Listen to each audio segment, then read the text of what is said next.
A service of KIBMradio.com, the Internet's home for an all old-time radio.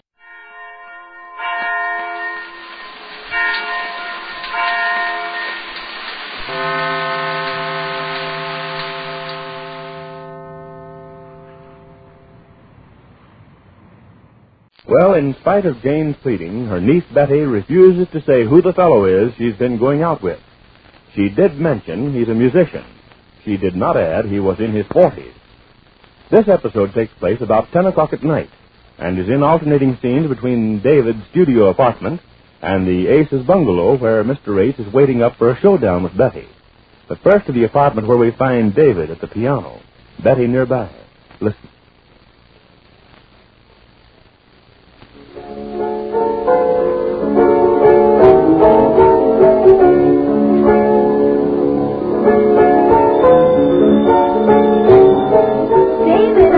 Your phone. David, the telephone. What?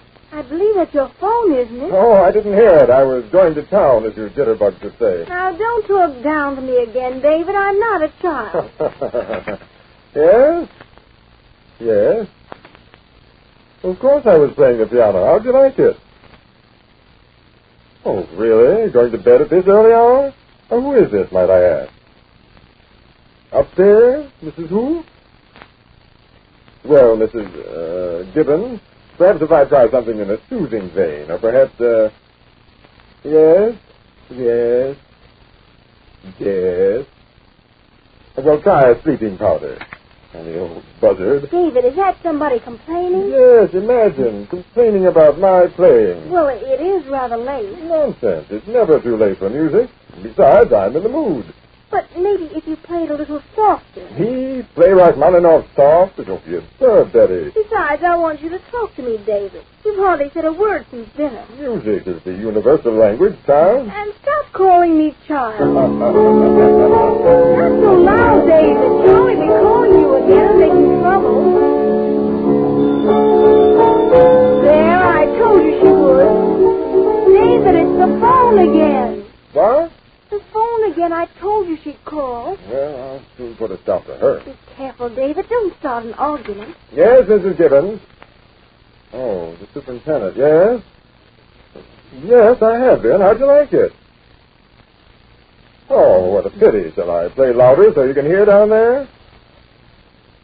Oh, but my dear man, you knew I was a musician the day I moved in. You saw my piano. You even engineered moving it in.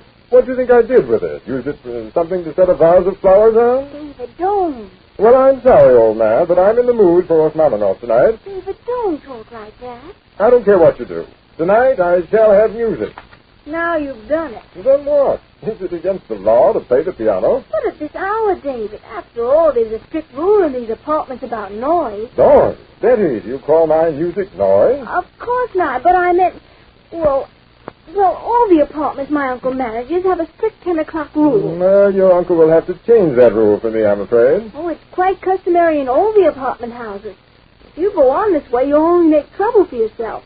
And if the superintendent here reports it to my uncle, he'll start asking questions, and he might find out about you. What's there to find out?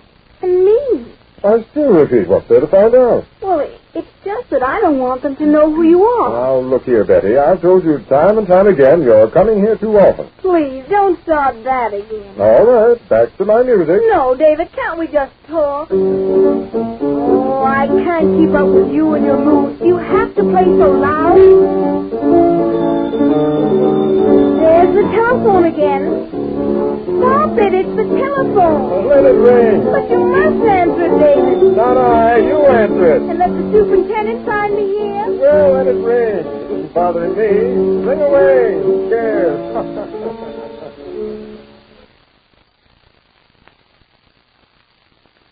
She isn't going to listen to what I tell her. She's going to be sent back home. Now, this is final.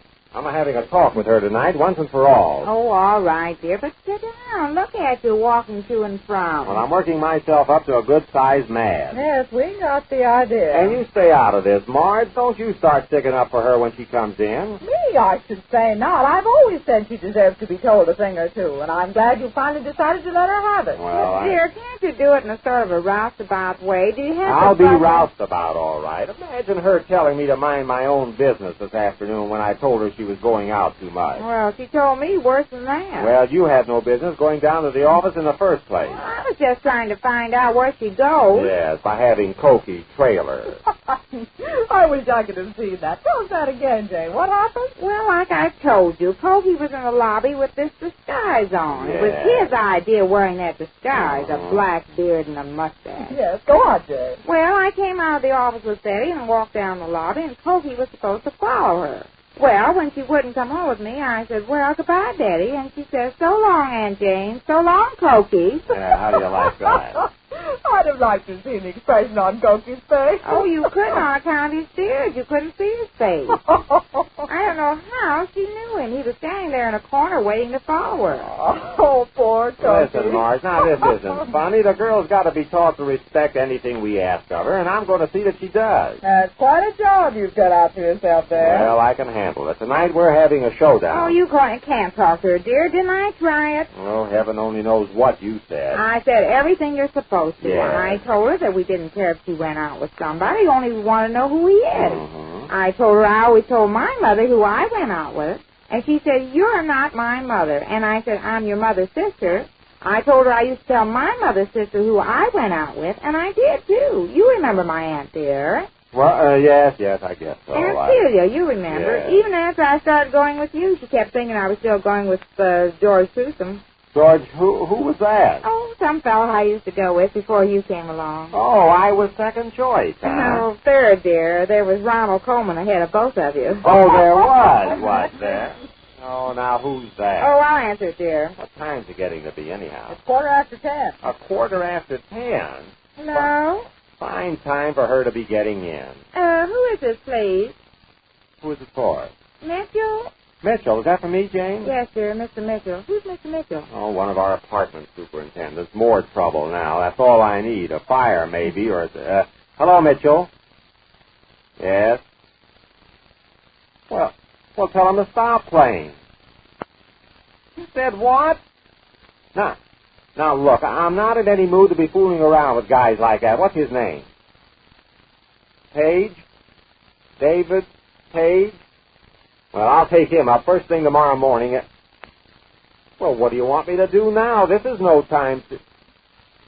They're complaining. Well, I'll come right over. I'll put a stop to that. I'll be right over. What is it, dear? Some guy in one of the apartments making a lot of racket. I'm going to have to go over there. No? Well, what can I do? Everybody's complaining over there. I'll be right back. I'll settle him in 2 minutes. Now, you keep Betty up till I get back. If she gets back ahead of you, we will. She better if she knows what's good for her. I have to drag the car out of the garage at this hour of the night. Your hat, dear. I don't need a hat. I'll be back in a few minutes. Oh, he'll catch cold. Oh, no, he won't. The only thing I'm afraid of is that that night air will cool him too much. He won't have as much to say to Betty.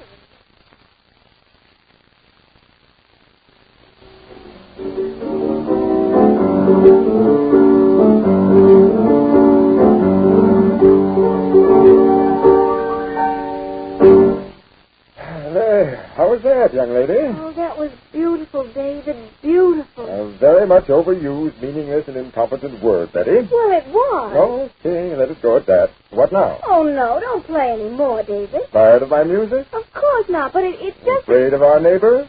Well, it was rather loud, David, and it is rather late. Oh, yes, it is. 10:30. Late enough for you to be going home. Oh, no, we haven't had a chance to talk all evening. Too late now. What do you want to hear? Beethoven, Bach, Liszt, or some more Rachmaninoff? Not now. Why not? We seem to have reconciled our friend, the superintendent, to our music. He hasn't called for the past half hour. Well, don't start him again, please.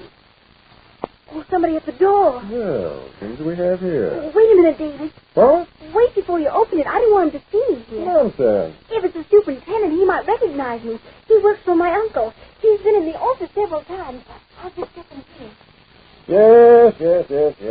Coming.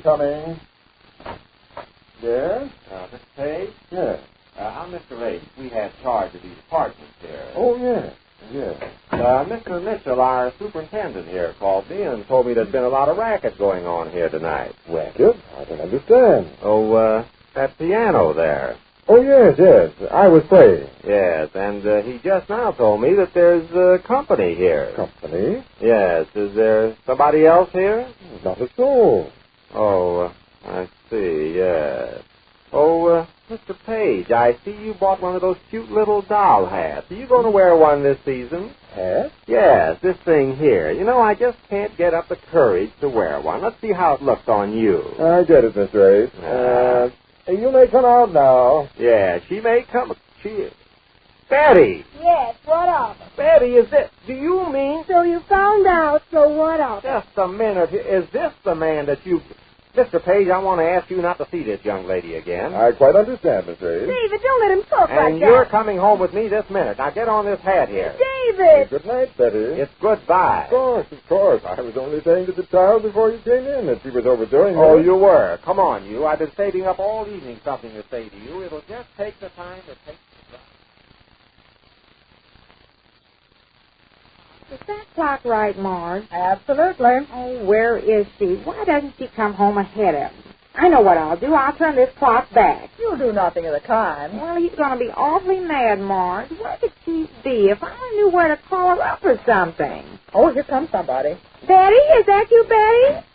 Who is it? Is that you, Ed? Yes, it's I. Oh, I was hoping it was Betty. And look what I brought home. Betty! I'm going to bed. Just a minute, young lady. Where'd you find her? In that apartment I just went to see about. What? Well, what? Mr. Page entertained for Miss Taylor this evening. Betty! Yes, Mr. Page entertained to hear her tell it with Beethoven, Bach, and Rachmaninoff. Betty, it's bad enough with one man, but who are those other three? What? Oh, isn't that? Well, they've learned Betty's secret. Just what becomes of her crush with Mr. Page, we learn when next we meet the Easy Aces.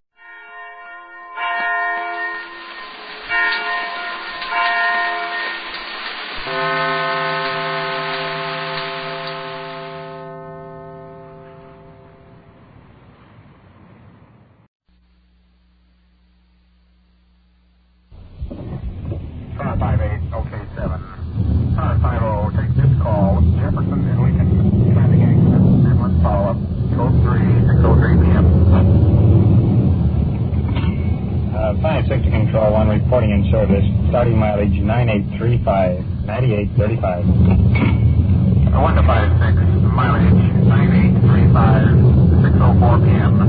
Unit 56 reporting in service on the night watch. This is Don Reed, a police recorder. Right now you're riding in Detective Unit 56, and that was Sergeant Ron Perkins just reporting us in service on the night watch. While you're with us tonight, remember, I'm recording this as it happens.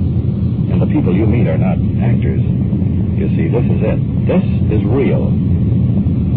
This is Night Watch.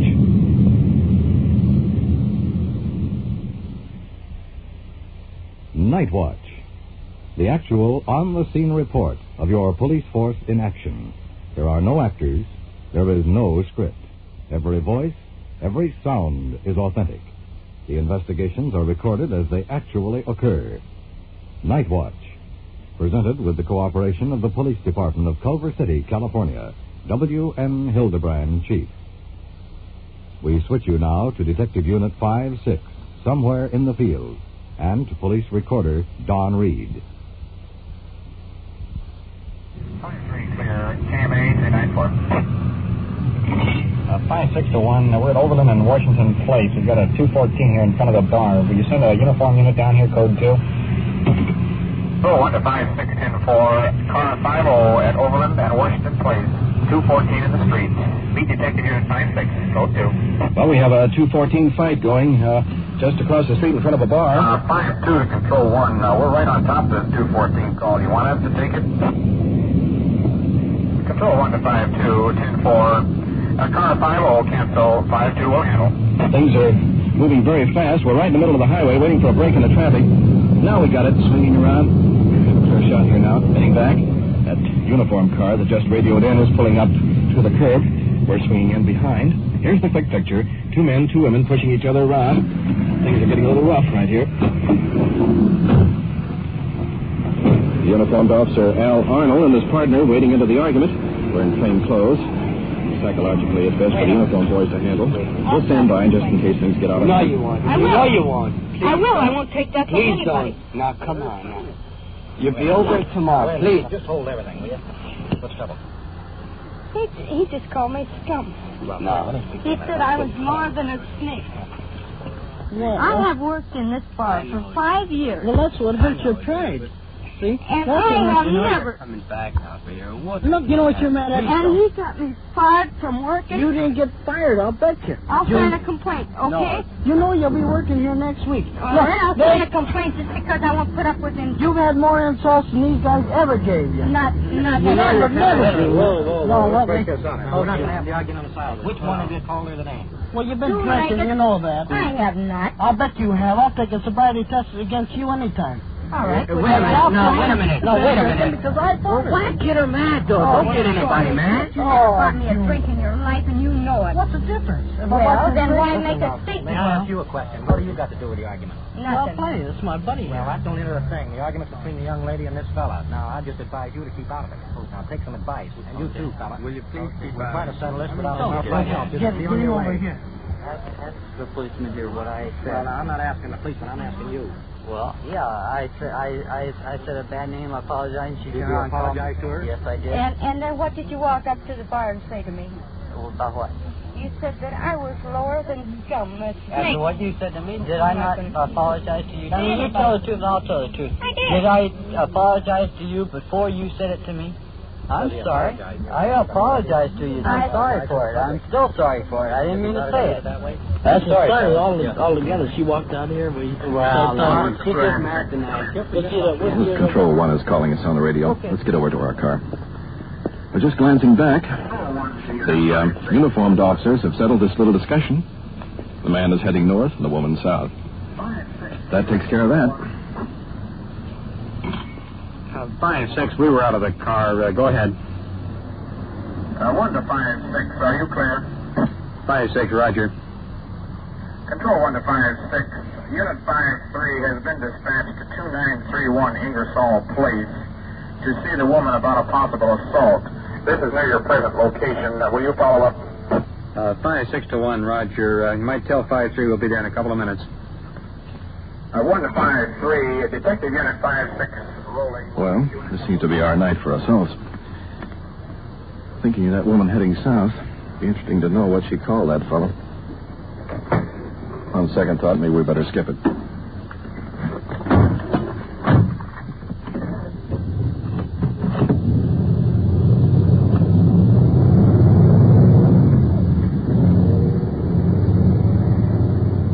When we get through this next signal and skip over a couple of side streets, we'll be there.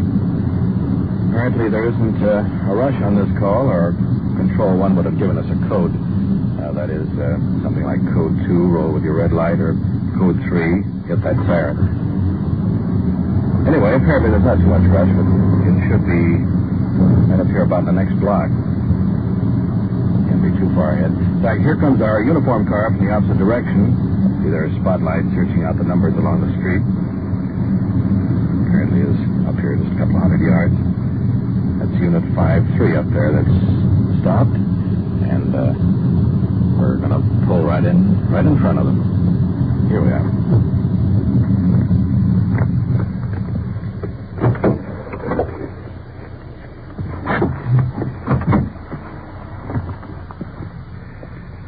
The crew, Officers Good and Cameron, are going to investigate the trouble. It's a small bungalow, middle-aged man and woman waiting for us. Man holding his face. I was watering. Let's see what the reason for this is. So he come in the store. We were watching television. He knocked at the door, and my husband opened the door, and his wife came in, and they had both been drinking. And my husband, he said something about, why do you pick on my wife every time she's in the yard? And then he gave me up and slapped my hand across the mouth. Well, what do you do? I did. Right So here. you asked us all to do I absolutely did. What his wit was. And then I said, that's what it was. There's no more trouble with you, and I have to face it. They both came in here and he was arguing, and I said, well, you pick on my wife all the time. Why don't you come and tell me? See? He just took his hand right across the face there, and knocking his teeth. And he just like to just... But you know, it's not that. For no reason, I don't know why. I said, why did you pick on her? Every time she was out there, he picked on her, you know what I mean? Do you want to sign a complaint against this person, sir? Oh. Yeah, sign it and have on file up there. And the next time you come on file, It's not a matter of being on file. It's a matter of, if you sign a complaint against him, he'll be served with a warrant and put in jail. if there's some way we can have him know to let us, he even come over here one time drunk, him and her, and they call me dirty names. Well, I'll tell you, we can advise this person on the seriousness of it, of the assault. And chances are he'll never try this again. But if you want to sign a complaint against this person, you can sign it in the district attorney's office, and chances are the warrant will be served, and this man will be put in jail and tried. Well, when can you tell him? If you want it that way, yes, ma'am. If you don't want to press charges, then we'll just make a verbal advisory. That's right. I want him to know that if you don't leave me alone, I am going to take action. I've told him that, but he don't seem to heed it. Well, we're going to talk. There's no reason he has over this month. That's thanks you. Well, so now you're in a position now where you can go up, sign a complaint against him for assault. We don't want no trouble. Understand? We live here. We stay in our own place. We keep our dogs That's what I told him. Other people don't. Why are you doing this? He's in the back there. If anything else like this ever happens, I want you to give us a call. And We will. I intend to do we'll it. let him know now that it's a serious matter when he goes on. Okay, you bet. Victim doesn't wish to sign a complaint, so we'll just advise the other couple.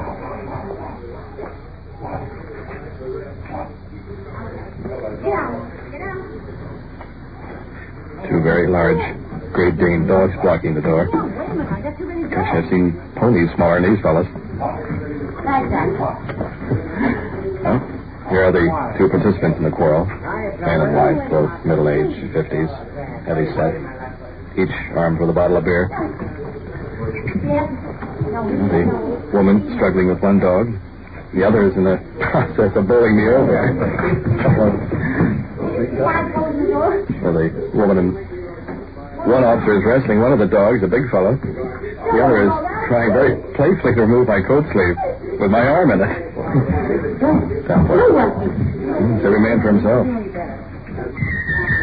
Trying to get him in the bedroom. Well, now let's see what it's all about. Is your husband the gentleman that struck your neighbor next door? Well, now here's the situation. We got a call in here on the phone. You want to come back here, sir? We're talking to you. Did you go over next door here and hit this man across the face with the back of your hand? I did not. I heard the store, I think, doing it. No, we don't. Those people are ready to sign a complaint against you unless you start cleaning your own yard and leave them alone. Understand? I understand. You're not supposed to, when someone else's house, especially when they're drinking, go up and smack a guy across the face. That's a good way to end up. Are you accusing me of that, sir? I'm telling you what the gentleman next door told us. He happens to have a witness to the fact that it happened. His wife. We were in the house, yes. What happened tonight? Well, my husband rang the doorbell. And I came behind. And she came out, and then she said, well, she grabbed the key, she said, come on, Logan, so let's go get the cops. I'll make the next call. Wait just a minute. We'll make the next call. Listen. No, honey. These officers just went next door and talked to that side and heard their side of the story. They want to hear your side of the story here. Perhaps I was wrong. You did hit him, though. You did hit him in the back. I did not. Well, sir, you might as well tell us because they're not pressing charges on you at this time. They're going to be very fair about it. So you have no reason to lie to us in any way because we're not going to harm you. Did you push him? We just want to keep the peace. Well, that's what I always keep the peace. Where have you been drinking tonight, sir? There? In my home. I never drink any place but my home. Well, did you lay a hand on him? I did not lay hands. No, he's not there. Why would they call the police? Ask the person that is trying to cause trouble. Well, these officers came down here interested in keeping the peace, keeping people quiet. Yes. If they have a return call down here, then they're going to do something about it. Well, why can't I turn around and make a call and call you gentlemen down here? Under the same circumstances. Doesn't find you're drunk and intoxicated. I'm in my home. Doesn't make any difference. You're creating a disturbance. Yes, sir. You understand that? Yes, sir. That you can go to jail, despite the fact you're in your own home. Yes, sir. So if these officers come down here on a return call, somebody's going to jail. And is there any time that I cannot call them? At 3 o'clock tomorrow morning, I'll call. And will you give them the same courtesy that you're giving me? If you have a legitimate reason to call the police will answer the call. The word that goes on. Sir, do you think because they gave you a break, you might give them a break and stay away from there? Well, what if they give me a break?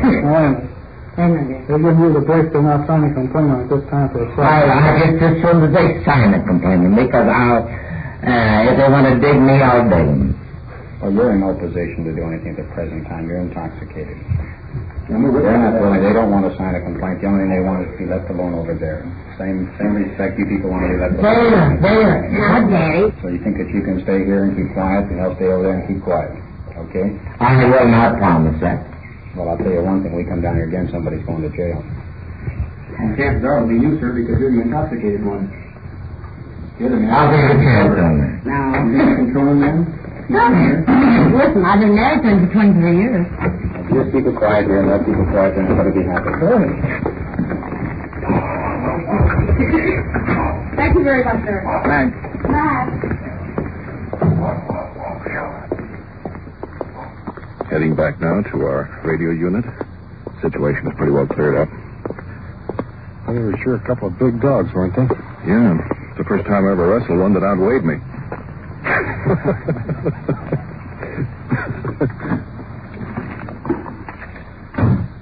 It's 6 to Control 1. Clear on the assault call. Advised. 5-3 has a report.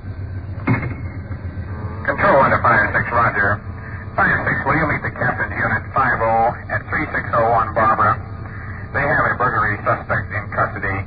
Request you contact them at once. 5-6, roger. We're rolling.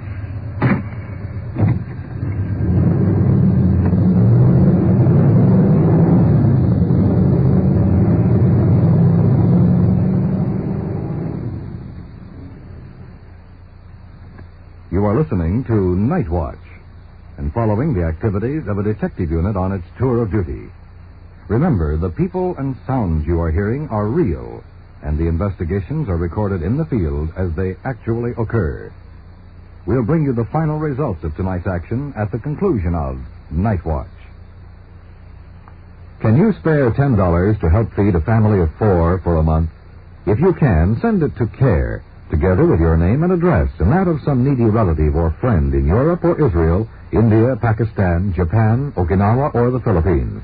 CARE will do the rest and guarantees delivery. The address is simply CARE. CARE, New York. CARE is the sure, economical way to send food and clothing abroad. And now we switch you to Detective Unit 5-6, somewhere in the field, and your police recorder, Don Reed. Moving into the location where one of our units has a burglary suspect in custody.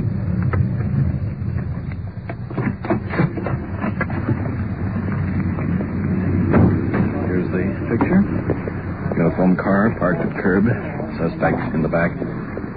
Arms behind him. Apparently handcuffed. We got him in custody over here. We're going to take him in. Suspect for a few minutes. He admits breaking into the building all right, but says he just wanted to use the phone. You want to take him home to the juvenile or what? Okay, have him take him and then we'll talk to him when we get down the station. Suspect is not a juvenile.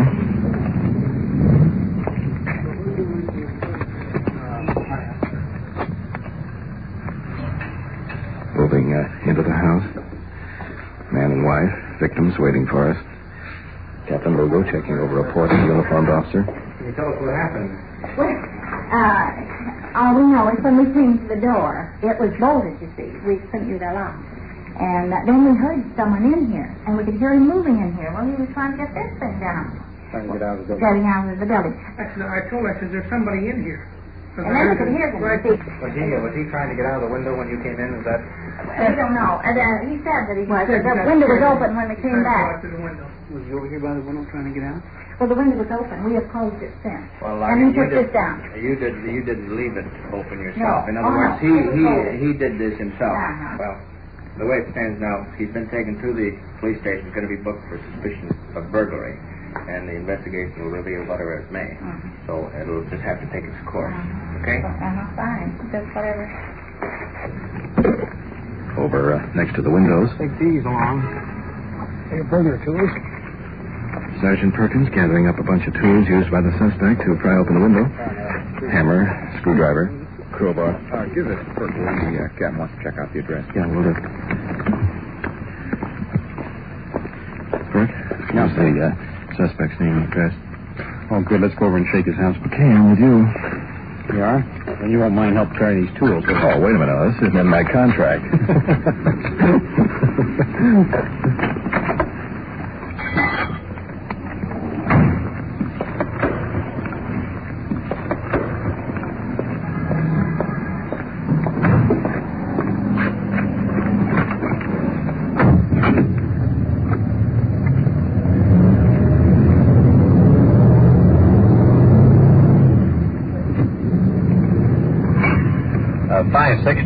On this 459 call, we're going over to check out the suspect's house.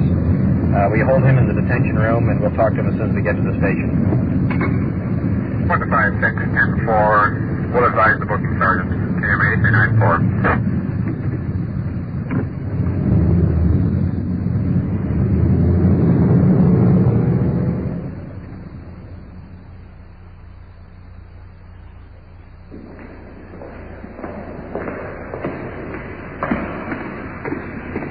Now at the home of the burglary suspect. Lives on the second floor. It's a modest apartment building. Number 2. It's this one here on the left-hand side.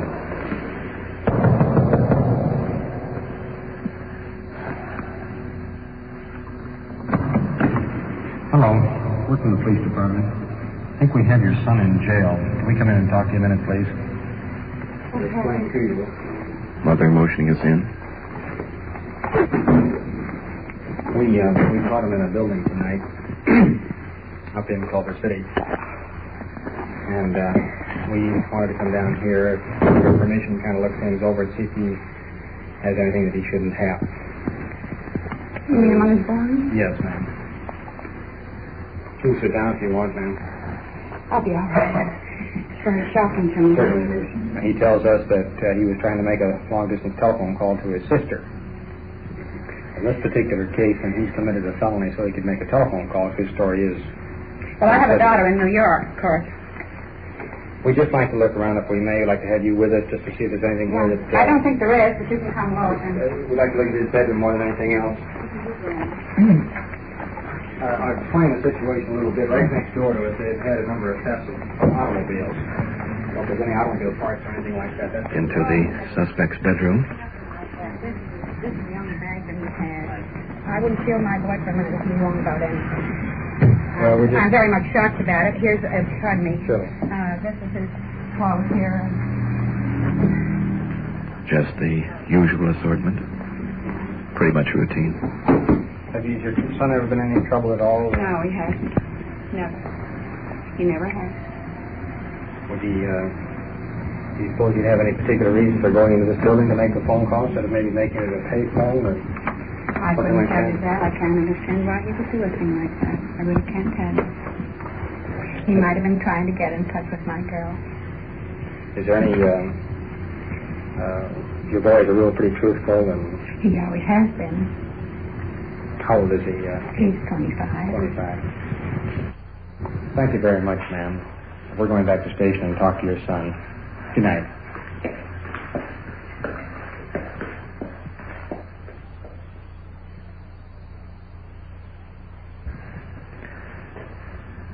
In front of me is a two-way mirror.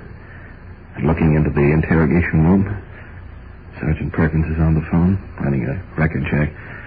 Suspect is sitting at the desk, nervously trying to light a cigarette. Nice-looking young fellow. Crew cut. Horn-rimmed glasses.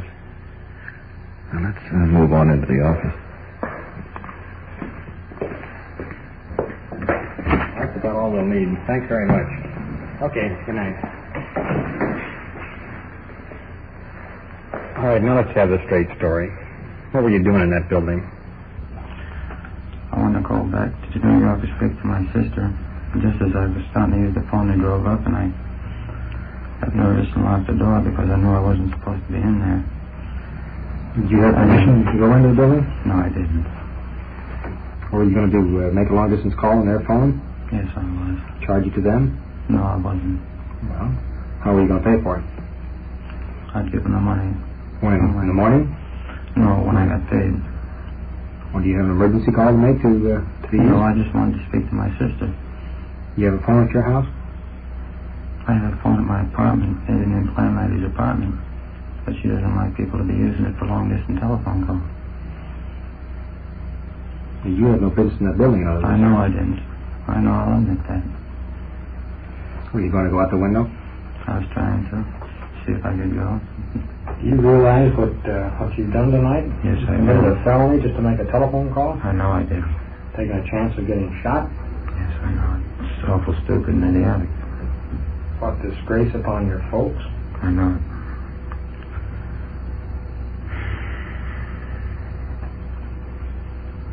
You're booked now on a charge of burglary. The illegal entering of a building without the owner's permission. You know what the penalty of burglary calls for? No, sir, I don't.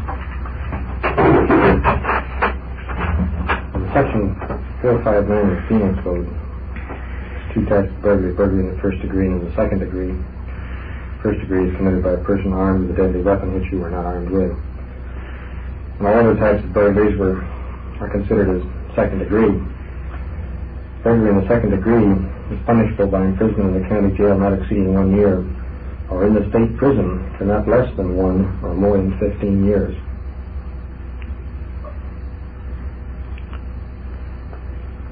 So you stand by making foolish phone call, you stand to make 15 years of it. It's a long time for a phone call.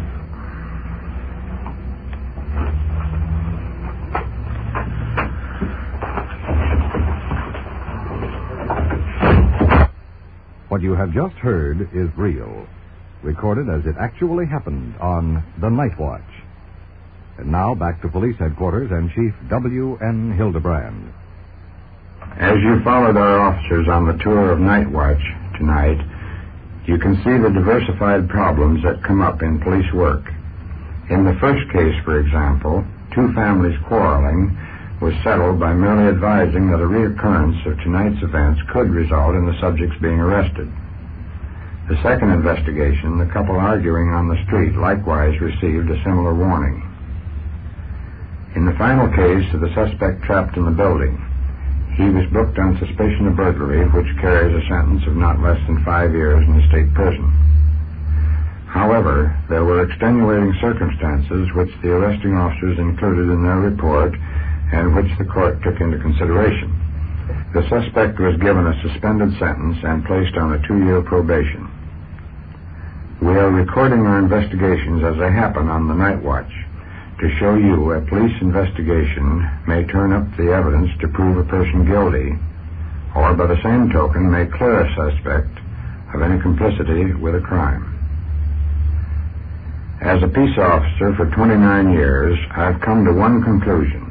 Police work is much more enjoyable when you help the innocent than when you prosecute the guilty. I hope in a small way this will help you understand our problems as you write each week on the Night Watch. Thank you, Chief Hildebrand. You have been following the on-the-scene reports of your police force in action. Every voice, every sound has been real. Night Watch, brought to you through the cooperation of the Police Department of Culver City, California, is produced by Sterling Tracy and Jim Hedlock, with technical advice by Sergeant Ron Perkins, and is described in the field by police recorder Don Reed.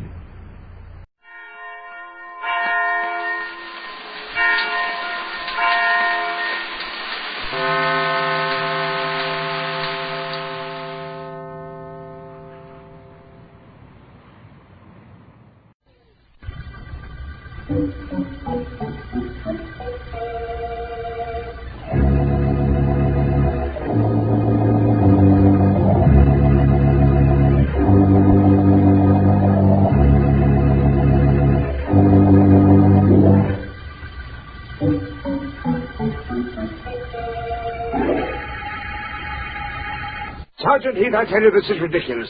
Two men murdered in the same way and apparently by the same person, and you say you haven't even a single clue. What kind of a homicide department is this? It's a good one, Commissioner. Just give me a little time. These murders were only committed in the past 12 hours. But the victims were newspapermen, Heath. Do you understand? Newspapermen. The papers they worked on will need us for days if we don't get results. I want fast work on this, do you hear me? Fast work and no alibis. We're working on it, Commissioner. And the dead men weren't really newspaper men. They were critics.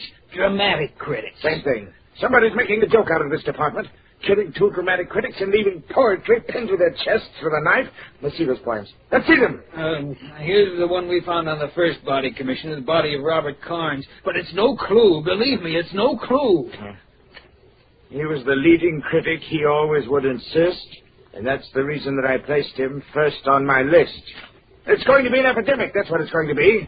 Give me the second poem, the one you found on Roger Dakin's body. Yes, sir, here you are. As a first-rate critic, you did rate high, and the first-rate critic is the second to die. Oh, take it, Heath. Take both of these poems and get me the man who wrote them, and get him fast before he murders every critic in the city.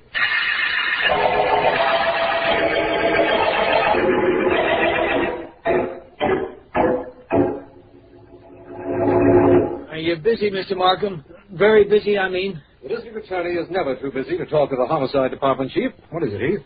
Well, it's the commissioner. He's riding me on those critic murders. I can't do miracles. I've checked every clue. There's nothing I've found that's any good to me. Try and tell him that, though. Did you ever think of this motive, Heath? What's that? There was a new play open at the Rex Theater last night. Perhaps both of the critics were going to print bad notices. Perhaps somebody didn't want those. You can stop right there, D.A. I checked that the first thing. The notices both critics wrote were great. I'm stumped, D.A. I don't even know where to look for a killer. I see. You think that perhaps I might know someone? You mean Philo Vance? Now listen, D.A., I don't want Vance in on this case. He's all I need for me to really blow my top. Well, in that case, I won't call him. I thought for a moment that you might have been hinting that I do, but as long as you feel so strongly, why, I wouldn't think of it. Oh, what's the use? Call him, D.A. Get him to go to work. That's the reason I came up to see you in the first place. Really? Poetry and murder. What a combination. Maybe Vance can figure out what it all means.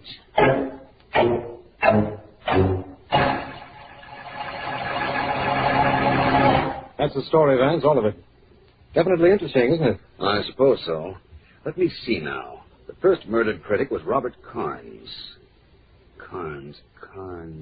Isn't he the one that married Edna Bowley, the dancer? Some years ago, I believe, Vance. Yes, he's the one. And wasn't she being sponsored before her marriage by Mike Wilcox, the racket king? And Mike did have an interest in her. But he's hardly the poetry type, Vance. Don't forget those poems pinned to the chests of the two victims. I haven't forgotten them. Markham, there's a wonderful art exhibit at the Madison Galleries this afternoon. I was going to take Ellen and visit there. The Madison Gallery visit will be postponed because of my visit here? Precisely. I've changed from the Madison to the Rogues Gallery. Markham, I'm going to see our friend Mike Wilcox.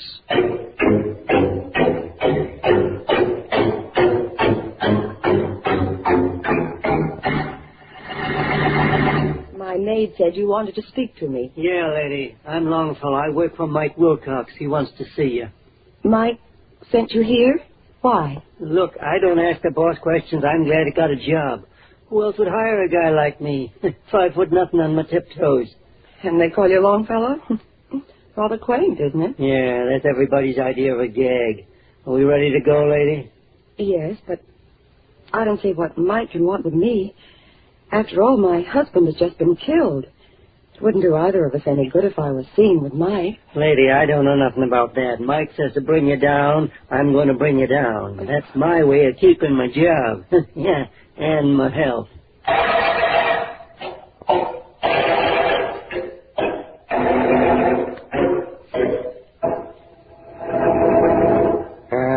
If I move here, he'll jump me. Get to my king roll. And I'm a dead Joe. If I move in this square, he can't do nothing. So I move in this square. Yeah? Who is it? Hello, Mr. Wilcox. I'm Philo Vance. Hi, Vance. You play checkers? Yes, but I have no desire to play at the moment. Well, playing checkers with yourself, eh? That's a new one. Who's winning? Me. I always win. Well, Vance, the boy's downstairs says you wanted to see me. So I says if he wants to see me, let him come up. So you're up. And what do you want to see me about? About the murder of Robert Carnes, the drama critic. The same person also killed another critic. But I'm not quite as interested in the second murder as I am in Carnes' death. You used to go with Carnes' present wife, didn't you? Edna? Sure. What about her? Nothing. Except that from what I've heard, this Carnes wasn't too kindly an individual. Maybe you resented the way he treated his wife. And wrote them poems, too? No, that I doubt very much. When did you last see Mrs. Carnes, Mr. Wilcox? Oh, a couple of years ago. Why, I figure it'll be a couple of years before I see her again. Well, how's for a game of checkers, Vance? You look smart enough to be able to play checkers. Thank you very much, but I'm sorry hold it. Yeah? I got it, boss. We're here. Well, in a minute, Longy. I'll buzz you. There's nothing you can tell me about Robert Carnes' murder, Mr. Wilcox? Oh, no, not me. When I read about it, I says to myself, well, somebody must not like the critics, I said. Guess maybe that's so, huh? Maybe. Both of them wrote their last notices and their death notices at the same time. Maybe there's some connection between the two. There may be. I'm glad it ain't my business to find out. I got time for one game, Vance? Just one game? Oh, I think not. I'd better be moving along. Thanks, Wilcox. Maybe we'll meet again. Okay, Longy, you can bring her in now. All right, boss. Let's see. Suppose I do move here. Somebody's going to jump me. And then I come two of his guys like this. Not bad, not bad, not bad. Hello, Mike. Hello, beautiful. Come on in. Me too, boss? No, I don't want you, long fella. Only Mrs. Carnes. We got to talk about you. When I heard about your husband getting knocked off, I says to myself, that dirty rat figured to get it. I kept pretty good track how he was breaking you down. Beautiful, you need something? Dough, a mouthpiece? Anything at all? You think that I... Me, I ain't a thinking type, baby. I just got the same yen for you that I always had. And nobody's going to push you around. Ever. I don't need anything, Mike, but thanks. Thanks just the same.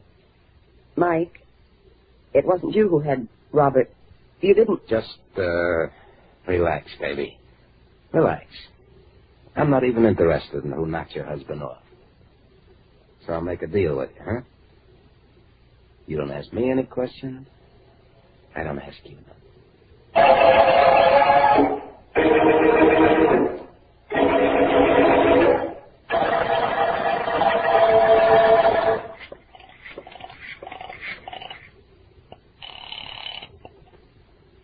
Mr. Vance's office. Miss Deering speaking. Ellen, this is Vance. Oh, where have you been, Mr. Vance? People have been calling right and left. I don't want to know anything about calls right now. Listen, Ellen, get your hat. We're going to the theater. Theater at 5 o'clock in the afternoon. What's happening there at this time? Nothing very much, unless I can make something happen. The Rex Theater in half an hour. I'll be waiting.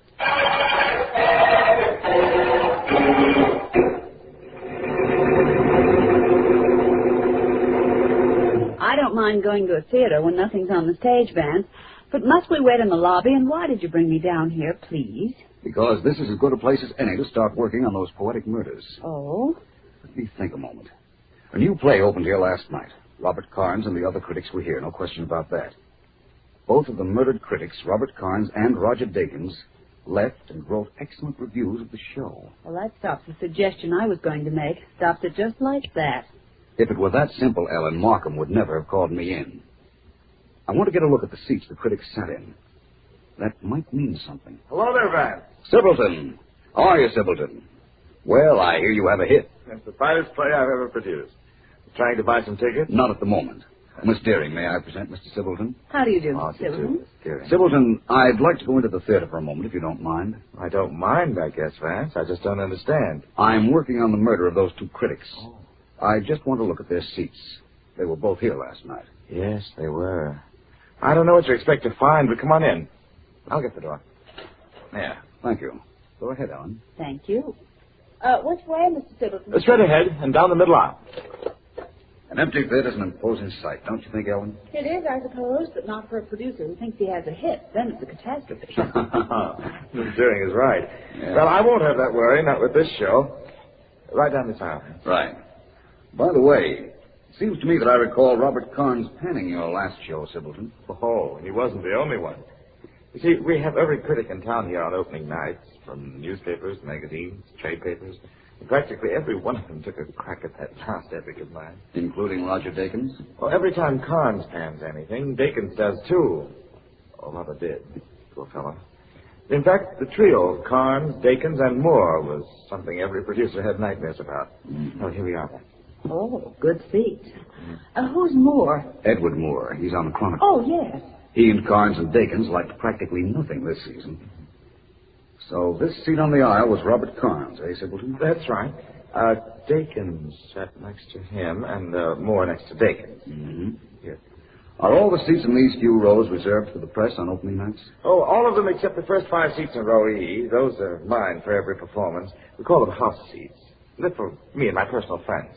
You certainly give away a lot of skull before you want it, Sibleton. It must be worth it. Look at all the great publicity he gets. When the show is good, that is. Yes. Sibleton, how well did you know Carnes? Oh, not very. He made sure of that. He made it a rule never to socialize with producers. Claimed it might influence his judgment. Not bad reasoning. I've just been thinking of something. I wonder if Edward Moore would be at his newspaper at about this time. Moore, the third member of the critics' trio? Yes. Think so, Sibleton? I haven't the slightest idea. We could go back to my office and call if you like. Yes, I think I... Is that you, Vance? What, Mr. Markham? I'm here, Markham, right down the center aisle. Right. With you in just a few seconds. Right.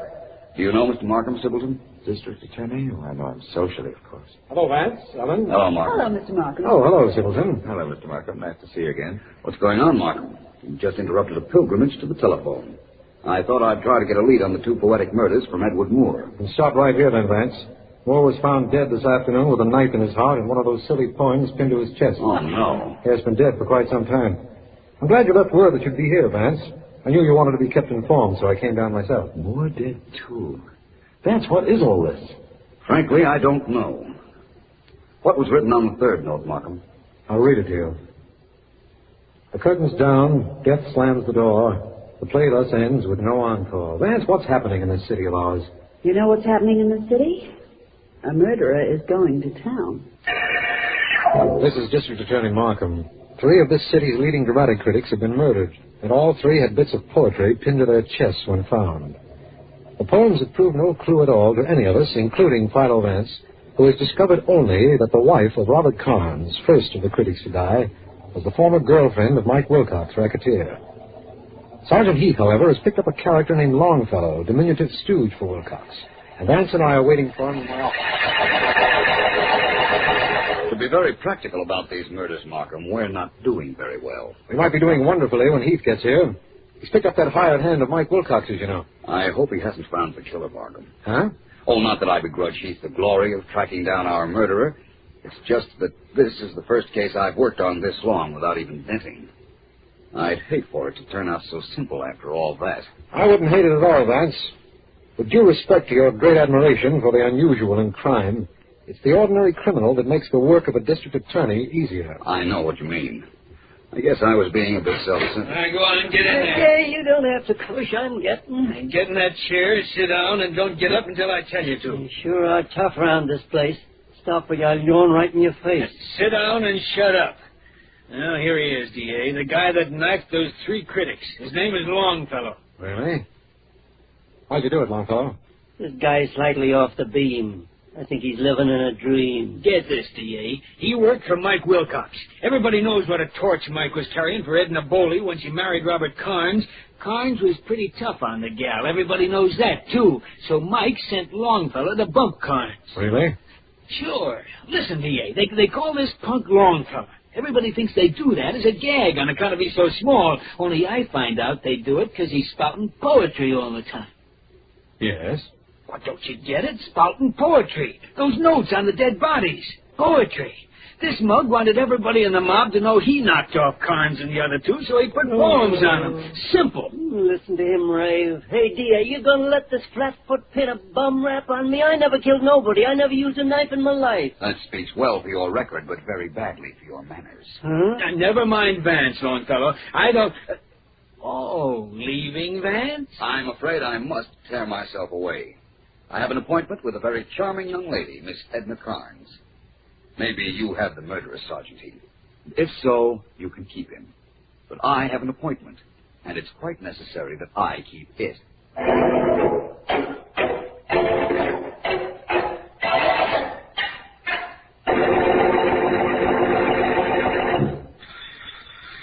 Yeah? Come in. Well, Wilcox. Surprised to find you here. You don't look it, Vance. Don't mind me, I'm just playing some solitaire. I understood that Mrs. Edna Carnes lived here. You're putting the Red Queen on a red stain. Don't kibitz, Vance. Sit down and play some gin if you want, but don't kibitz. How about a game of gin? I'd just as soon not right now, thanks. Ah, come on. I gotta play with somebody. Always at solitaire. Can't find nobody to play with. Maybe your friends wouldn't like what happened to them if they were to win. Okay, Vance, if that's the way you want it. What are you doing here? Paying a call on Mrs. Carnes. Where is she? She ain't home. She wouldn't want to see you even if she was home. Catch on? I'll take that. You can leave any time now, Vance. It'll be all right with me. Yeah? Hello, is Mr. Philo Vance there, please? Yeah, he's here. For you, Vance. Thank you very much. Hello? Vance? Ellen. I called Markham and he told me where you were. Hop right back here, Vance. On the double. I'm sorry, Ellen. I'll be detained here for a while. I'm waiting for Mrs. Carnes to return home. She's not going to return home, Vance. She's here, right here in your office, and she's going to wait here until you get back.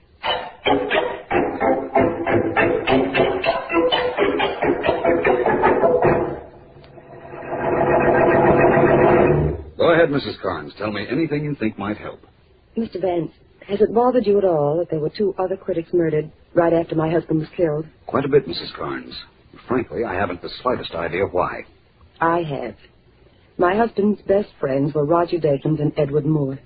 The night he was murdered, I found a note in the library reading, "If anything happens to me, Roger or Edward will know who did it." And you destroyed that note? Yes.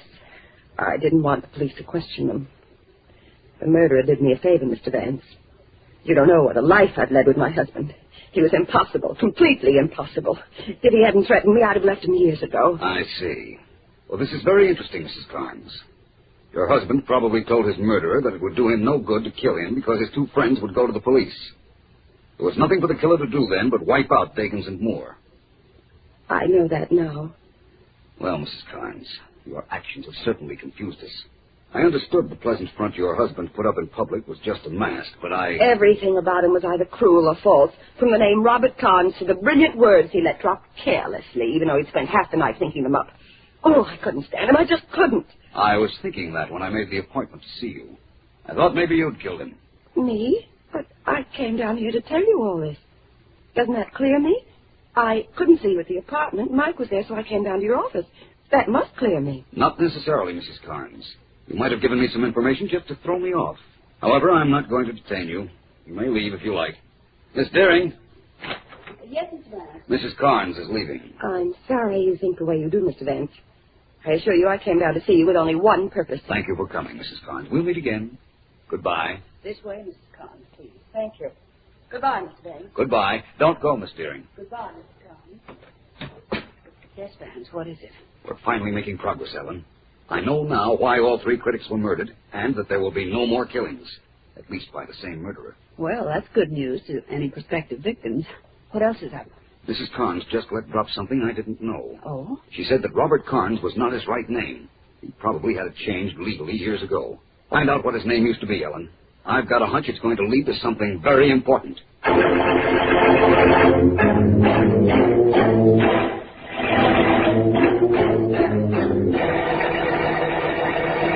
You don't mind my dropping into your office at this time, do you, Mr. Silverton? Not at all, Vance. I'm glad to be of service. You want to see the show tonight? I can let you have my house seats. Some other time, perhaps, but not tonight, Mr. Silverton. Right. You told me you didn't know Roger Carnes socially. That's right, I didn't. Well, this is very strange, then. You have an odd name, Silverton. Very unusual. I suppose that's right. My secretary found out that Roger Carnes' real name was Silverton. Was he a relation? My brother. Older brother. Only I never talked about that. He was nobody to be proud of. So I've heard from a number of sources. What did he have on you, Mr. Silverton? What? Must have been something very important for you to have killed him to keep him quiet. You think I killed him? Not exactly. I know you did. You see these 2 tickets for your theater, Mr. Silverton? They were dropped at the scene of your brother's murder. And they prove I killed him? Oh, now that... Oh, but they do. You see, these tickets are house seats. Your house seats. The ones that are reserved for you. You told me about them in the theater yesterday, remember? First 5 seats in row E. That's what these are for. Let me have them. There's a gun in that drawer, I presume. Not anymore, there isn't. It's in my hand. I'm sorry about this, Vance. I liked you. Well enough to put that gun away? Hardly. No, I don't blame you. Self-preservation is still the primary law of human motivation. By the way, I know why you killed Dakins and Moore. But why did you kill your brother? Why did Cain kill Abel? My brother and I had an argument. A terrible argument. He was about to write a magazine article telling a lot of things about me that are best forgotten. They happened years ago, before we came to this country. Robert called me up to talk to me about it, and I warned him not to write it. That's another form of self-preservation. I rather thought it was something like that. Your poetry idea was very brilliant, Silverton. You knew about Mike Wilcox and your brother's wife, didn't you? Of course. Everybody knew that. You also knew Wilcox had a little accomplice with a rather odd name of Longfellow, who on occasion was addicted to poetry. You thought the police would go to Wilcox and look no further than his hireling Longfellow. You know I've got to kill you, Vance. Kill you now. No poetry? No poetry. I'm sorry. I rather relished the wedding of the muse and murder. Markham, Heath, you can come in now. What? All right, drop that gun. Drop it fast. Come on in, boys. Vance. You have the police outside all the time. I You ought to drop that gun for one thing, Simpleton. What? Sergeant Heath doesn't like to be kept waiting. All right, get him outside, boys. Oh, got his gun. Hello, Markham. Hello, Vance. Well, you've done your part, and very well, too. From here on in, I'll take it, and make certain, as the book has it, that justice triumphs. Do that, Markham. And in this case, wouldn't you say that it was poetic justice? Well, Vance, since you've wound up the poetic murder case, don't you think we ought to close up shop for the day? Not especially, Ellen. You know, there still is the possibility that Markham might call. At this hour? It's late, you know. At last report, murderers weren't keeping office hours. I understand. The only thing I don't understand is how a murderer as clever as this Silverton could have been careless enough to drop a pair of theater tickets at the scene of the first murder. Oh, he didn't drop any tickets. Well, you told me that's how he started talking. I told him I found the tickets, Ellen. In fact, I even waved a couple of tickets in front of his face. Only they were opera tickets that I'd gotten for us for next week. Why, Vance, you and the truth are becoming slight strangers of late. When you're trying to trap a murderer, Ellen, any means is fair, in my opinion. By the way, I've just composed a little couplet. Like to hear it? Definitely. Very well, then. The last chapter's written. The last words, my friend, are the poetic murder case is over. We've come to the end.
Calling all detectives.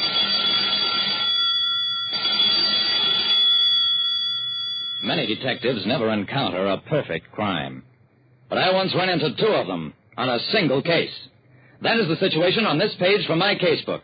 The casebook of Jerry Browning, private detective. People often ask me, Jerry Browning, private detective, whether I've ever run into a perfect murder. The answer is yes, twice. Attention, cars 12, 14, 15, 17. Proceed to 3742 Waverly Court, 3rd apartment, Harold Mannix, signal 34.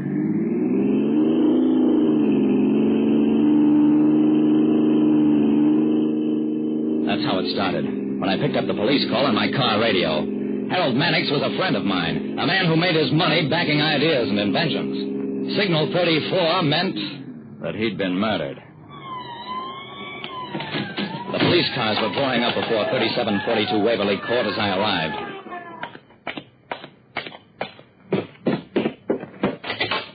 Lieutenant Dawson of Homicide met me at the door. It's murder, all right, Jerry. Mighty carefully planned, too. I looked beyond Dawson at the body of my friend slumped over a desk. Any idea who did it, Dawson? Dawson shrugged. Somebody Mannix knew and trusted. He let the killer in, no sign of a struggle. A cop came over to us. We've got the safe open, Lieutenant. No money in it. That's odd. Mannix always kept a lot of money on hand. Looks like somebody tried to work a swindle on Mannix. Killed him when he got suspicious and cleaned out the safe. I turned to Dawson. Yeah. And what's more, I think I know who it might be. Man who called himself Walker T. Driscoll. Mannix told me a couple of days ago that he was negotiating with Driscoll for an amazing invention, if Driscoll was telling the truth. That sounds like a man, Jerry. What does this Driscoll look like? I never met him, but I bet I will. When my friend Harold Mannix was murdered, I remembered that he'd mentioned the name of an inventor, Walker T. Driscoll. 2 hours later... We've checked with the bank, Jerry. Mannix drew $150,000 in cash this morning. That money's missing. We've got no leads at all to this Walker Driscoll, no fingerprints, no description, no address, not one single thing. Nothing more happened that day. But in the next morning's mail at my office was a letter from Harold Mannix. It must have been mailed only a few hours before he was killed, and asked me to visit him in order to discuss a checkup of Walker T. Driscoll, who claimed to have invented a new machine that would positively locate underground oil deposits. The letter mentioned that Mannix had drawn $150,000 from his bank as first payment on the machine, but that he would not pay out the money until I verified Driscoll's claim of being an expert geologist and mining engineer. I grabbed the letter and made a beeline for police headquarters. Well, Jerry, I just got through trying to phone you. They caught Driscoll in St. Louis. Caught him? How? We don't even know what the guy looks like. He used his own name, was registered at a hotel. St. Louis police made a routine check. Driscoll said he was an armed man, so they grabbed him. I shook my head. I don't get it. A man covers his crime that carefully and then registers at a hotel under his own name? His idea is to bluff it out, defy us to prove it. You'll see. I showed Dawson the letter I'd received from Mannix. Dawson read it over and whistled. This'll cook Driscoll's goose. I'm going down to St. Louis to bring him back. If you don't mind, I'll go with you.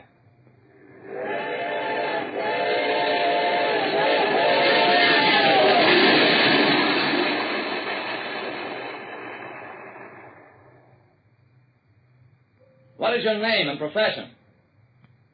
The man squinting into the spotlight was short, stocky, furtive-eyed. Looked more like a petty hoodlum than... My name is Walker T. Driscoll. I'm an oil man. Why did you have $150,000 in cash in a valise? I want to buy oil wells. From what bank did you draw the money? I won't answer any more questions without a lawyer. Well, he got a lawyer, waived extradition, and was brought back to town. The lawyer rode with us all the way, made sure we didn't question Driscoll any further. So far as I was concerned, I didn't want to question him. Driscoll was obviously no more an inventor, geologist, and mining engineer than I was king of Siam. I'd known the murdered man Harold Mannix and known him well. To me, it was impossible that Driscoll could have fooled Mannix even for a moment. Dawson, I tell you something's wrong. We've got the wrong guy. Nobody'd believe this punk's a mining engineer. Dawson was hugely amused. Of course he's no mining engineer. His right name is Frankie Palace, gambler, suspected hold-up man, has a record as long as your arm. Yeah, but was he ever a swindler? Why, sure. He tried to swindle Mannix, didn't he?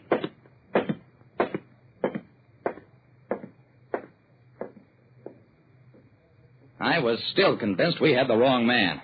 I tried taking my suspicions to the DA and was tossed out for my pains. I tried talking to Driscoll's lawyer, who gave me a queer look. Mr. Browning, the confidences of a client can't be violated by his attorney. My client, who calls himself Walker Driscoll, now admits that his real name is Frank Palace. But he claims to have assumed the name of Driscoll only to evade San Francisco police. He denies ever having met Harold Mannix. Where does Palace say he got the $150,000? He earned it, gambling.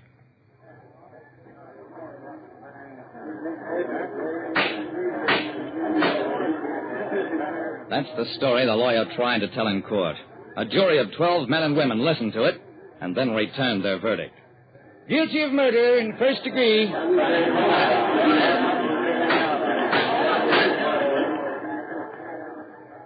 Well, that's almost the complete story. I got the last bit of it 12 hours before Frank Palace, alias Walker T. Driscoll, went to the chair. You're a square guy, Browning. I know you're trying to help me, but it wasn't in the cards. You see, I never did know Mannix. Never heard of him. But I run into this character, Walker T. Driscoll, on a train for St. Louis. I figure him for ready dough. He flashes big bills. On the train, I tell him about a big party in St. Louis and get him all excited. When we arrive, he sends his bags to the hotel and goes with me. I rent a car, drive out a ways, and let him have it. Then I bury his body good and deep, and when I come back to town, I go to the hotel, and I'm Walker T. Driscoll, so as I can get his bag and beat it. Except that as I step in, the cops grab me. Funny, ain't it? And that is the complete story of 2 perfect murders. Like I said, criminals can be smart. So smart that they sign each other's death warrants. Listen next time to Calling All Detectives, mystery drama, mystery quiz, and a chance for you to match wits with yours truly, Jerry Browning, private detective. Get this and get it straight. Crime is a sucker's road, and those who travel it wind up in the gutter, the prison, or the grave.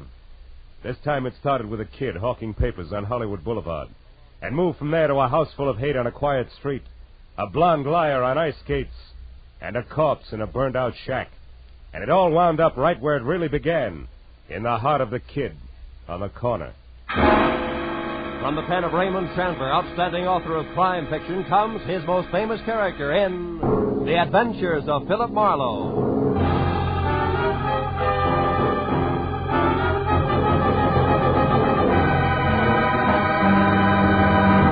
Now, with Gerald Moore starred as Philip Marlowe, we bring you tonight's exciting story, The Kid on the Corner.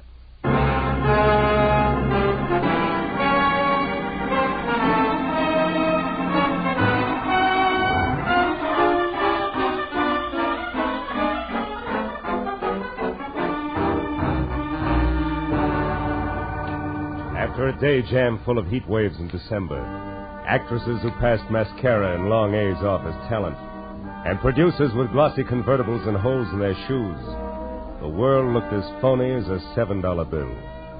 And when I finally closed my office, stepped out onto Hollywood Boulevard into the glare from miles of sheet iron Christmas trees on lamppost trunks, and watched a loudspeaker Santa Claus with neon reindeer trundle by in a cloud of artificial snow, I'd have gladly traded all of Hollywood, California for one quiet Vermont hillside and thrown my license in to boot.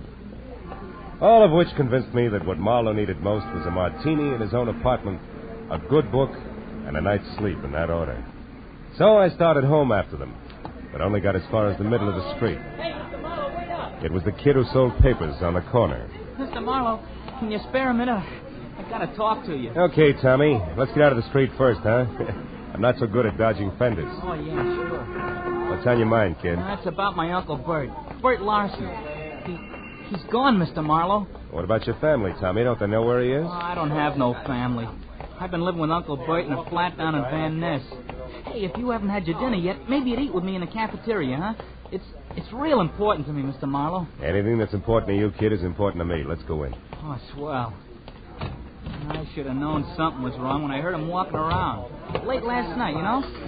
He said he was after a drink of water, but he's got those metal plates, kind of like taps on his shoes, so I knew he was all dressed, only I was too sleepy to think anything about it then. Maybe he just got an early start and he's been busy today, huh? No, it's not like that, Mr. Marlowe. Something's wrong. What'll you have, gentlemen? The pork's nice tonight. Stew's the best deal for the money, Mr. Marlowe. Oh? I'll have the stew, please. Yeah, you better make it two, miss. Okay, a couple of stews coming up. See, when I got up this morning, I found this envelope on the dresser. There was $200 inside, and this was written on the front. Let's see it. Dear Tommy, must leave town on business. I'll send more money soon. Be a good kid and take care of yourself, Uncle Bert. Yeah, I see what you mean. Yeah. I spent all day trying to find out where he went. I checked everything but the airport. I know he wouldn't take a plane. He gets dizzy just standing on a curb. No luck, though. Milk, Mr. Marlowe? No, I'll have coffee, Tommy. I feel rugged. And there's a table over in the corner. Come on, huh? Okay. What really makes it fishy is that Uncle Bert's got no out-of-town business. Besides, he's never been out in front more than $20 in his life. I can't figure it. Well, now, look, Tommy, if you're really worried, you don't want me, you ought to go to the police right away. Cops? Yeah. No, I can't. Why not? Well, Uncle Bert's been awful good to me, but, well, I guess he's really kind of a bum. You see, he's a gambler, Mr. Marlowe, a bookie. Just a harmless small-timer, sure, but I'd get him in an awful jam if I called the cops. Will you try to find him for me? I got dough. I'll pay you whatever you charge. Don't worry about the money, Tommy. I got one lead for you. This name here in the back of the envelope, see? Yeah. Lester Carney. And the number 3004.5. Does that mean anything to you, kid? No. Oh. I'd have looked that guy up myself, only you know how far a kid could get. Sure. Gee, Mr. Marlowe, I'm sure my uncle didn't leave town. It's something else. It's gotta be. He's in some kind of trouble. Now, Tommy, you know that he might be on the wrong end of it, don't you? Yeah. Well, if that's right, I want to find it out fast, Mr. Marlowe. Here's a picture of him. Mm-hmm. Scared, son? Me scared? Nah. Not for myself, anyway. Yeah, I guess I am, kinda. Well, okay, Tommy, eat your dinner, and then get back to work. I'll see what I can find out, huh?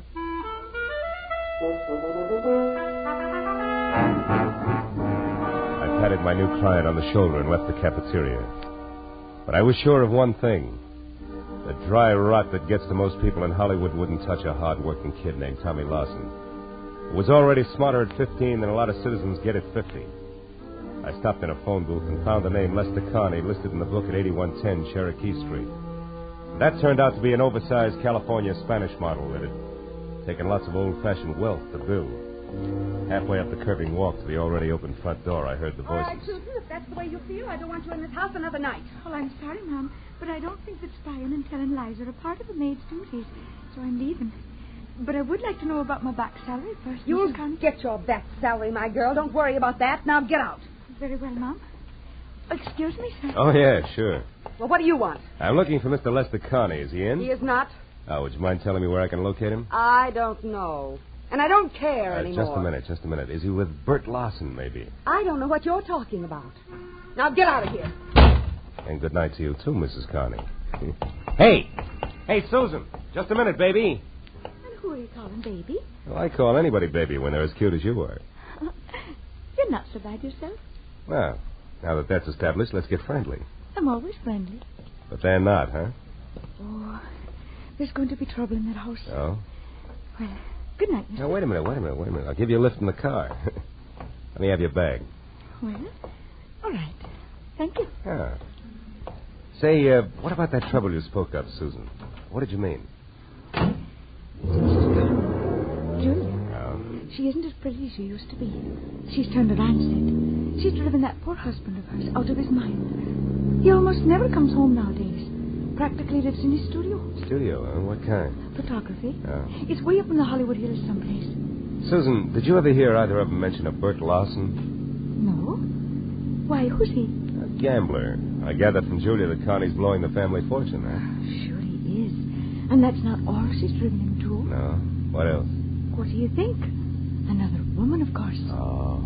an ice skater named Carol King at the Igloo. That's that nightclub with the skating show. Yeah, I've been there. Does Mrs. Carney know? Oh, she suspects. That's why she wanted me to spy on him. But I wouldn't because I don't blame him one bit. Not with Julia being like she is. Yeah, maybe you're right, Susan. But then again, maybe you've got your cause and effect backward, huh? Yes? Well, I don't know anything about that. But that poor man's been driven so crazy, he's threatened to kill her. Well, here's where I get out. And stay out.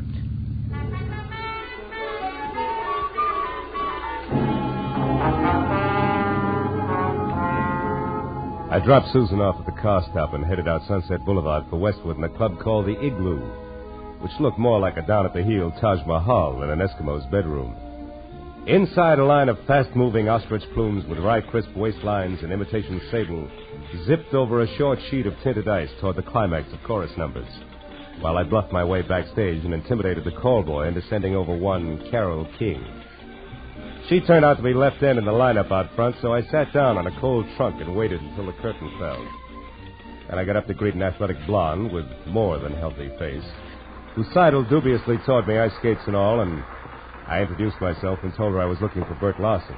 Why are you looking for Bert Larson, Marlowe? Well, because people say he's disappeared.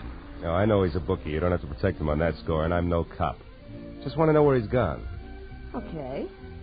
I hear he made a real killing yesterday, the first one in his life. Oh? I understand he's leaving town to retire. Who's going to make book for you from now on? Nobody. I never play the horses. My friends do. Oh, friends like Lester Carney? Lester? Well, now we get down to business. You smell like you're working for a wife, Shamus. Yes, again, sugar.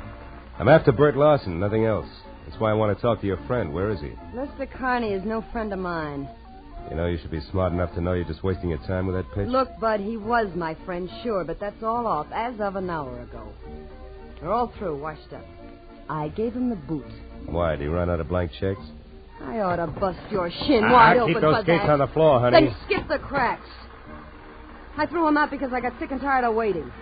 He kept me on the string for months with nothing but promises. Said he hated his wife, but when it comes down to cases, he refused to leave her. Why? I don't know. Got some hold over him. He hasn't nerve enough to break. So I wrapped him up in a neat little bundle and sent him home. It was a mess. I'll bet. Between you and Julia, he must be in a great frame of mind tonight. That's his problem now, brother, not mine. What is yours? How to keep your life on ice? No, wise guy. For your information, I'm quitting this show.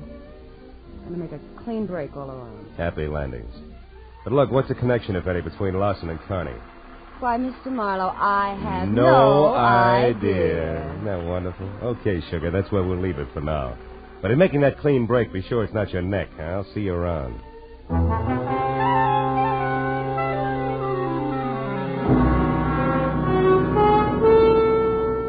I had nothing tangible to base it on, but as I left the Igloo and drove back to Hollywood, for some reason, I kept thinking that Tommy Larson was right. That his uncle was still in town and in some kind of trouble. And I was sure that at least half of Carol King's story had been lies, but why I couldn't figure. And another idea hit me, and hit me hard. I turned onto Cherokee again and drove up to Carney's house at 8110, parked, and went in. There the vague hunch began to shape up like grim fact because the front door was wide open and spilling a pale glow from the one light in the house, the hall lamp. I saw the note propped under the lamp even before I went in. I left it where it was. It said, to whom it may concern, I have paid all my just debts, my affairs are in order, and since life has been made intolerable for me, I have destroyed that which made it so, my wife, Julia. Now there's nothing left I shall dispose of myself, nor am I sorry, Lester Carney. And I looked up beyond the note and saw her lying at the edge of the circle of light from the lamp. Julia had been strangled by a silk cord that was still embedded in her swollen throat. I turned and started for the phone. There you are. Oh. So I got here a little too late, huh? Or is it too soon? My wife's dead, so what's the difference? You better stand still because I'll shoot fast. Who are you and what are you doing here? Name's Marlowe, and I assume you're Carney. All right, I'm a private detective trying to find Bert Larson. In the process, I got mixed up in your little fiasco from one end to the other. Bert Larson. Just a cheap bookmaker. You're one of the very few people who ever gave me a fair break. Where is he, Carney? Do you know? No. Does it matter? Too bad you bunted in here just now. The man's going to do what I've decided to do. It's a most personal, private affair. It's your party. But maybe you better think it all over again, huh? I've already thought it over. Thoroughly. Turn around and walk through that door to the kitchen. Go on. Sure. All right. Stop there. Now, open that door on your right. This one? Yes. Years ago, that cellar was filled with the best wines the world had to offer. What happened? You pulled too many corks? Find out for yourself, Marlowe. Oh!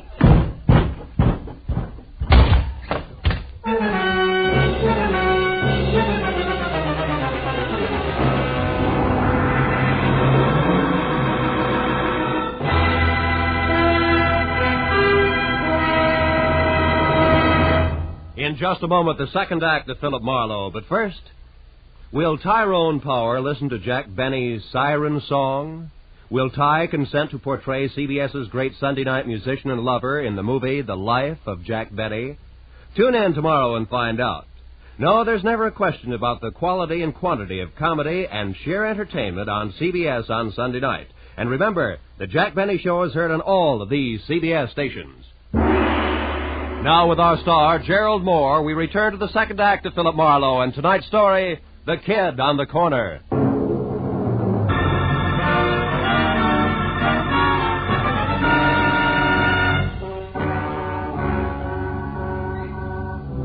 Lester Carney, bouncing the private detective down the cellar stairs, had been rough on both the inner and outer man, and my jaw was bleeding where his heavy signet ring had connected. I was back on my feet through the dusty jumble of barrels and boxes over to a grimy side window and finally out onto the street.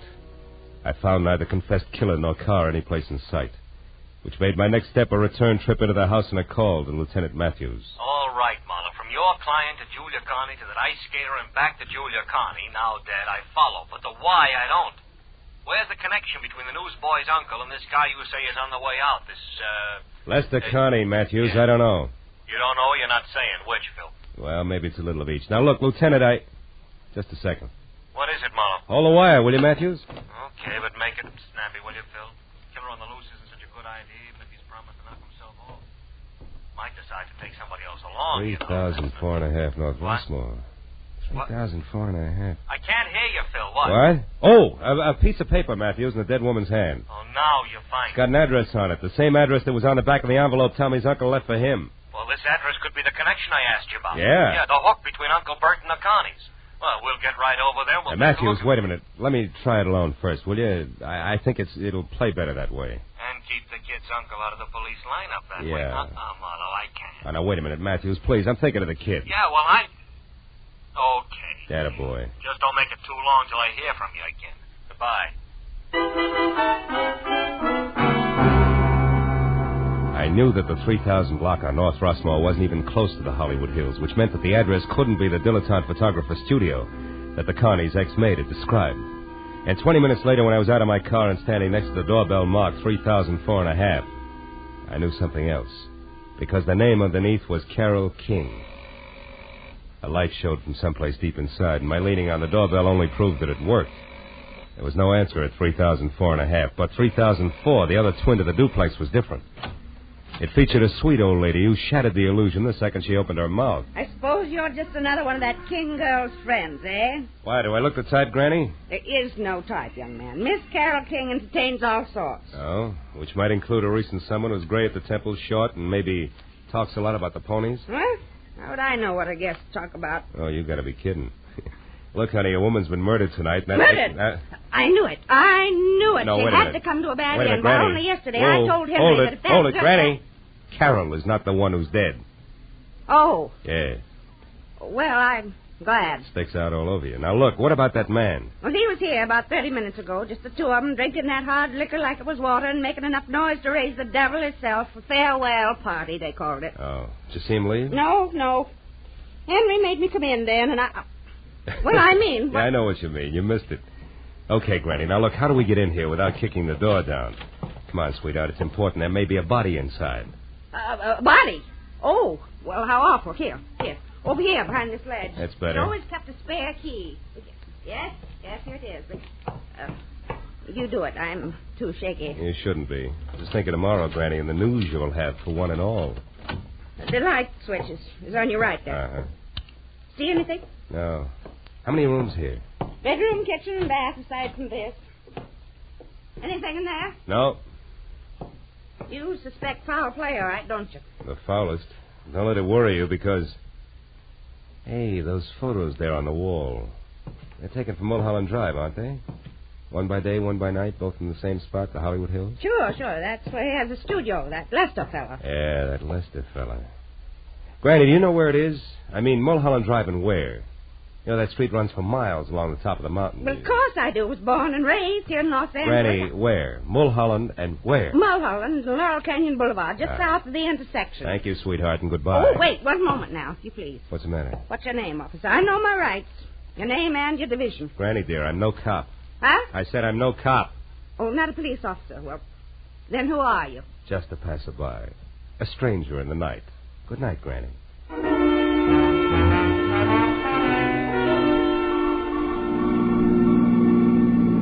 All the way from Rossmore to Sunset, then west to Laurel Canyon Boulevard, I kept worrying about Tommy Lawson and the uncle, who, from where I stood, needed at least worrying about no matter which way things played. But when I was on the strip of macadam that twists its way upward toward Mulholland Drive like a snake writhing from a long, long bellyache, I forgot about both client and relatives alike. Because at the top and a little to the south, where Granny had said it would be, was Lester Carney's studio, all right, but burned to the ground. Well, these select flyway joints sure go fast, huh, Chief? Yeah, wasn't 20 minutes on this one. Hey, mister, where are you going? Some of that metal stuff's still pretty hot. Who are you, with the law? No, Chief, I'm a private detective named Marlowe. I was wondering if Lester Carney was caught in there. He owned this shack. Yeah, I know. Is he a friend of yours? No, it's strictly business. He's wanted for murder. Yeah, he was wanted for murder, Phil. He was burned to a crisp in there. Hello, Casey. Hello, Matthews. Well, what's your guess? He started on purpose? No, suicides hardly ever burn themselves to death. No. He probably took some sleeping pills or poison and then a cigarette he left going and did this, you know. Hey, by the way, Phil, you saw Connie tonight. You think you might recognize him? Might. Yeah, he's over there. There isn't much. See you, Casey. Right, Matthews. Hey, Gerson. Hey, you tied Connie and this fire together kind of fast, didn't you, Lieutenant? I just found out about this place. Yeah, but you work alone, Marlowe. I got help. Oh. There it is. All that's left. See anything? Yeah, that ring. I noticed it earlier tonight. And the watch? No, I'm not sure. I don't remember what kind of... Hey, Matthews. What is it? What are you staring at, Phil? Come on over here. Come on. What? See this little piece of metal? Yeah. I think it's... Watch! Oh. Phil. You know, fire makes things hot. Yeah. Hot things burn and... Yeah. Marlowe, what is it? It's an idea. Yeah, like what? Like this isn't suicide after all, like it's murder, Matthews. Come on, we gotta get to our phone quick.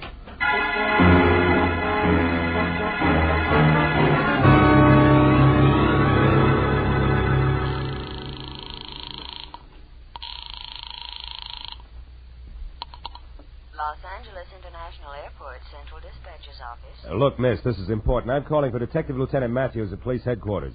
What passenger flights have left in the last half hour? Passenger flights? Yeah. Well, there have been two, sir. One to Dallas, Texas, the other to Chicago. Both American Airlines. Nothing out of the country? Marlowe, what are you getting? Will you wait a minute, No, Matthews? sir. However, there is a flight scheduled to leave at 10:10. Uh-huh. But that's just 5 minutes from now. That's going to Manila. Mercury Airways. Shall I connect you? Yeah, hurry, will you, please? Yes, Hey, Matthews, sir. this may be it. I'm glad for you. Mercury Airways. Central Dispatcher's Office, Mercury. There's a call from the police here for you. Go ahead, sir. Look, your 10:10 flight from Manila, is it going out on schedule? Yes, sir. The plane's standing by for the call signal now. Oh, then tell me this. Is there a passenger aboard named Bert Lawson? Lawson? One He's the moment, killer, please, Phil? sir. Hurry, will you? This Lawson killed Lester Connie. Then he. Will you hold it, Matthews? Yes, sir. We have a Bert Lawson aboard. Oh, good. Keep him there and don't let that plane get up in the air. Do you hear? The man's wanted for murder. But don't do anything else either. Just let him sit and wait for us. You got that? Yes, sir. I understand. Fine. We'll be there as soon as we can. Goodbye. Come on, Matthews. It's your show from here on in. Sirens included.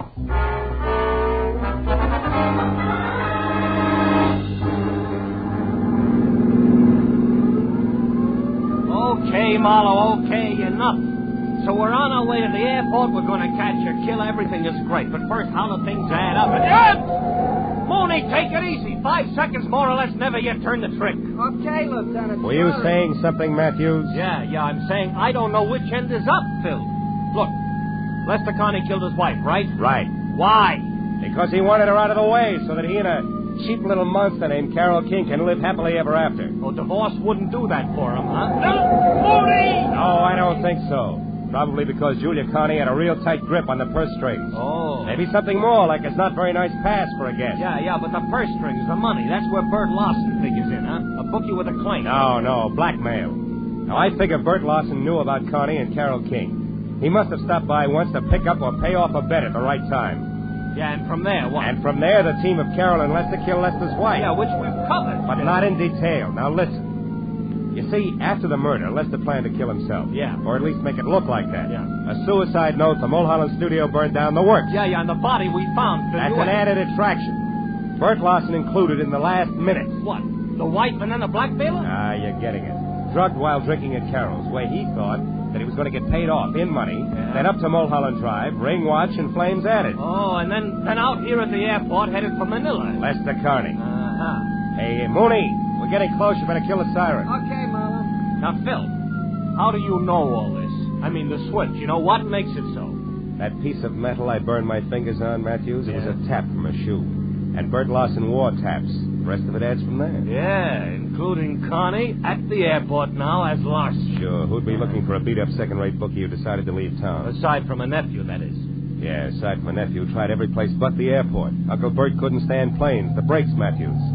Oh, here we are. Yeah, just you and me and Mooney and the killer. Aren't you coming, Phil? No, I think I'll wait here, Matthews. I got some thinking to do. About the scum you sometimes meet in the night? No. Not the kind of a kid I almost never meet in the night. See you. Yeah. All right, come on, Mooney. Maybe our boy will make a break for it, I hope.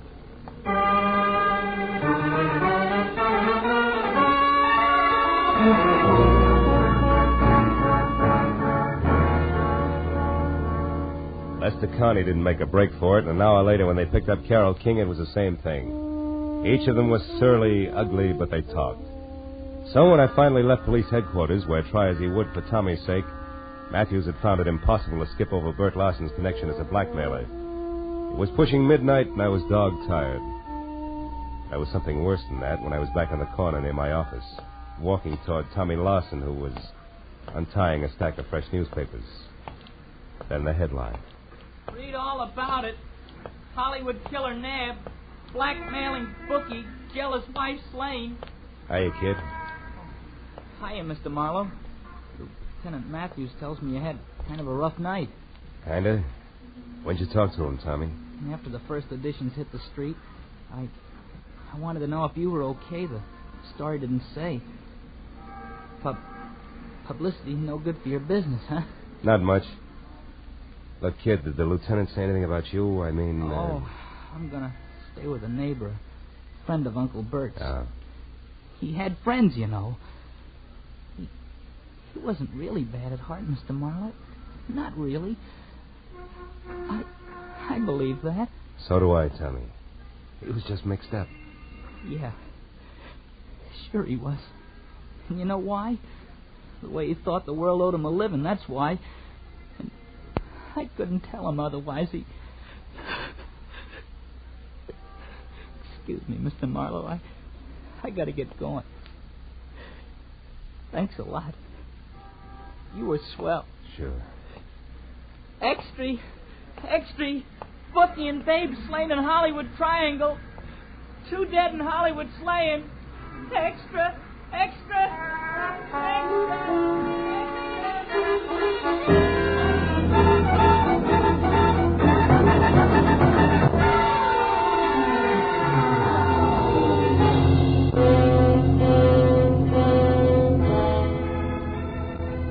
There's nothing more pathetic than a kid. The first time he's really slapped down by life. We, the older ones, the tired ones, learn to roll with the punch. Because we've got time in our corner, watching us, counseling us, teaching us how to save ourselves, so that at the final gong we're still on our feet. But a kid steps into life's arena expecting to find his opponents all he was taught to believe they would be. But instead he finds the old 1-2 below the belt. But if here he finds a good guy, and there a great girl, the going suddenly becomes not so rough. The fight becomes worth it. if only to help the next generation of Tommies find their ring a little cleaner. And the breaks not quite so tough.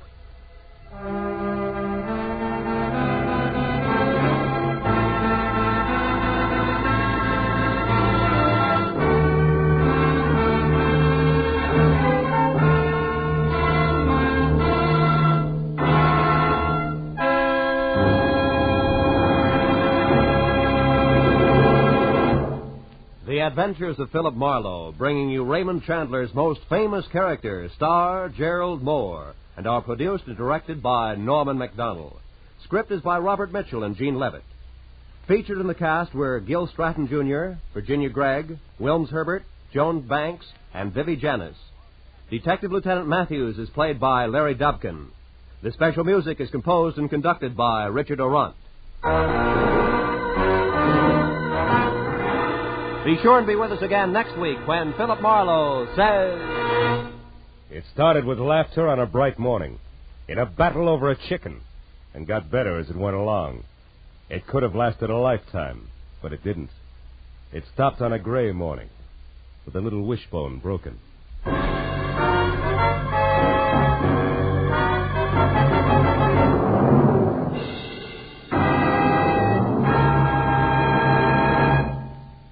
Stay tuned now for Gangbusters, which follows immediately on most of these same CBS stations. This is Roy Rowan speaking.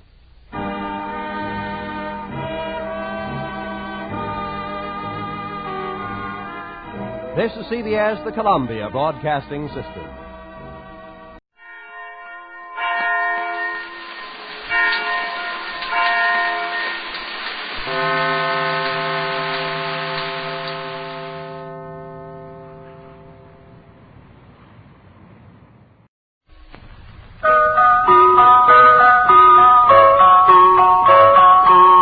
Pepsi-Cola, P-E-P-S-I, that's your smartest cola buy.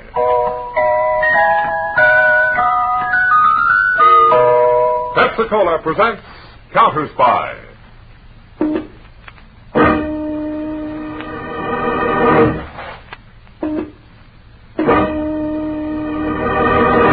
Washington calling David Harding, Counterspy. Washington calling David Harding, Counterspy. Harding, Counterspy, calling Washington.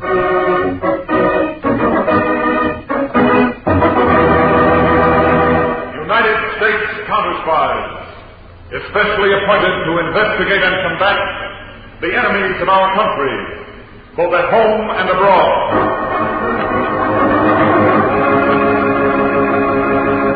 Tonight, the case of the Postal Pirates. Another Counterspy report to the American people. Brought to you each Tuesday and Thursday by Pepsi-Cola. Pepsi-Cola, it's a spot.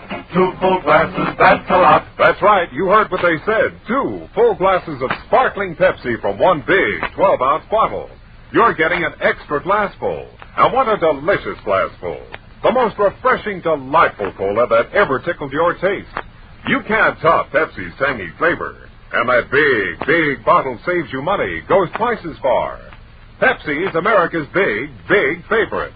And America's biggest cola value. So why take less when Pepsi's best? Whenever you reach for refreshment, remember, Why take less when Pepsi's best? And now, to Counterspy.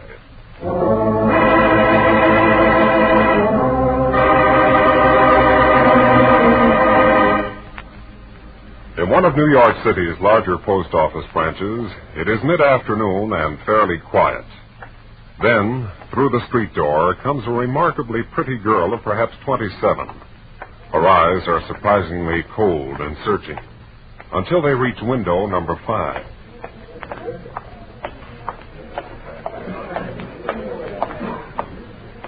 What'll it be, miss? Oh, hello. Hello, handsome. 100 threes. 5 days in a row, 103-cent stamp, so you do a lot of mailing. I've got a lot of friends. I'll bet. Mm-hmm. And, I can see the reason why. Oh, I didn't know postal clerks could make such pretty speeches. Oh, there are a lot of other things we can do, too. That why they keep you locked up in a cage? If you'd like to find out, they let us out at 5. Feeding time for the animals? You might say. Well, I always did like animals, especially big, burly ones. Well, this one feeds at the Shamrock across the street from here. Oh, there? Mm-hmm. That looks like a place where they feed the animals. Okay, I'll pick you up here at 5.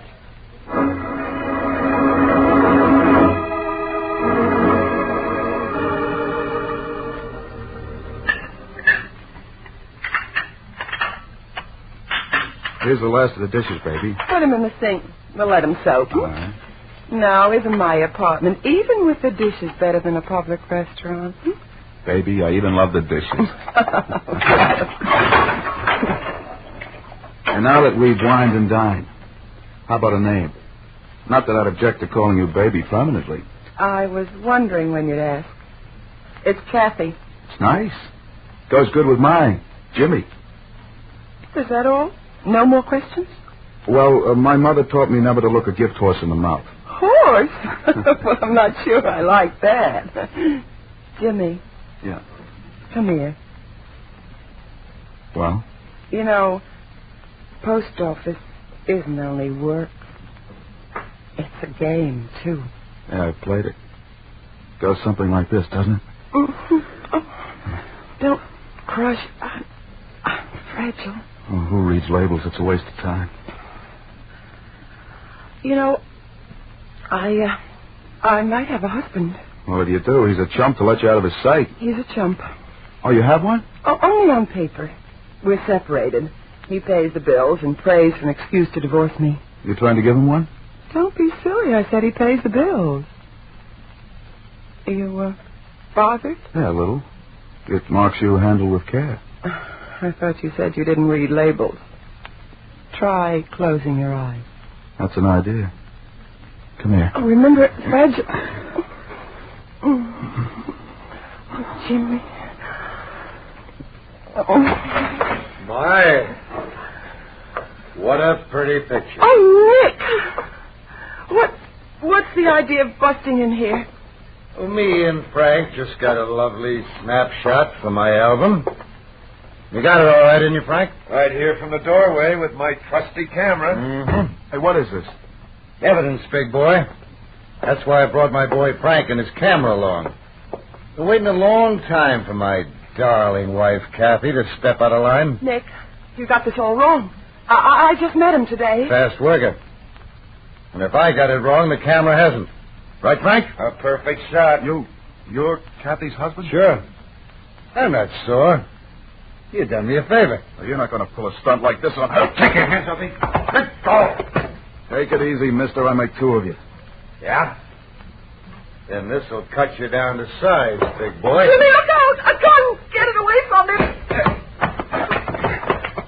Okay, Nick. Now I got the gun. Now get out of here. You kidding? What you took, I can take back. Oh! What?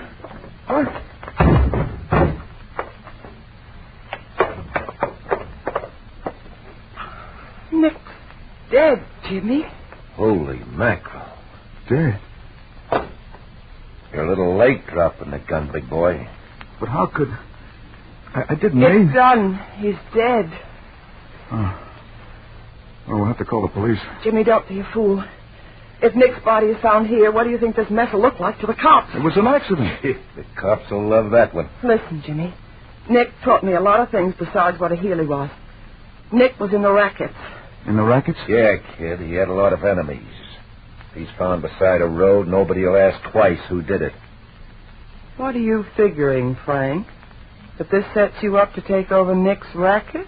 Yeah. I can get hold of a couple of boys to help me get rid of Nick, and then we'll all keep quiet. I slip into Nick's spot, you two are in the clear. How do you like it, Kathy? Okay, Frank. But, Kathy, it's an awful chance. Look, Jimmy, look, I like your style, and I don't want you wasting it in some jail cell while I'm around. You beat it now and let Frank take care of things. You stay away from me until I call you at home. And that won't be long, honey. That won't be long.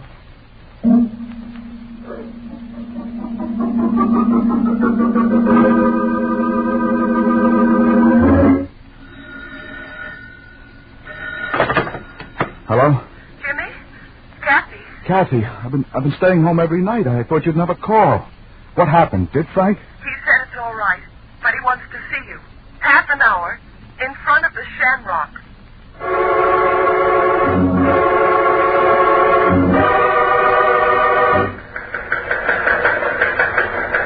This is David Harding. To Counterspy agents in Chicago, Detroit, Philadelphia, and Boston. Continue investigation parcel post theft ring. Take no action, make no arrests, but lay plans to close in on known members of ring at a moment's notice. Special attention, Boston field office. Have Harry Peter telephone me as soon as possible.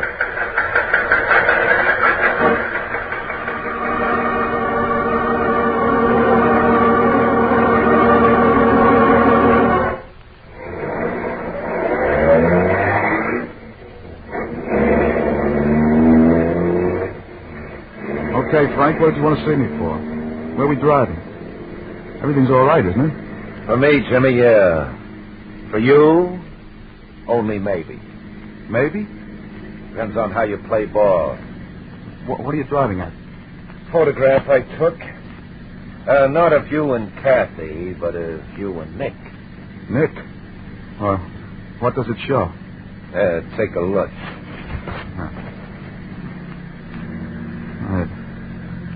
Looks like I killed him deliberately. I cut it perfect. With Nick on the floor and you over him holding the gun. If that picture should show up when Nick is found, boy, oh brother. What do you want? Money? I'm a postal clerk. Then what do you want? I took over Nick's racket. A racket that's worked in the post office. The post office? Yeah.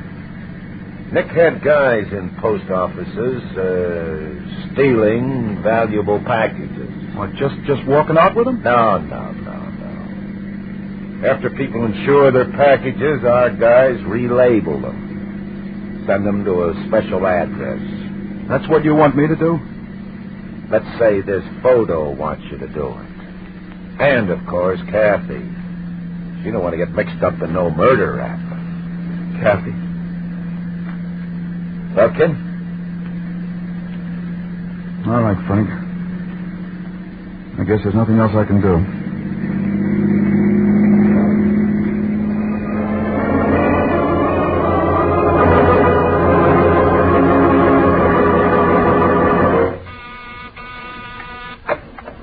United States Counterspy, Washington headquarters.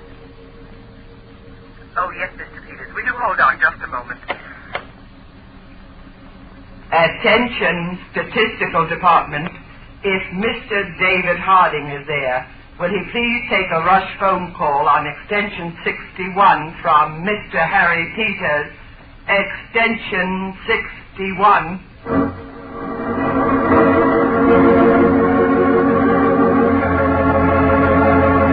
Hello, Peters. I've been waiting to hear from you. How's it going in Boston? Pretty well, Dave. We've got a line on all the small fry here. We're ready to pick them up on a moment's notice. That's good. I've got the same reports from Chicago, Detroit, and Philadelphia. But what's bad is the racket started in New York, too. Oh, great. As nearly as I can make out, this parcel post theft ring has been in operation about 3 months. They've stolen over $1 million in merchandise already. We pick up the small fry and the big shots just start over again. I agree, Dave. I'm going up to New York. I want you to meet me there. We'll take up the investigation together. Fine. When? Tomorrow. And you can spend the time in between reading postal regulations. I know them backwards already, Dave. Good. I'll have something else for you. Your credentials as Harry Gordon, postal clerk.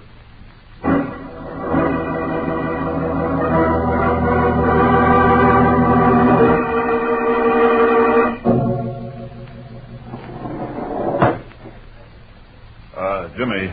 Yeah, what now, Harry? My daily stamp reports and registration book. Will you check them to see if they're right? Well, after 3 weeks, you ought to know yourself. I'd just like to make That's sure. my luck, always getting stuck with substitutes.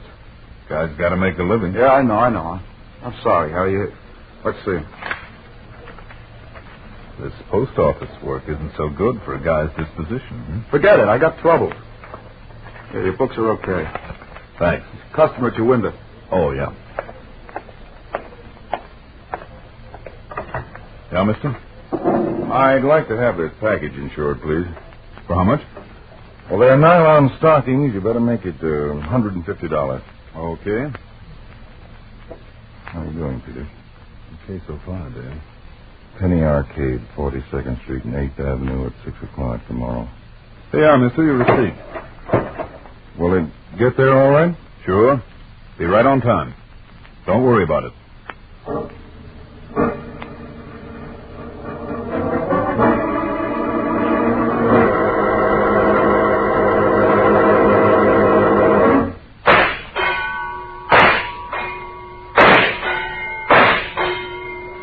Nice shooting, mister. Like to try a load yourself? Pinball's my speed. The other side of the arcade. Come on and watch. Okay. Any news on Jimmy Morrison, Dave? We traced the package I mailed that Jimmy Morrison relabeled. It went to 428 Front Street, a warehouse. A warehouse? Maybe the central warehouse for the whole racket. Well, there's your pinball machine. Watch me, boy. One thing more.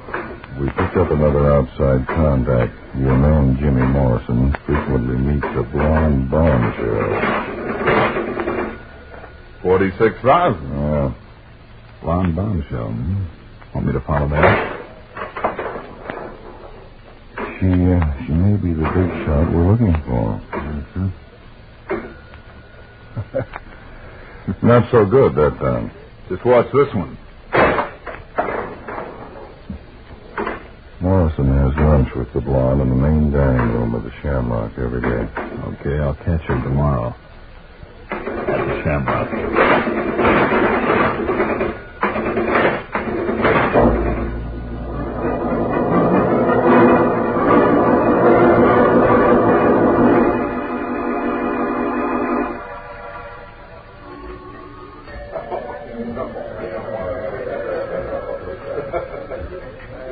Kathy, I tell you, we can't keep it up. Look, Jimmy, we have to. Besides, don't you like spending the extra dough on me? Oh, honey, if it wasn't for you. Why did Nick have Forget that name, He Jimmy. could have gotten that divorce, then we could have... What's the matter? The guy coming toward us. What? Harry Gordon, he works with me at the post office. Oh.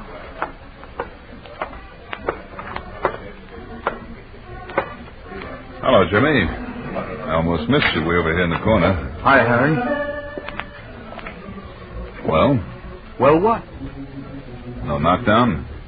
This is Kathy Thomas. Hi. Hello. Mind if I join you? Thanks.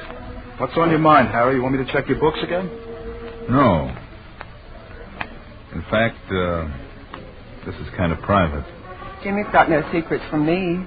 Oh, like that? Yeah. Mm-hmm. This might be embarrassing. I'm blushing. Speak your piece. What is it, Harry? Okay. Here it is in 3 little words. I want in. Is that a riddle? Let's cut the sparring, Jimmy. I got eyes and you got careless sometimes. Look, I don't... Wait a minute, Jimmy. Go on, Harry. Let's hear you spiel. Okay, sister. Your boyfriend here's been making funny with the post office. Packages come in from dress goods houses, jewelers, appliance dealers, and what have you. Junior here gets them, relabels them, and 5 will get you 10. They wind up where they shouldn't. You've got an awful big nose. Things could happen to it. Easy, Jimmy, easy. He's a bright boy. Harry, I suppose you could do what Jimmy's doing. I take it I'm in. Yes, if you have to be told. Kathy. It's all right, Jimmy. Harry, we'll get in touch with you. Don't keep me waiting. I'm impatient. In a day or 2. No, we'd like to have our dinner. Sure thing. Goodbye, Miss Thomas. Jimmy, my apologies.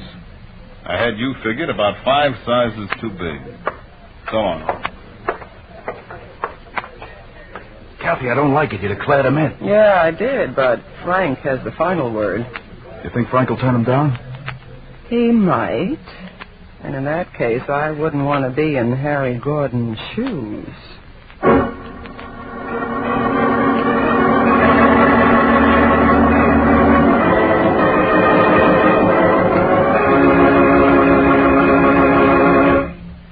just a moment, we'll return to Counterspy, brought to you by Pepsi-Cola. Pepsi-Cola, hits the spot. 2 full glasses, that's a lot. Lots more value, lots more zest. Why take less when Pepsi's best? More and more, among fellows and girls, among mothers and dads, you hear that sane and sensible question, why take less when Pepsi's best? No budget, no allowance, ever had a better friend than tangy, sparkling Pepsi-Cola. Because one big 12-ounce Pepsi bottle gives you 2 delicious drinks. That's twice as much tangy taste, twice as much delicious Pepsi to go just twice as far. That's why more and more families say, why take less when Pepsi's best? Yes, families like yours and mine, families all over America, they're all saying, why take less when Pepsi's best? Pepsi-Cola hits the spot. Tastes terrific when you're hot. More and better than the rest. Why take less when Pepsi's best? Today, tomorrow, always. Get America's biggest cola value.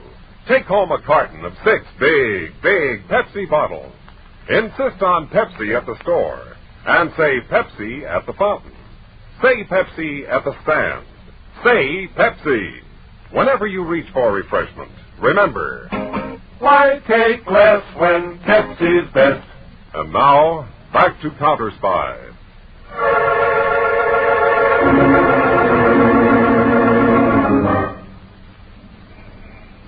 It's just after 5 p.m. in Midtown, New York.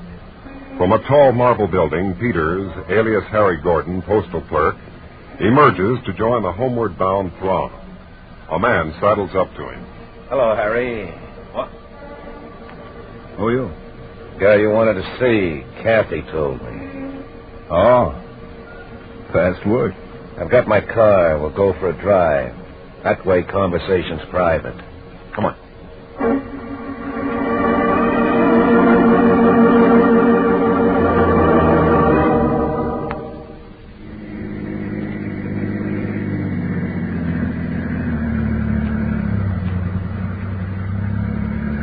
Okay, Harry, stay on the West Side Highway now. Swell car. Handles nice. Yeah, I know. I like to drive. Except in city traffic. That's why you wanted me to take the wheel? One reason. And the other? You're a bright boy, Harry. Thanks. Yeah, the kind of a guy we'd like to have. If we were taking on new guys. You're not? We don't like volunteers. We like to pick out our own boys and hold them to us good and tight. I stick like glue with this dough. Glue melts. We prefer something more solid. Now, you might be a right guy. Thanks. Or a stoolie. I can't sing a note. Maybe even a cop. I haven't got flat feet. Maybe, but we never take chances. Hey, slow down, will you? You're going too fast. I like speed. Now, don't get cute and try to get a cop on our tail. Out of power in this motor. Slow down, I'll blast your head off. I thought you'd show a rod sooner or later. Okay, I showed it. Now, slow down. What for? Right now, this is the safest way I can drive. You crazy fool, look out!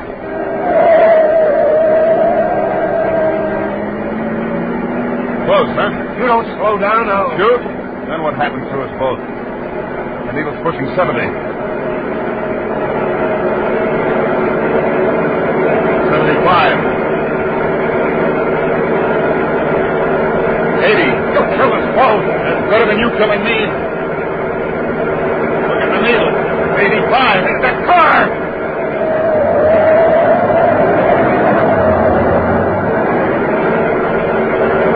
Okay, you win. You win. Only slow down. Toss the gun on the floorboard. Okay. Now slow it. Turn out on your pockets and open the jacket wide. I don't want you to crush. Yeah, sure. I ain't got another gap.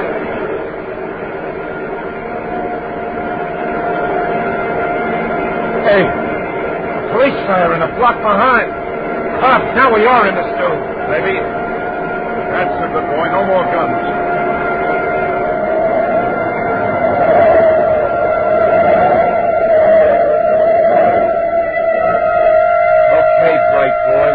What are you going to do about those cops coming? We'll see, tough guy. Get out.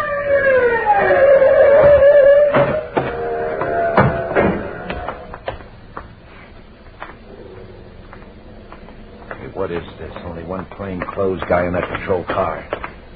Peters, I've been tailing you since you got into this car. What a race you staged. He pulled a gun on me, Chief. The only way I could make him drop it was to speed up. Chief? Who are you guys? Counterspy. Sorry it turned out this way, Dave. It practically tips our hand. I'd rather have our hand tipped than you dead. We'll move in right away. We'll hand this fellow over to the police and then go right down to pick up Jimmy and the girl.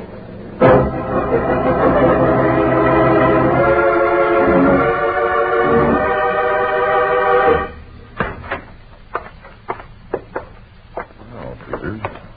Our friend Jimmy's not here. Yeah. Looks as if he left in a hurry. He can't possibly know about the chase and...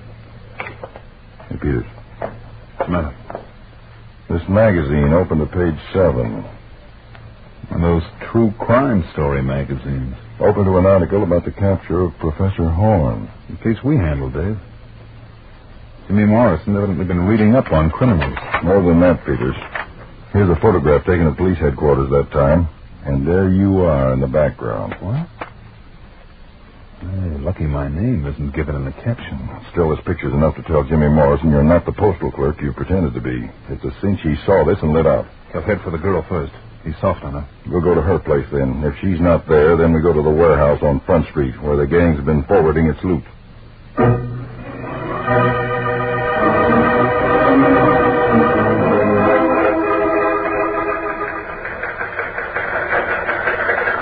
This is David Harding. Attention Counterspy agents, Boston, Chicago, Detroit, and Philadelphia.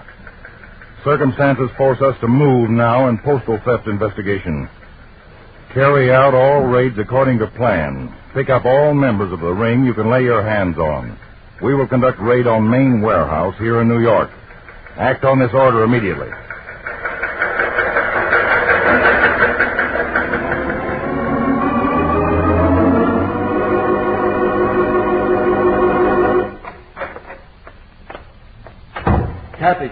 Kathy. Jimmy, I thought Frank told you never come near this warehouse. Forget Frank. We got to get out of here. What are you talking about? That guy, Harry Gordon, he's really a counterspy. Counterspy? I saw his picture in a magazine. Oh. Come on, Kathy. We haven't got any time to lose. Maybe... Kathy, that light. Oh. Nick. What goes, Kathy? Counterspies. Jimmy says they're onto us. What? Nick, I thought I'd killed you. Forget it, Jimmy. We're all in a jam now together. A frame-up. Look, Jimmy. You jockeyed me into this. Yeah, kid. And you're staying in. Nick, forget the gun. We've got to stick together. That one loaded with blanks, too, Nick? Try it and see, kid. Stop it. The counterspies will be right outside this minute. Well, I'm putting it together, Kathy. At that time you telephoned me, I never gave you my number. So you didn't. You didn't even know my last name, man. That's right. It was a frame. Nick played dead, so you'd be forced into this setup. Your post office is in a nice district. Good merchandise. There, you got it all. But the funny thing is, Kathy, you didn't have to frame me. I'd have done anything you wanted me to. But I'm not doing anything more. Jimmy, we've got to get away from here. The three of us are in this now. Wrong edition, baby. What? Just two. You two. What? Get over there. Both of you. He's crossing us, Jimmy, you and me. How does it feel, Kathy? Don't be a sap. Do something. All Jimmy's going to do is die. Now stand there. I got a letter to type, and I'm strictly a one-finger guy. And I don't want to use it on the trigger. Yet.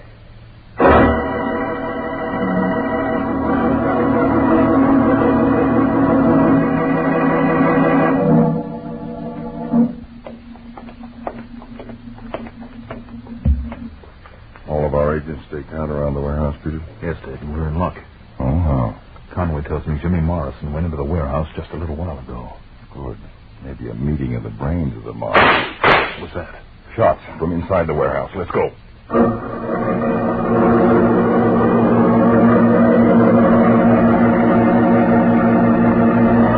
You men cover the main floor of the warehouse. Peters and I'll take the office upstairs.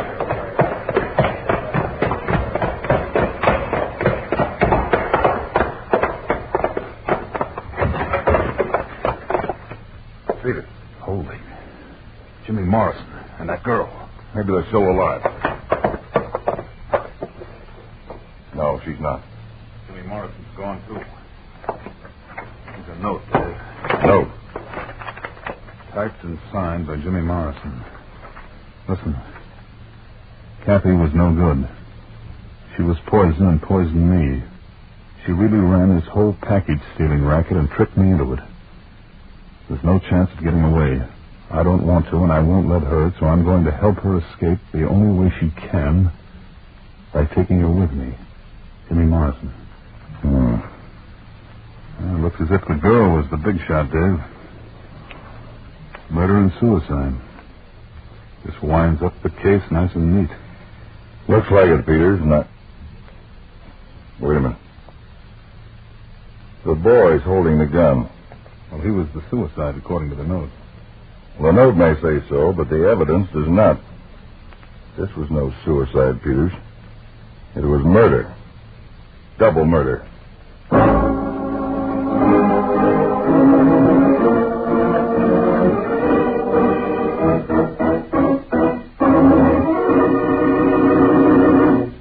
Back to David Harding in a moment. But first, when your friends drop in, be generous, but be thrifty, too. Serve plenty of delicious Pepsi-Cola. Pepsi's big 12-ounce bottle gives you not just one sparkling glassful, but two. Get a carton of 6 and serve 12 delicious drinks. Yes, Pepsi is America's biggest cola value. You get twice the tangy taste, twice the refreshment, twice the Pepsi. So why take less when Pepsi is best? Whenever you reach for refreshment, remember, Pepsi-Cola, hits the spot, 2 full glasses, that's a lot. Lot more value, lot more zest. Why take less when Pepsi's best? This is David Harding. The deaths of Jimmy Morrison and Kathy Thomas, plus the simultaneous raids we made in Boston, Chicago, Detroit, and Philadelphia, would have ended our investigation of the Postal Post theft ring, except for one small mistake. A mistake that turned an apparent suicide into murder. A mistake that led us straight to the criminal boss who tried to buy life insurance with death. For the exciting conclusion of this case, I invite you to listen Thursday night. Case of the Postal Pirates, File 2 on Counterspy.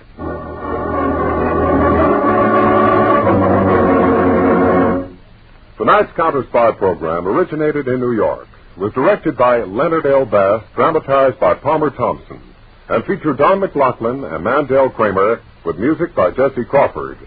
Counterspy is a Phillips H. Lord production for Pepsi-Cola. Enjoy some Pepsi, ice cold tonight.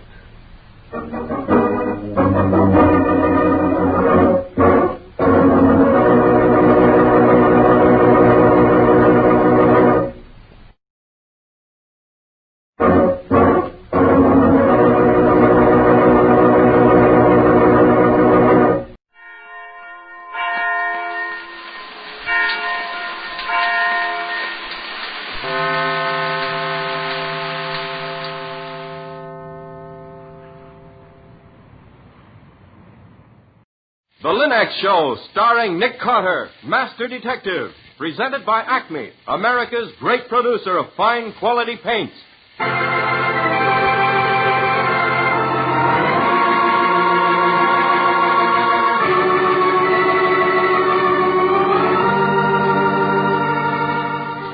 This is the story of a man known the world over as one of the most daring and resourceful characters in the history of detective fiction.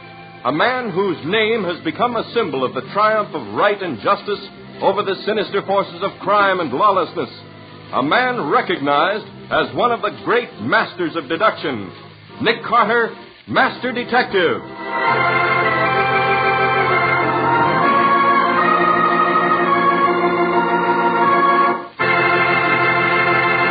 Today's strange case, the haunted rocking chair. Another exciting chapter dramatized from the life story of Nick Carter.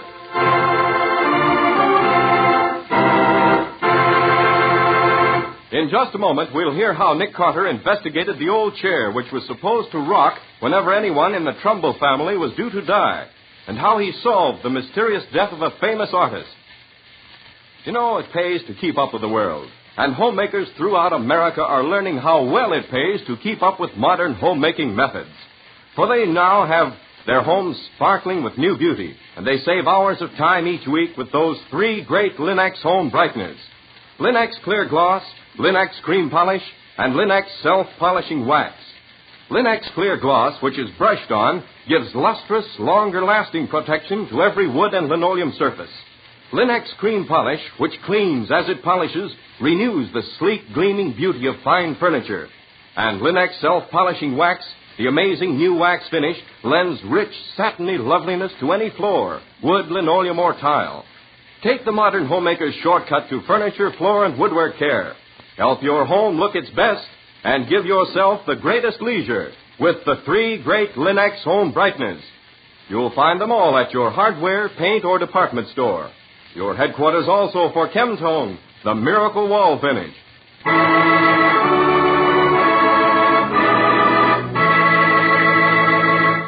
And now for today's exciting case from the life of Nick Carter. Once again, we keep our weekly appointment, which takes us to the sedate old Victorian mansion on the corner of 5th and 4th. It is late afternoon. The long shadows fall across the quiet streets. A solitary flower peddler ambles slowly down the block. His horse follows sedately, pulling a dilapidated truck full of potted geraniums and petunias. The peddler is exercising a fine Italian tenor voice. Anybody wants the flowers? Like the flowers? I got a petunia. I got a geranium. I got a roses. Whoa, Garibaldi. Oh, wait a minute. Hey. I got to say, for the nice young lady is home. Got a petunia. Got a begonia. Tony, wait a minute. It's okay, Garibaldi. She's a coming gay. Good afternoon, Miss Patsy. Hello, Tony. How's Garibaldi? Oh, it's fine. Good. Tony, have you got any climbing roses? We lost ours, you know, winter killed. No. Uh-huh. That's too bad. It's a shame, too. You want the Paul Scarlet or that new Dawn or a Blazer, maybe? Well, I don't got them today, but I'm going to get them for you. Good. We'll take one of each. Miss Patsy, your boss, he's home, maybe? You mean Mr. Carter? Yes. Yes, he's upstairs in the laboratory. You ask him, please, can he see Tony? Well, it's after office hours, Tony. I got to see him, Miss Patsy. Please, I got to see him. What's it about? My sister, Maria. She's afraid. She's got afraid to death. What's she afraid of, Tony? A rocking chair. What? A rocking chair that was belonged to an old lady. And this old lady is dead a long time ago. But sometimes she's come back. She sits in the rocking chair and a rock and a rock and a rock. And every time she's a rock, somebody gets dead. That sounds promising. Suppose you tell me all about it, Tony. Then I'll see if I can't persuade Mr. Carter to pay your sister a visit and investigate that rocking chair.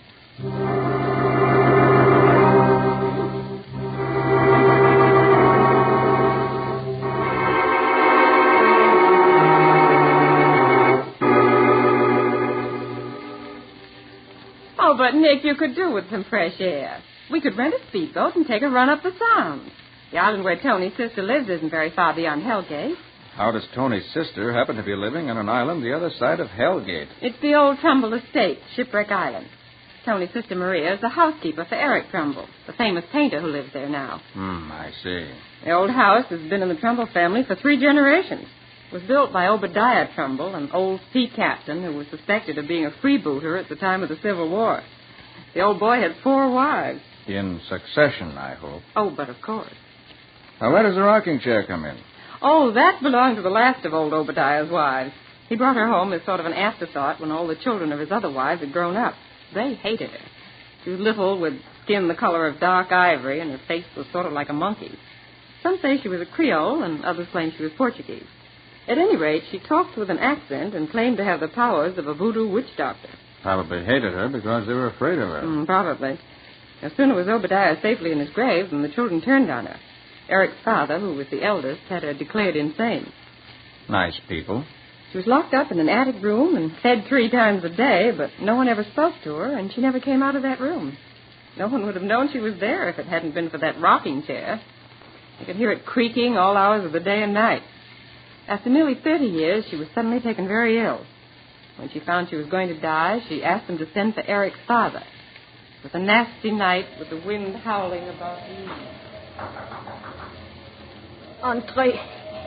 Come in, stupid. So you have come, eh? The doctor has told you I am about to die. And you think at last you will be rid of me. Listen, you fool. You will never be rid of me. I will return sometimes and sit in that rocking chair where I have spent so many lonely years. You will not see me, but I will be there. Sometimes the chair will rock, and that will mean there is to be a death in this family. There is about to be a death now, I think. Yes. See? The chair. Already it starts to sway. This time, it predicts my death. But it will rock for you. All of you. And as the chair rocked faster and faster, she died. Eric's father saw it. Well, probably a form of self-induced hypnosis brought about by the old girl's suggestion. Possibly. The rocking chair heard from again? Yes. Every now and then. But the funny part is that almost every time, according to Tony's sister, someone in the family died within the year. In a family that size, just by the law of averages, someone is apt to die within the year, whether the rocking chair rocked or not. Oh, I hadn't thought of it that way, Nick. Anybody living in the old house now, except Eric and Tony's sister? No. They came back a little over a year ago. Eric was too broke to live anywhere else. Has Tony's sister ever heard the famous rocking chair? Not until lately. Seems that everything was going along as well as could be expected until Captain Ralph Trumbull, Eric Trumbull's cousin, and his wife moved in. I gather the captain's wife is very attractive. And the captain isn't always home. And Eric is a notorious ladies' man. That's about the size of it. And to top off the whole thing, the rocking chair seems to have started to rock again. Well, what do you expect me to do? I just want you to find out what makes that rocking chair rock, so Tony's sister can stop being frightened. All right, I'll look into it. If you can get them to rent us that new speedboat. But remember, I don't want any hard-boiled eggs in my lunch.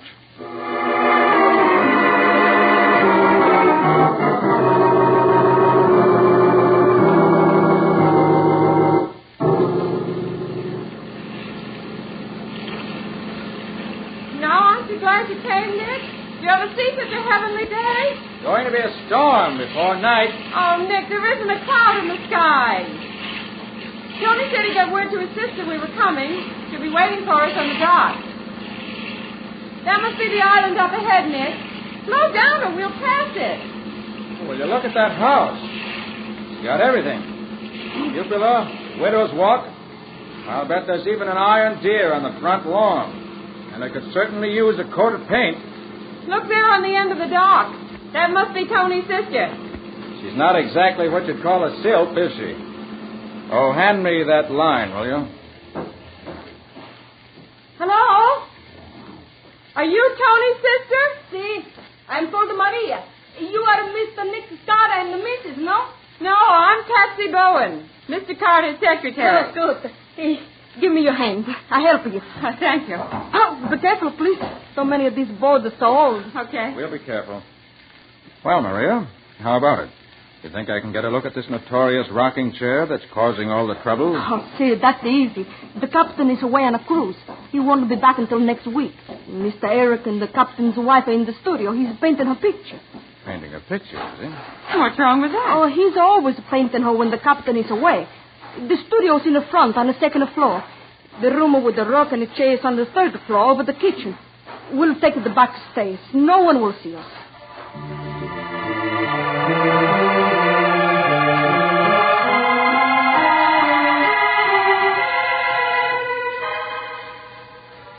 This is the room, Mr. Carter. Door's locked. See, it has not been entered since Mr. Eric's father was found hanging to the rafters, and they threw the key into the well. Is there any way we can crawl in through a window? No. The only window is 2 floors above the roof of the kitchen. There's 3 outside, but the branches are too small to hold anybody. Then I'll have to pick the lock. That shouldn't be much of a job with my pick lock. Now, let's see. This old house is so quiet, you can almost feel it breathe. Wish it weren't so dark up here. Nick, Nick, you hear that? Santa Madonna. This is the chair again. It rocks. Someone want to die. Someone want to die. Quiet, Mother, quiet. Just a minute now. The lock isn't as simple as it looks. There. That did the trick. Now. Oh, no one is there. The room is empty. Look, over there right beside the window. The rock is still rocking. And there's dust all over everything.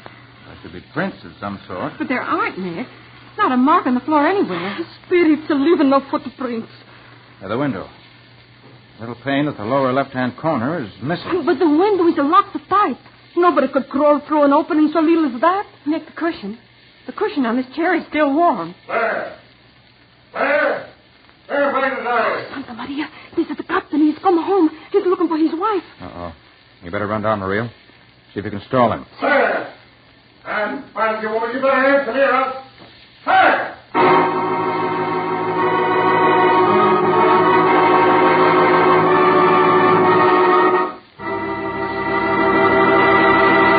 Well, a locked room and a rocking chair that rocks all by itself, with nobody around to set it rocking, and an angry captain trying to find his missing wife.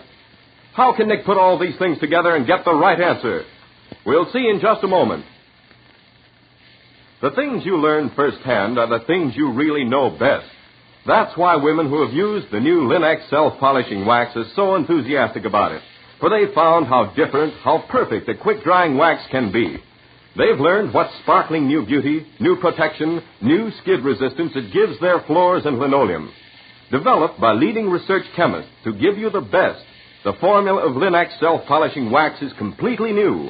It has the highest possible content of genuine Carnauba wax, lending handsome appearance, lasting protection, real anti-skid finish to every household floor surface.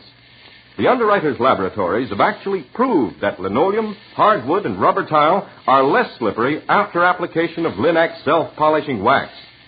The minute you walk where it's been applied, you can tell the difference. What's more, Linex self-polishing wax dries quickly to a satiny luster without tiresome rubbing. And it takes only a jiffy to wipe on. So follow the example of wise American homemakers. Use genuine Linex self-polishing wax. And remember, when you want a modern finish of the brush-on type to give even longer-lasting protection, get Linex Clear Gloss, which dries overnight to a beautiful gloss finish that lasts amazingly. Whichever you prefer, Linex self-polishing wax or Linex Clear Gloss, you get the finest product of its kind when you ask for it by name, Linex. You'll find all three great Linex home brighteners and Chemtone, the miracle wall finish that dries in 1 hour, at hardware, paint, and department stores everywhere.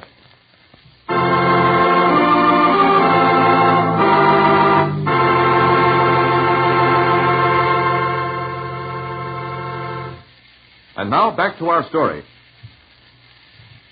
Investigating an old house in which an ancient rocking chair started rocking without any cause or reason, Nick runs into a complicated set of circumstances. Eric Trumbull is painting a portrait of the captain's beautiful young wife, much against the captain's wishes. And Maria, Eric's Italian housekeeper, is scared of both the rocking chair and the quick-tempered captain. As we pick up our story, the captain is storming through the house looking for his wife. Maria! Maria! Oh, there you are.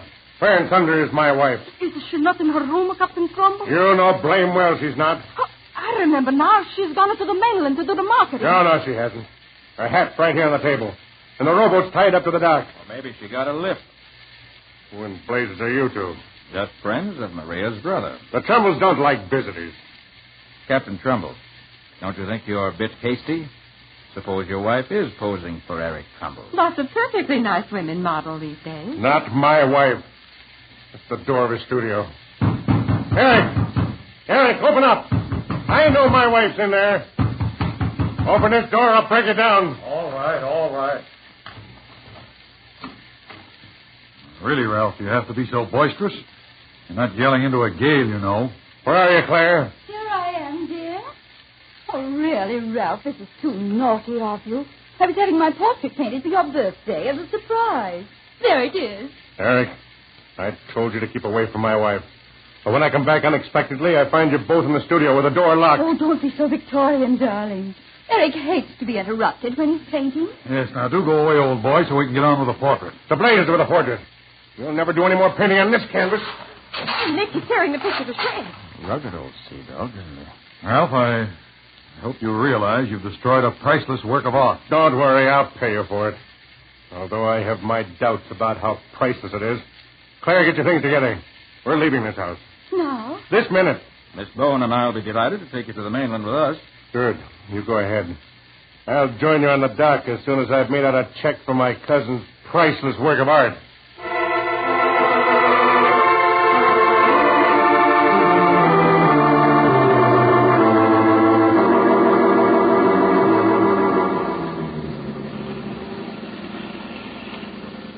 Nick, I don't see why you insist on going back to Shipwreck Island. We just left it a short while ago. I know it, Patsy, but I got to thinking. Eric Trumbull may not be the nicest guy in the world, but I'd hate to see anything happen to him. I think it'd only be fair to warn him. Warn him about what? About the captain's crazy jealousy. From the things he said as we were taking him and his wife back to the mainland, I suddenly realized how intensely he hates Eric. I don't think Eric realizes it. Good grief, look. Tied up to the Trumbull dock. It's a police launch. Yes. We're too late, Patsy. What a fool I was not to come back right away. Oh, Nick, look. There's Lieutenant Riley standing on the breakwater. Something serious must have happened if he's been called in. Ahoy there, Nick. I thought you'd be back when you heard the news. But you're too late, me boy. The whole thing's solved. What's solved, Lieutenant? Eric Trumbull's death. I was afraid of that. What happened? Hanged himself, he did. Hmm? We're just waiting for the photographers to finish before we cut him down. No, Riley, don't touch him. Don't touch a thing till I have a chance to see him. But this isn't suicide. It's murder.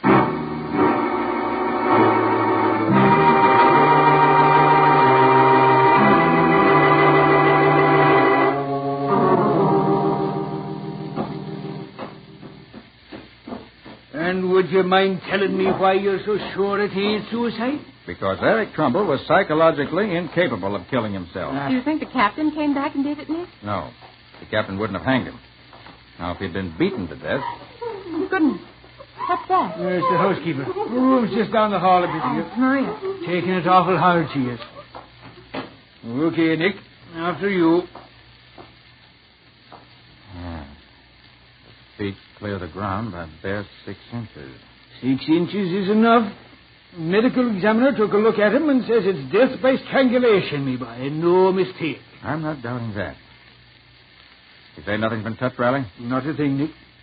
And it's definitely murder. Oh, no, you don't, Nick. Just take a look at this here suicide note pinned there on his chest. I can't live without her, and I won't. Signed, Eric Trumbull. That, me boy, is in his own handwriting. Checks with the writing we found in his diary. Possible, but this is only part of a piece of paper. The upper part's missing. So what? It's a suicide note. That's enough for me. Riley, if a man's going to commit suicide, he has to stand on something. Box, chair, even a few books, and then kick them away from him. But there's nothing here. Nothing within 15 feet of the spot where the body's hanging. You're right. Consequently, Trumbull was strung up by someone else. Someone who threw the rope over that beam, hauled the body up, and then tied the rope to that bracket. Now, wait a minute. What would Mr. Trumbull be doing all that while? There's no signs of a struggle here. Probably because the murderer was careful to sneak up behind him and knock him unconscious first. Your medical examiner will take a good look, Riley. I think he'll discover a lump at the base of the brain somewhere. Hey, I better go and talk to him. Who would ever think of looking for a lump on the head of a guy who's hanged himself? Nick?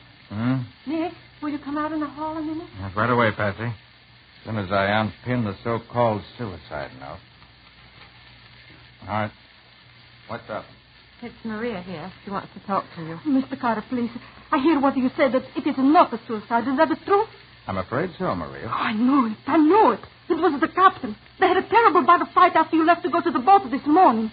Maria, what makes you so sure that Captain Trumbull killed his cousin? Is that the note you have in your hands? It's part of a letter Mr. Eric sent 3 days ago to New Bedford where the captain's ship had gone. Mr. Eric was in love with the captain's wife. He was painting a picture of her. Yes, we know that. You did it then. I know it. While you waited on the dock. We were there less than 5 minutes. Oh, the captain is so strong. For him, 5 minutes is plenty. What makes you so sure it wasn't somebody else? Somebody who came to the island after we left. Because nobody came. When you are gone, I lock all of the doors and the windows.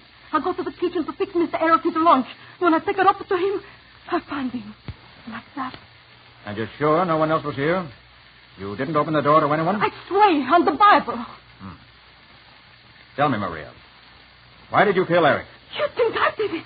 No, you are wrong. It wasn't the captain that letter frozen. That letter was written to him. The captain didn't do it, Maria. For two reasons. One, the letter, though undoubtedly written by Eric, was never sent. But, Nick, how could you possibly know that? Because this torn suicide note covers more than half a sheet of notepaper. Any letter that's gone through the mail has been folded at least once. This one was never folded. Consequently, never sent. But the second, and the most important reason, as we left the island this morning with the captain and his wife, I happened to take a look at the house. Eric Trumbull, alive and healthy, was glaring at us from his studio window. No! No! Consequently, Maria, since no one entered the house after we left, and since you were alone with Eric Trumbull, the only person who can possibly be responsible for his death is you, Maria. Your last name is Trumbull, isn't it? Yes. Maria Trumbull. I was Eric's wife. That's why I killed him. Yes. I had an idea that was the reason. He married me 20 years ago in Sorrento when I nursed him back from the dead. During all this time, no one has ever known. I sold my house and my little farm. It was that money paid for his first exhibition. I do not begrudge him that. He was a genius, senor. They are not like other men. After a little while, I did not even mind his love affairs, so long as it was only his model. You see, I knew they would not last. Oh, Maria. But this time it was different. The captain's wife, she was a woman of his own class. He wanted her to divorce the captain and marry him. Don't know what would become of me. And so, this afternoon, when I found the letter he was writing to the captain, I knew it was over between us. I knew he was through with me. After all the hardships, all of the insults, something inside me turned strange and cold. And I killed him. I'm not sorry. Maria. You think that is strange? No. I got tuberculosis. In 6 months, I'll be dead. Well, Nick, you're right again. He found a lump as big as an egg behind his left ear. You got any idea who could have done it? Maria knows, Riley. Huh? She was Eric's wife. What? I have no doubt she'll be glad to tell you whatever you wish to know.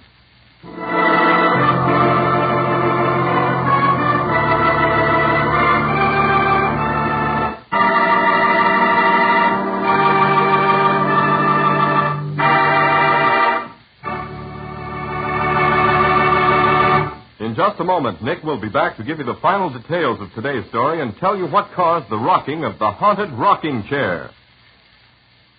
You and your family take pride in your home, of course. That's why you keep it bright and sparkling.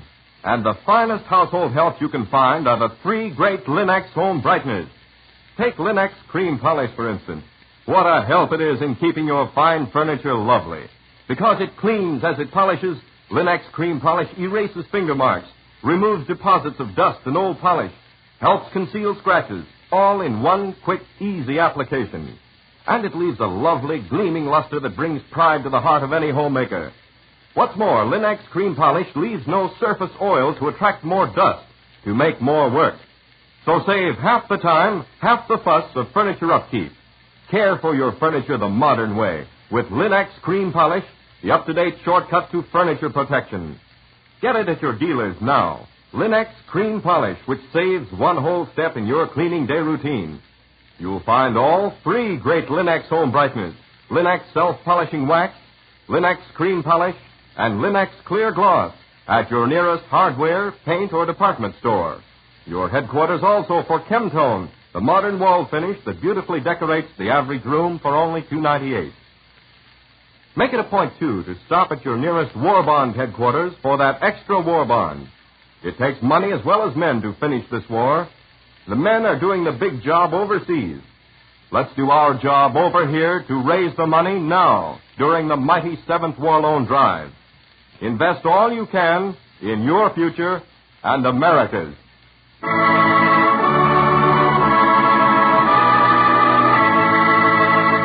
And now let's hear from Nick Carter himself. Nick, what happened to Maria? Did Riley arrest her? Yes, Ken, he did, but she died before she could be brought to trial. And what about the rocking chair? After considerable observation, we found out it was just a Trumbull cat. She used to climb up the trees, jump through the broken pane, and into the chair, which stood right beside the window. She'd sit there in the old chair and wash herself, and her movement would make the old chair rock. But how come the cat just started recently to sit in the old chair like that? Well, we learned it was only recently that the cat came to live at the house. Disgustingly simple when you know the answer. That's what I always say. And Nick always laughs at me when I say it. But it's true. Well, what's about your story for next week, Nick? Got a couple of not too well-veiled hints on that one? Well, I don't see why not, Ken. Patsy and I were taking a shortcut through the park one day in my car. Which is more like a police squad car than a pleasure car. When we heard a police call over the radio, directing the nearest squad car to a certain address to take care of a dead body. And were we interested to find that the address where the body had been found was our own office at 4th and 5th. Well, that sounds like an interesting start to a story. And when the band of thieves kidnapped me and tried to... No, hold it, Patsy. Save something for next week. Well, Nick, what do you call the story? The Body on the Doorstep.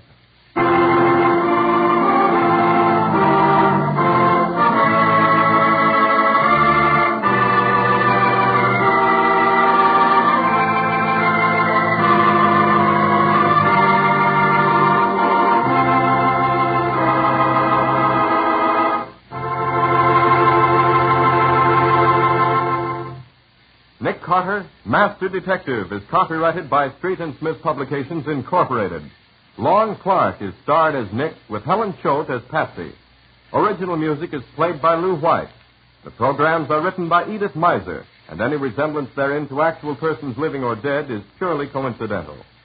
The entire production is under the direction of Jock McGregor.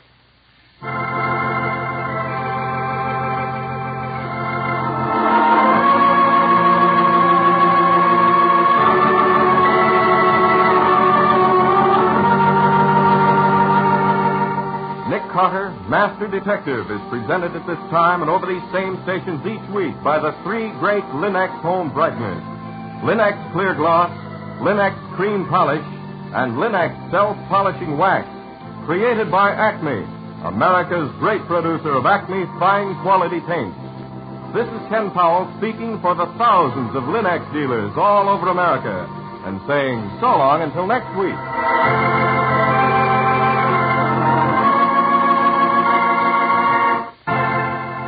This is the Mutual Broadcasting System.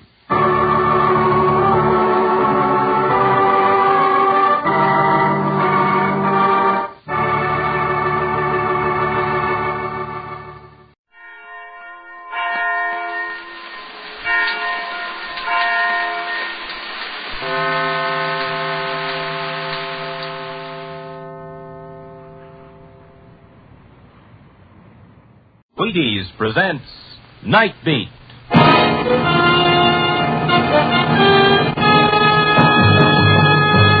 On stage tonight, transcribed from Hollywood, Night Beat, another in the Wheaties' big parade of exciting half-hour presentations. Night Beat.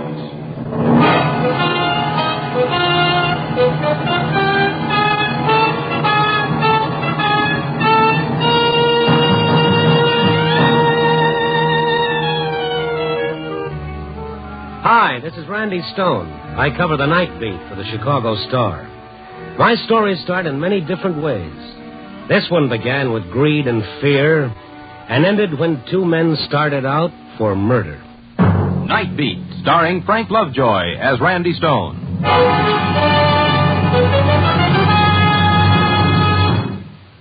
If you don't mind, Wheaties and I are going to talk to four little boys in Philadelphia for a moment. Their names are Dennis, Donald, David, and Dean Joost. And their father's name is Eddie Joost, champion shortstop of the Philadelphia Athletics. Boys, I hear you all eat your Wheaties along with Dad in the morning, and I think that's swell. Because Dad needs that Wheaties energy to help him get through the old ball game, the way he hustles when he's on the field. We sure wouldn't want him to skip his Wheaties, would we? And it could happen. He's a pretty busy man. So keep setting him a good example, won't you? Keep eating your Wheaties and milk and fruit, and keep Dad eating his. Just tell him this if he happens to forget. Say, Dad, See how Wheaties at 7 can help at 11, huh? Thanks, boys. Thanks a lot.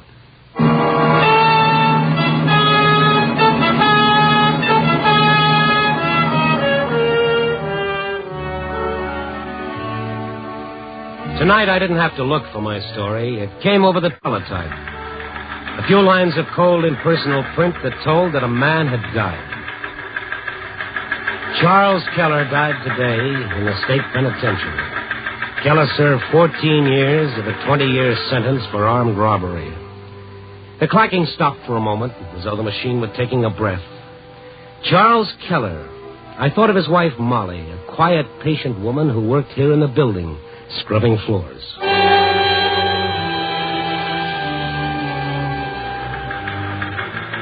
Then the teletype started up again, writing a finish to a man's life. Keller died, still denying any knowledge of the $65,000 payroll robbery, a sensation of 14 years ago. Keller's death deepens the mystery of the money, which was never recovered. Well, that was all about Charles Keller. The teletype faded as I walked from the room to the elevator and down to the lobby. Tim, the night watchman, came toward me. Evening, Mr. Stone. How are you, Tim? You're starting out kind of early, ain't you? I guess so. Where's Molly? I don't know. When I come on tonight, she wasn't here. Why? Her husband died today. Yeah, I heard it. Who's going to scrub the floors if she don't show up? Who'll scrub the floors? Well, there's the sanitary viewpoint. She didn't send word, sick, or anything like that? Not that I know of. She just ain't here, that's all. Okay. You know where she lives, don't you? Sure. Now, the first night she's missed in 14 years. Funny, ain't it? Oh, sure. Very funny. Give me her address. I'd known Molly for as long as I'd worked on the Star. At first, people had pointed her out. Molly Keller, Charles Keller's wife of a convict. But she scrubbed her floors and said nothing. Once a month, she'd go to visit her husband. And then the years passed, and Molly wasn't the wife of a convict anymore. She was just a scrub woman. But now her husband's death would bring it all back. There'd be those awkward attempts to be kind to her. And if I knew Molly, she wouldn't want that. That's why I went to see her. Help you, mister? Yes, I think so. Molly Keller lives here, doesn't she? She ain't here now. Well, where is she? What's your name? Stone, Randy Stone. Wait a minute. That don't sound like any name she put down. What?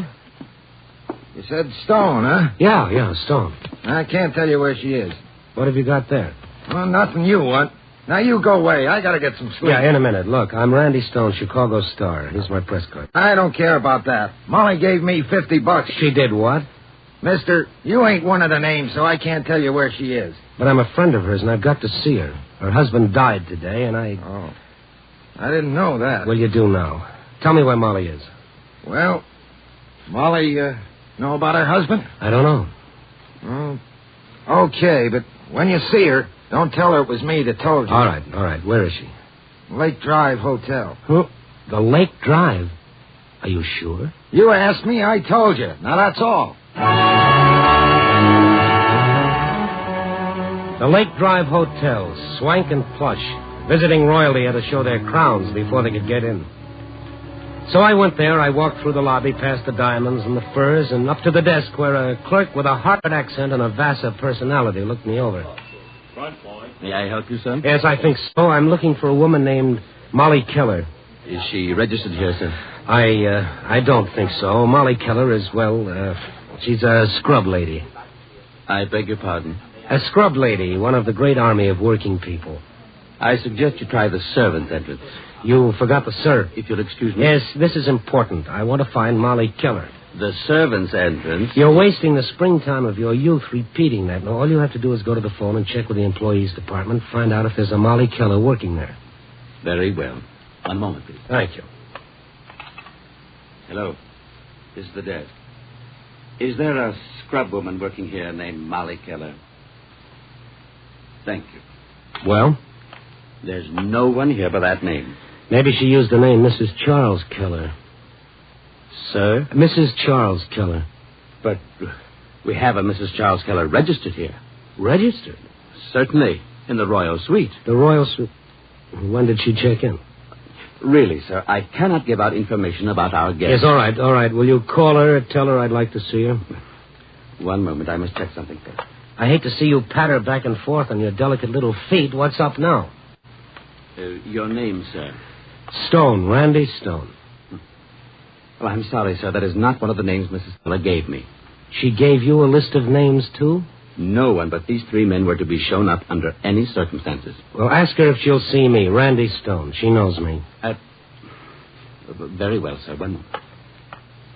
The clerk went to the desk phone. I told myself the woman in the Royal Suite couldn't be Molly Keller, not at $100 a day plus tips.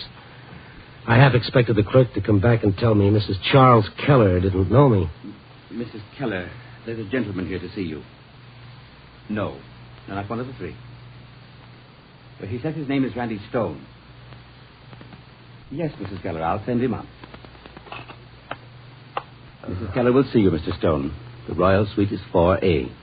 The elevators are in the alcove to your right. Thank you. The elevators are... Oh, thank you. I'll walk up. The air might clear my head.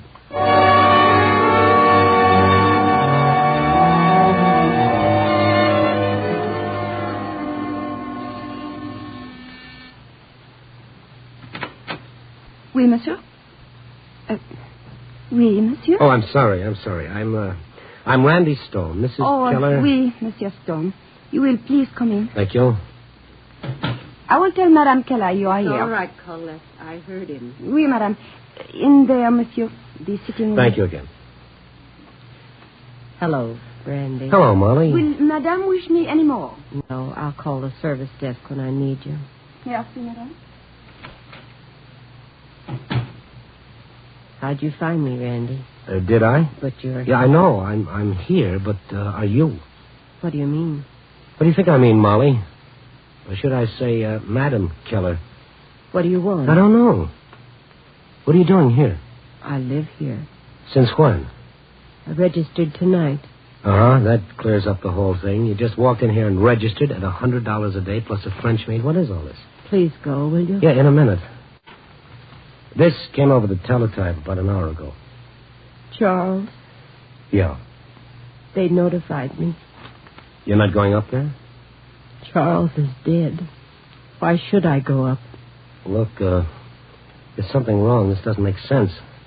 I've known you for a long time. I've watched you. A woman for whom I had a lot of respect because she had a lot for herself. A woman who broke her back at her hands for 14 years while her husband rotted in prison. While you stuck by him? Because I was a fool. Well, then why didn't you divorce him? Oh, I couldn't. You couldn't? Why not? Please go now. Don't ask any more questions. Why not, Molly? Why are you afraid to have me ask questions? What do you want, a story? No. Get out. Molly. What? Where are you getting the money for all this? It's got nothing to do with you, Randy. But it has everything to do with you and your husband. He's dead. Molly, that money from the robbery, the $65,000. Leave me alone. You know where it is, don't you? You've known for 14 years. You don't know anything about it. You've got it. Get out. Okay, Madam Keller, I'm sorry I called on you. I was looking for Molly Keller. The wrong number. Goodbye. You're going to the police? No, I won't have to. Another thing, Molly. I read about the case. There were other men in that robbery. You think they'll stand still and let you get away with this? There were 3 other men, Molly, and They what? Those names that you left with the landlord and the clerk. What about them? Who are they? All right, Randy. You want a story? I'll give you one. Here. The names and addresses of 3 men. So? You want a story? And I'll give you one. The biggest you've ever had. A murder story. Murder? Yes. You go to these men and tell them about me. Where I am. How I'm living. If they're who I think they... No, I won't. It'll be your murder, Molly. No, Randy. Not mine. Then whose? I promise you'll find out before tomorrow.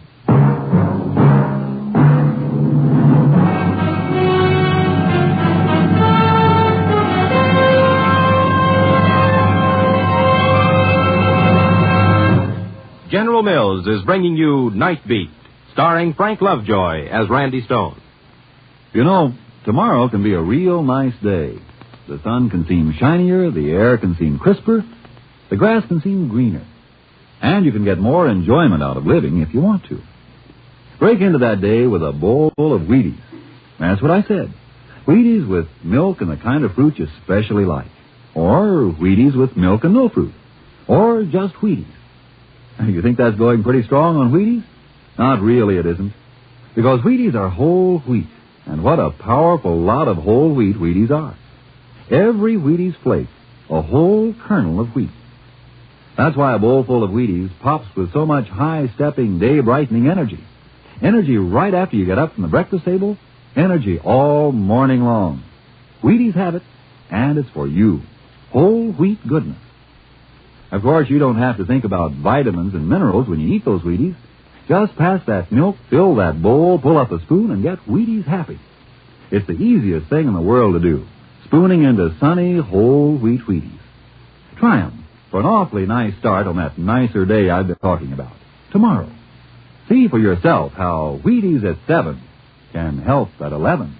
Breakfast of champions. Breakfast for you. And that's a promise. Indeed it is.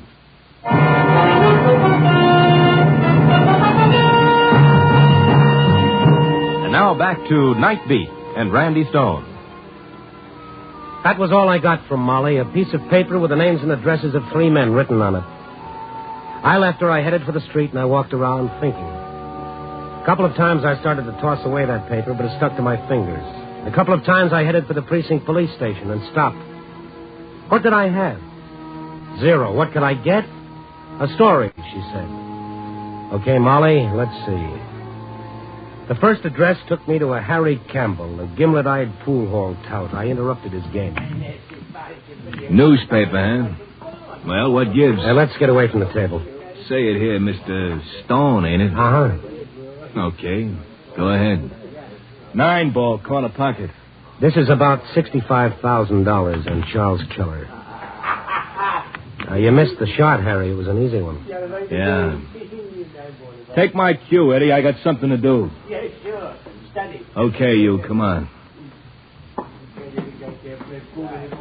Now, what was that you said? $65,000. Keep going. 14 years ago, there was a payroll robbery. The money from it was never recovered. Somebody has it, Harry. Why tell me? I thought you'd like to know. Why? Charles Keller said he didn't get the money. Oh, now, look, you come in here, give me a fast chorus about 65 G's I don't know nothing about. But you're interested. Anybody's interested in that much dough. That's what I mean. What's your angle, Stone? How come you found me? How come you knew where to find me? Molly Keller told me. You don't know her, huh? No. Well, I thought maybe you did. Anyway, I interviewed her at her suite at the Lake Drive, and Where? The Lake Drive Hotel. She's registered in the Royal Suite, French maid and all. Yesterday, she was scrubbing floors. You better go, Mr. Stone. Okay. I'll see you around, Harry. Yeah. I'll be waiting up for you.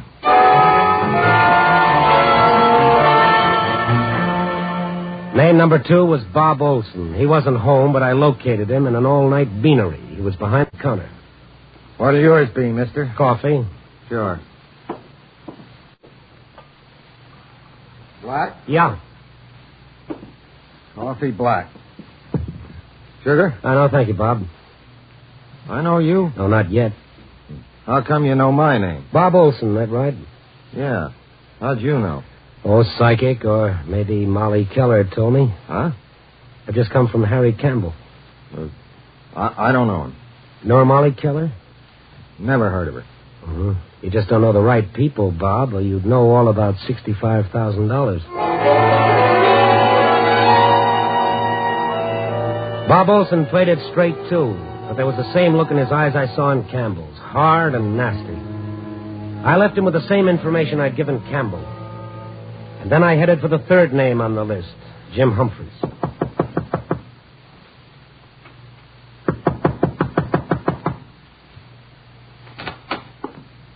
Yeah, what do you want, Buster? I'm looking for Jim Humphreys. What for? Is he here? That depends. Are you a copper? No, I'm a reporter. Randy Stone, Chicago Star. What do you want? You're, Mrs. Humphreys? So I had bad luck. What do you want? Who is that, Kitty? A guy with a tie on. Nobody you'd know. Oh, yeah?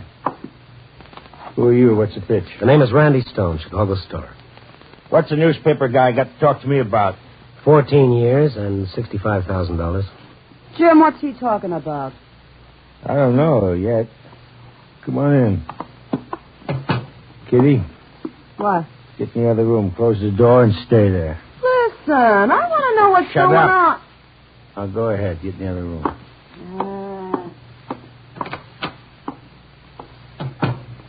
Now, what's with you, Stone? Charles Keller died in prison today. That mean anything? No, never heard of him. Never heard of his wife either, huh? No. Hey, what are you doing? Looking around. This isn't the best place in the world, is it, Jim? It's good enough. 1/4 of 65,000 is about 16,000. You didn't get anything, did you? I don't know what you're talking about. Oh, everybody is innocent. Olson, Campbell. You know them, Jim? No. I guess Molly Keller sent me on a wild goose chase. Molly Keller? Yeah, she's living at the Lake Drive. For 14 years, she scrubbed floors while her husband was in prison, but now she's... Jim. Get back in there. I ain't. You heard what this guy says. The Lake Drive Hotel. She's living there. You flathead, shut your trap. I won't. Do you hear me? I'm telling you, get back in that room and stay in Hey, there. I've been living in this crumb joint. Look at me. Mister, you look at me. I am kidding. So I'm ugly. No, huh? not at all. No, I ain't. But I gotta live in this trap. Me, I could have had lots of things, but I ain't. I've been taking this guff because he tells me that someday... Keep it shut, I tell you. Keep it shut. I've been keeping quiet for long enough. For 5 years I've been keeping quiet because you told me that someday I told you. Now get out of here. Get in the other room. Now, wait a minute. Keep out of this, you. Kitty, you heard me. Just a bird in a cage. And not a gilded one. Mister, I don't want to hear nothing else from you. Now, you got a couple of seconds to get out of here before I slap you all over the neighborhood.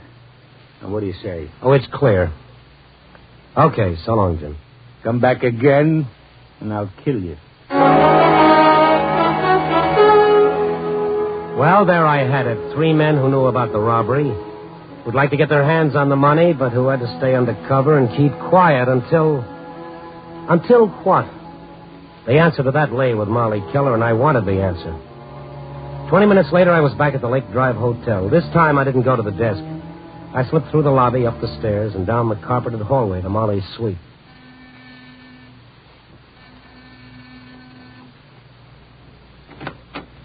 Randy. Hello, Molly. Want company? Yeah. Come in. Oh. You've already got company. Take it easy, Stone. Yeah, guns forced me into a sort of composure, Olson. Molly. Thanks, Randy. Thanks for sending him here. Sit down again, Molly. Of course, Harry. Now, once more, where's the dough? You expect me to tell you, Bob? You will or else. Molly, if you got any sense at all, you'll tell them they can't get away. I know. You're crazy. Why did you let them in? I wanted to. Bob Olson and Harry Campbell and Jim Humphreys. Where's Jim? Never mind him. Now, listen, Molly. You ain't going to get hurt if you know where the money is. No. Molly. First one, then the other, like 2 jackals. I knew they'd come, Randy. Where is it, Molly? Not yet, Harry. There's still one more to come. Jim Humphreys. When he gets here, I'll tell you. You'll tell us now. No. And if you kill me, you'll never find out. Will you? You'll never find out. You had to make a deal with each other. Now wait and make one with Humphreys. Randy. What do you want? How long ago did you leave Jim? 20 minutes. He should be here by now. We ain't waiting, Molly. We ain't waiting. Campbell, you... Stay sitting, Stone. Watch him, Bob. I am. Molly, we ain't kidding. We ain't kidding. All right, Molly. It's no use, Harry. You can do anything you want to do. You won't find out anything until Jim Humphreys gets here.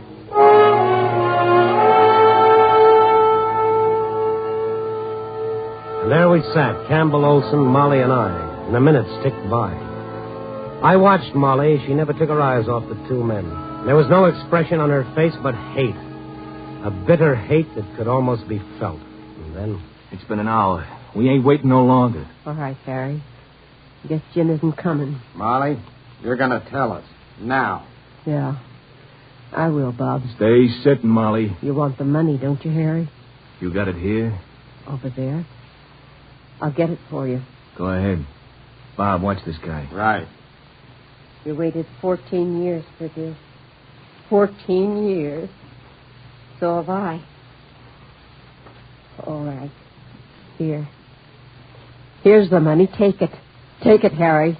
This bank book? What are you giving us? The money. Take it. Why, you stinking. This is your bank book. And nothing. No money. 14 years of saving for this minute, don't you see? I never had the money. Charles never had it. Don't give me that. What about this joint? The money for all this was mine, penny by penny, dollar by dollar. I saved for this moment. You're lying, Molly. You're Look lying. at that last withdrawal, Harry. $512 taken out yesterday to pay for this, to bring you out like jackals. Where's the money, Molly? Where is it? 14 years ago, 3 men got $65,000 in a robbery, but there was a fourth man who had nothing to do with it. He was framed by one of the other 3. You're nuts. No, Bob, just a little smarter than you. The man who framed my husband was smart, too. He made you believe there was a fourth man who got the money and hid it. Now, think back. The money was hidden. Then it disappeared. You're lying, Molly. You're lying. Am I? If I'm lying, where's Jim Humphrey? Why isn't he here? You two are, but he isn't, because he knows where the money is. He's got it. He's got it. Humphrey. You know where he is. Yeah, we know where he is. Well, then get him. You'll have to kill him, but that won't make any difference, will it? Not for all that money. Get him. Molly, if this is a frame, so help me, we'll get you. Find out, Harry. Go to him. The money is yours, isn't it? Get it. You waited 14 years, afraid to ask, afraid to talk, but now... What about him? Stone. He won't stop you. He won't stop you because I won't let him. Harry, watch her. He'll stay here. Go ahead, Harry. Bob, I can use a gun, too. Molly, this better not be a frame. You'll find Jim Humphrey and the money. Come on, Harry.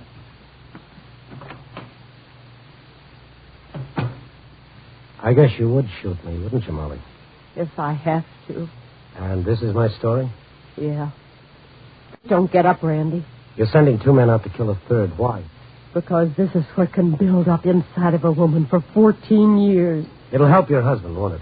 Don't come near me, Randy. So Jim Humphreys will be killed. What about you? You're as much a murderer as they'll be. And glad of it. Molly, give me that gun. Let me call the police. No. It's not too late. It's always too late. It was too late for Charles. He died. No one helped him because he had a record. No one believed him. It's not too late, Molly. Don't, Randy, don't. Killing will help, won't it?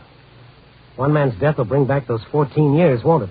It'll make everything all right. Oh, sure, an eye for an eye. That's why the whole world is going blind. Kill or be killed. Live in a jungle. Shut up. Join the pack, Molly. Run with the jackals.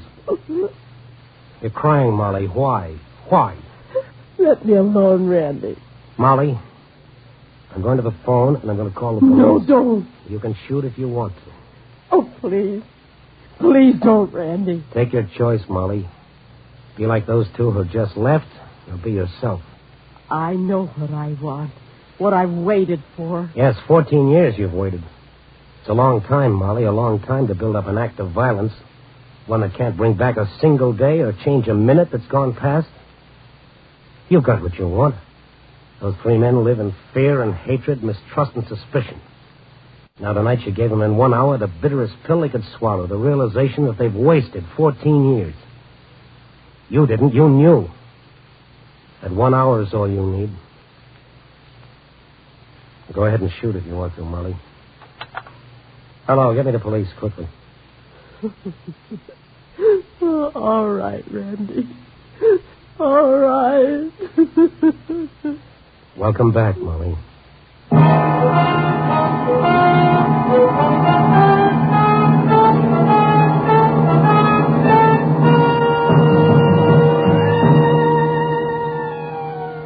Well, there's the the story of Molly Keller in 14 years, but it's more than that.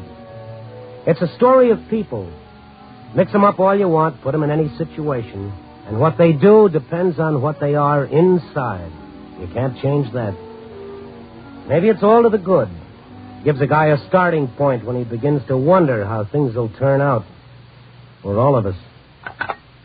Copy, boy.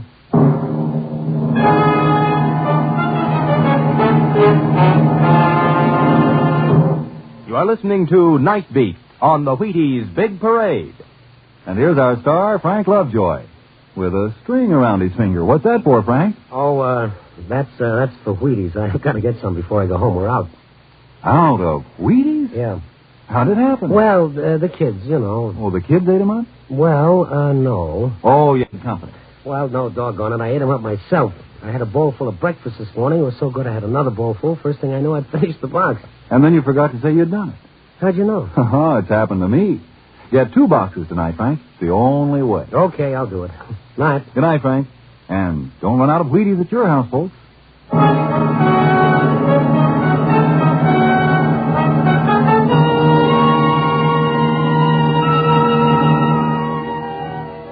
Night Beat, starring Frank Lovejoy, is produced and directed by Warren Lewis and edited by Larry Marcus. Tonight's transcribed story was written by Russell Hughes, with music by Frank Worth. The part of Molly was played by Sarah Selby. Others in tonight's cast were Joan Banks, Wilms Herbert, Peter Leeds, Wally Mayer, and George Offerman, Jr.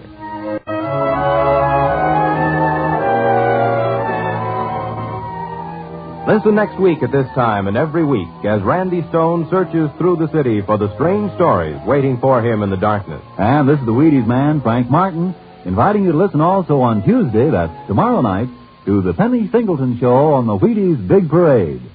See you then.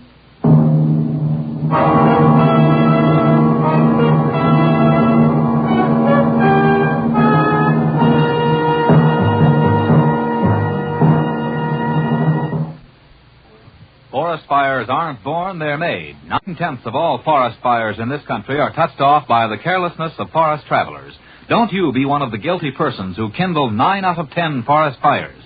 Follow these simple rules for woodland traveling. Carefully crush out all cigarette, cigar, and pipe ashes. Break all matches in 2 after using. Double-check campfires by drenching them twice with water. Always find out the law before using fire in the forest. Night Beat came to you from Hollywood. This is NBC, the National Broadcasting Company.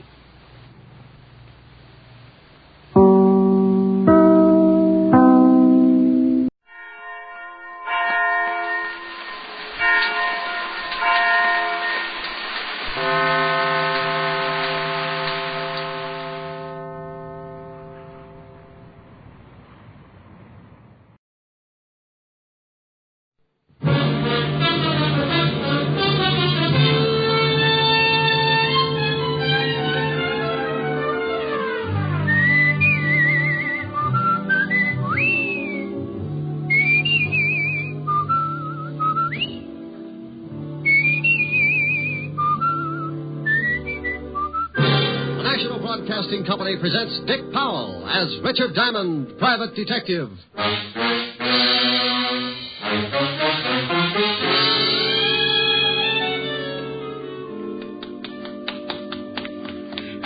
There it is. I've got it. Let me see it. Here you are. Oh, yes, indeed. My friend, you have just made us independently wealthy. Many men have died in the past because of this. And unless we're extremely cautious, you and I will be added to the already long list of its victims. Come, hurry. Here's another exciting half hour with Richard Diamond, Private Detective, starring Dick Powell.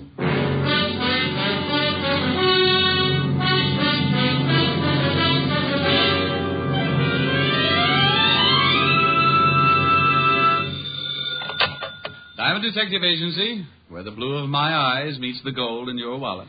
Oh, that's pretty terrible.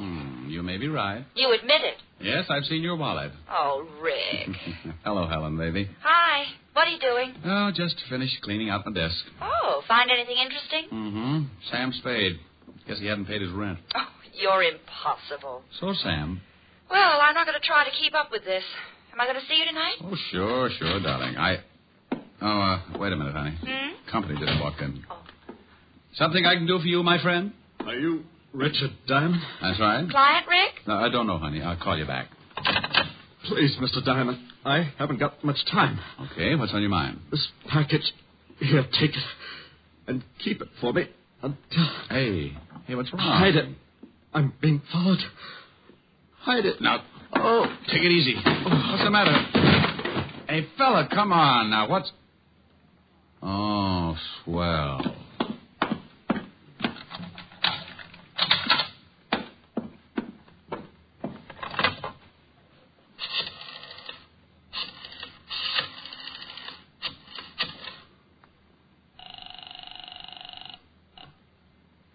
Precinct Police Station, Sergeant Otis. Otis, let me talk to the lieutenant. This Diamond? No, it's Ponder, and I think I've been doped. Now put the lieutenant on the line. Oh.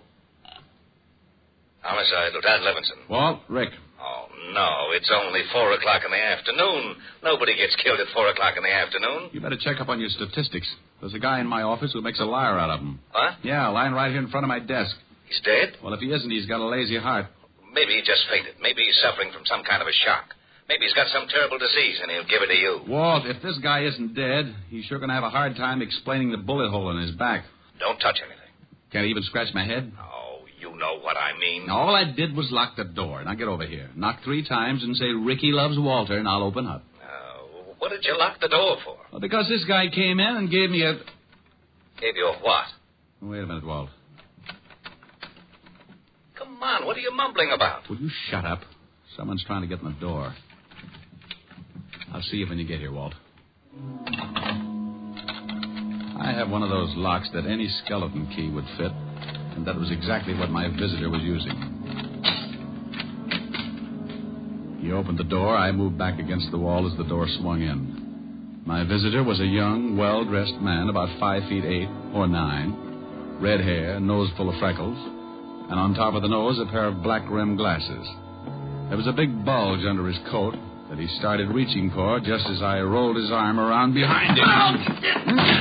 You're backing me off! No, not yet. I still got a little way to go. No! Just making you more comfortable. Now I'll take this big gun. It must weigh you down. You can't do this stuff. Oh, sure I can. See, I just pushed a little. No! Just locking the door again. Now sit down in that chair. My arm. I'll be happy you still got it. Now, what are you doing patty-footing it around here, using a pass key to get into my office?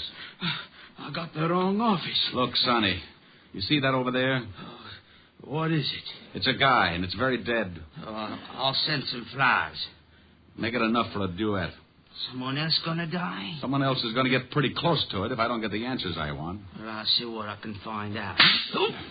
That's to see how fast you can talk. I don't have to talk to you. I don't have to talk to nobody. I want to bet. You're going to be sorry for that. You're mixed up. Let me straighten you out. Now, wait a minute. Now, then let's have it. What were you doing busting in here? What do you know about the dead guy? I don't know nothing about him. What gave you the idea you could break into my office? I found out the door was locked. I didn't want to wait around in the hall. You got a permit to carry this gun? Well, of course I have. Let's see it. I haven't got it with me. Oh, well, then we'd better start at the beginning.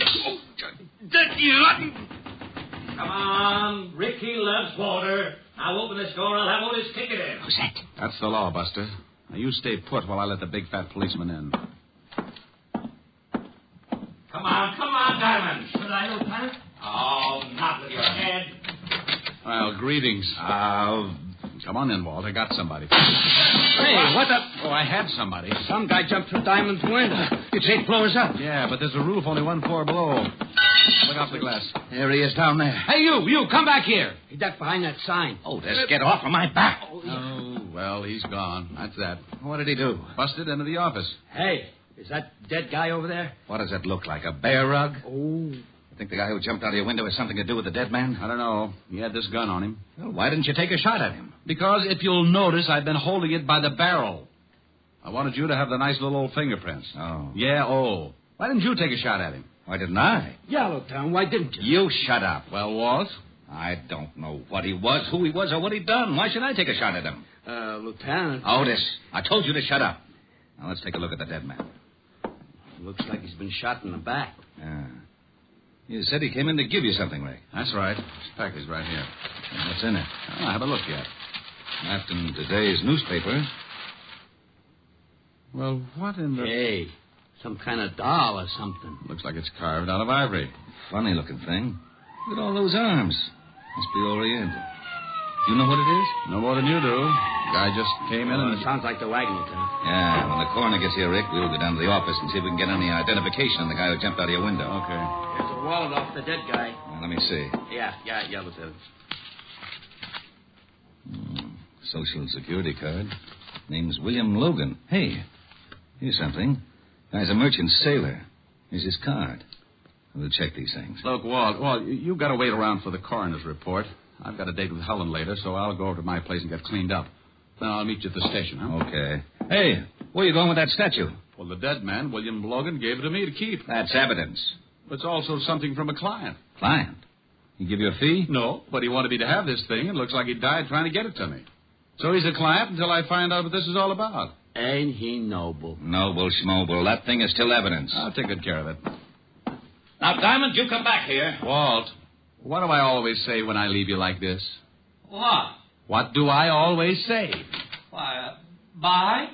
Bye.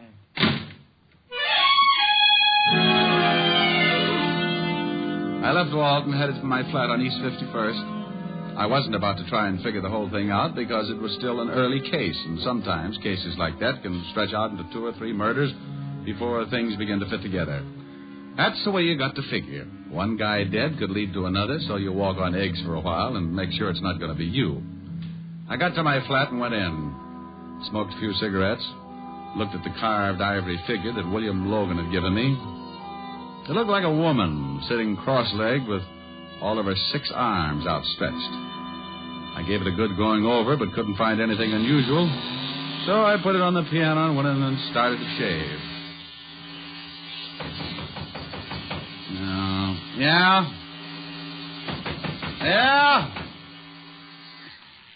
Yeah, what is it? Okay. When people don't answer, it makes me wonder. I crossed the living room, remembered the ivory figure on the piano. So just to be safe, I lifted the top of the piano and put the statue down inside. Then I moved over to the door. Mr. Diamond? That's right. I'd like to talk with you. I have a business proposition. Is there any money involved? Quite a good deal. Well, you've just made an appointment. Come in, Mr. Titus. Leopold Titus, Esquire. He came in all right, and he had the duck to do it. He must have been a good 7 feet tall, and even with his heavy overcoat, he couldn't have weighed over 140. He reminded me of a king-size case of malnutrition. He took in the whole apartment with one fast look and slid into a chair, rested his elbows, locked his hands, and put them under his pointed chin. It appears you've been shaving. I've interrupted. Oh, no. Split personality. Never touched this side. Mr. Diamond, I haven't much time. Good. Now, you said something about money. I can see that this is a subject which meets with your approval. Well, it sets off an emotional reaction, shall we say. I can't stand goosebumps for more than a couple of minutes, so let's get to it, huh? Yes, indeed. Mr. Diamond, I am prepared to pay $10,000 for Kali. Oh, well, that's dandy, but I'm not a booking agent. What kind of an act does Kali do? 10,000, Mr. Diamond. Look, to me, Kali is the name of a dog. Kali. Oh, okay, so he got mixed up with a French poodle.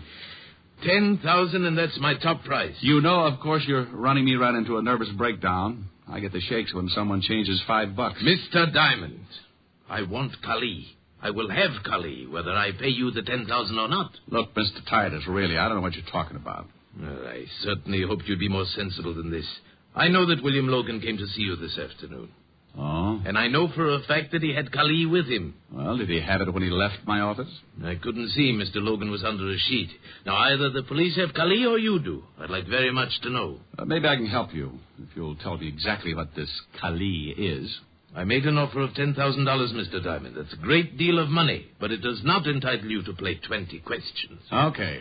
Now, if you don't mind, Mr. Titus, I'd like to finish shaving. As I explained, Mr. Diamond, I don't have much time. Well, then, good afternoon, Mr. Titus. No, I'm afraid not. Charles! Yes, Mr. Titus.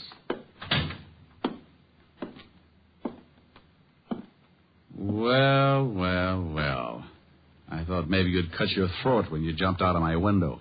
I hear you got rather ambitious with Charles, Mr. Diamond. We turn such a pretty color when you slap him around. I told you you'd be sorry for that.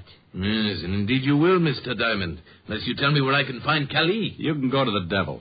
I'm afraid the trip would be unpleasant and premature. However, I'm sure your passage might be taken care of. Show him your new gun, Charles. Of course. Now you sit down, Diamond. Where is Calais, Mr. Diamond? And you know very well what I'm talking about. The small hand-carved ivory statue. Sorry, Titus. Yes, and so am I. I deplore the sight of blood. Oh, that's all right, Mr. Titus. Just turn your back. Yes, Charles. Excellent suggestion. Do you have a wireless, Diamond? No. But I got a lovely bunch of coconuts. Oh, very funny. All right, where's your wireless? Never mind, Charles. Mr. Diamond has a piano. I can manage to raise or lower the volume as the groans dictate. I could make a lot of noise. My old piano teacher assured me I could do the same. Now, go ahead, Charles. Hey, now, wait a minute. Oh! Where is Calais, Diamond? Oh, nuts. Again, Mr. Titus? Again, Charles. Are you using your fist, Charles? Oh, yes. Well, use the barrel of your gun. We haven't much time. All right. Oh, now, wait a minute. Oh, it's not a very good piano, Mr. Diamond. That's an old kazoo over in the drawer. Calais, Diamond, I want the statue. Well, for $10,000, don't you think I'd give it to you? No. Oh, really, Mr. Diamond, this piano is in a deplorable condition. So's Diamond, Mr. Titus. He looks terrible. Shame, but unavoidable. Keep working on him, Charles, until he decides to confide in us. Where's the statue, Diamond? No? Okay.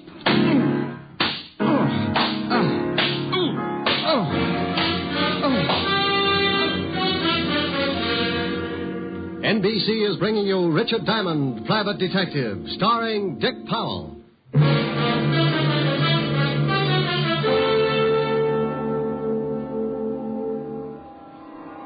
Young man. Young man. Who says so? That is good. You can hear me? Oh, I can hear who? Try and sit up. You look quite uncomfortable. Yeah, you can make book on it. There, that's better. Now take your time. I want your answers to be correct. Well, he got me into a sitting position, and when things finally stopped jumping around, I got a good look at him. Titus wasn't around. Neither was Charles, his little butcher. The room was dark except for a single light in the corner. The man standing before me was short, dressed in a tailored blue suit, his dark face standing out against a white turban on his head. He didn't smile or blink his eyes. I am Ahmed Benif. Oh, thanks. I'd introduce myself, but I've been pushed around so much I could be anybody. Mr. Titus and his man Charles can be very persuasive. Well, a gallon of blood and a few broken arms, anyone can do it. Where did they go? I got tired, took a nap. Did you give them Calais? Oh, no. Now, look, It is a very simple question. I know that a man came to your office with the statue. So does half of New York. I have been following Titus because I know the statue was stolen from him and that he would do anything to get it back. He led me to your office, then he led me here. If he has the statue, he has undoubtedly returned to his flat where he is preparing to leave for a place of safety. Well, I don't know whether he's got the statue or not. That is unfortunate. I have no more time to question you. I shall have to assume that Mr. Titus has the statue and kill you. He was like a cat. Before I could push myself to a standing position, he was around and back, and I felt something drop over my head and draw tight around my windpipe. Oh, I'm sorry, but I must know. If you will not tell me, I shall have to strangle you. Diamond! Come on. Ricky loves water. Now open this door. We shall meet again, Mr. Diamond. Come on. on, Rick. I know you're in there. You were supposed to be down at the station an hour ago. Oh, shut up. I don't want to break it down, but I will. Yeah, but I will. Okay, keep your badge on. Come on, step on it.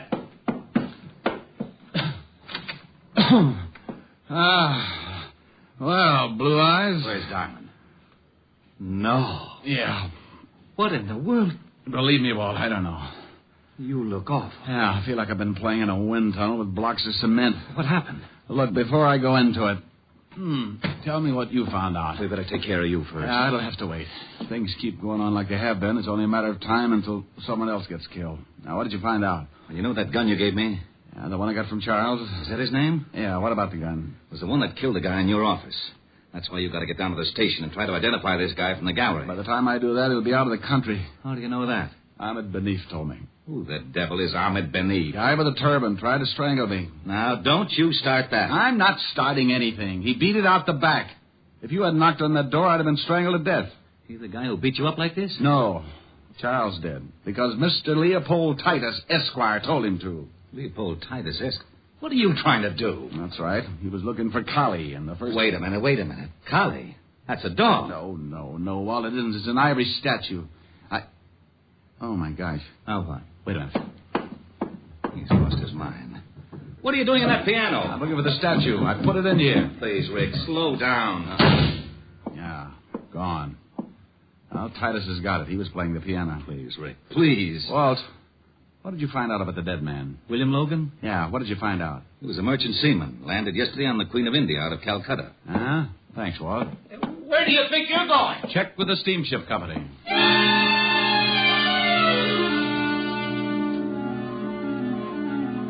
I stumbled out of my place looking like an ad for ground sirloin and grabbed a cab. On the way to the India steamship lines, I tried putting two and two together.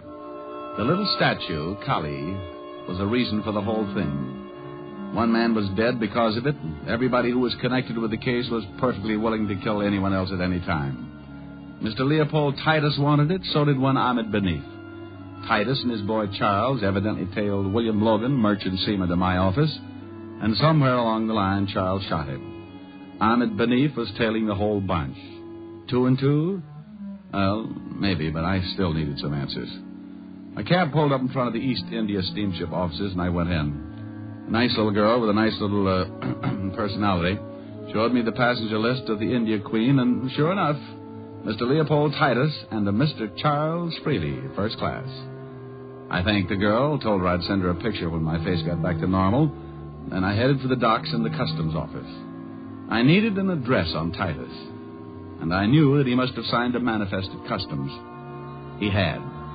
And 5 minutes later, I was back in my cab headed for the residence of Mr. Leopold Titus, Esquire, Kew Gardens, Long Island. It was a big, sprawling house, and by the time I got there, my watch was leaning on 7 o'clock. I paid the cabbie with my last $20 and started toward the only light burning.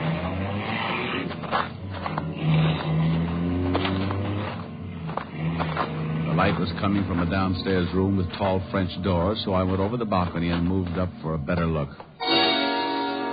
I got the look and went in fast. Titus.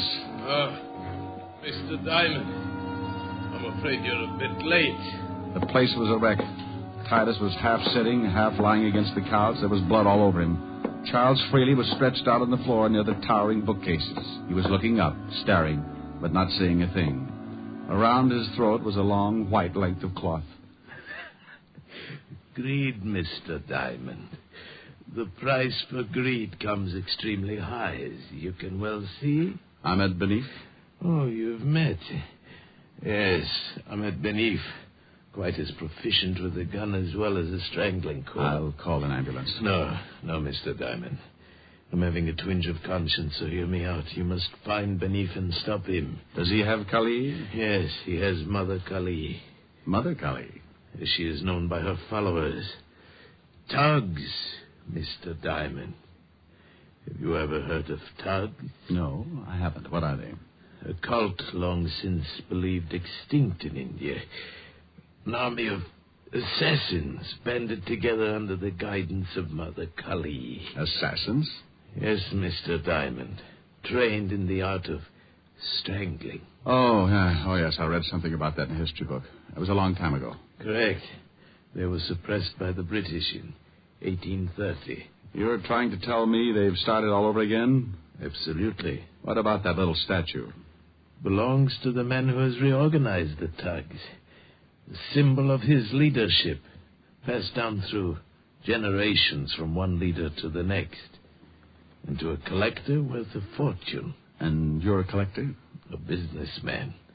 But I know a great many collectors who would pay a sizable fortune to get a hold of that statue. And Ahmed Benif is one of those thugs? Indeed he is. Where did you get the statue? Charles stole it for me from Ahmed Benif. What about William Logan, the merchant seaman? Board ship from Calcutta. Logan discovered its value and stole it from us. Indeed, Ahmed Benif is a thug. The statue is his, passed down by his father and his father before him. I'll call the law. Mr. Diamond, please see that Charles is buried next to me. A mixed-up boy, but a good friend. Sure. No, operator, Put give me... down the phone, Mr. Diamond. Put it down. Wow, Benif, this isn't very smart, is it? On the contrary, Mr. Diamond, it is very smart. I have the statue. And now you are the only man who could tell the authorities that once again the thugs are rising all over India. How did you know I'd be here? I did not know. As I was leaving, I saw your cab pull up. I listened to everything Mr. Titus had to say. I was surprised. I thought surely he would be dead by now. And now you kill me. Most assuredly. Ahmed couldn't see it because as he came closer to me, his back was to Titus, and Titus was pulling himself painfully across the room, trying to get to the dead body of Charles Freely. I didn't know what he was up to, but I had to give him time to make it. I deplore the use of a gun, but in some cases I'd rather strangle your victim. That is my religion, Mr. Diamond. Unfortunately, in some cases, I must take other steps. Well, you've sure taken some pretty big ones. I assure you it has been most necessary. All because of a little statue? All because of what that little statue represents. I rule the thugs, Mr. Diamond, and Kali is a symbol of my leadership. As you have seen, I would do anything to retain its possession and keep faith with my people. So now, again, my time is short.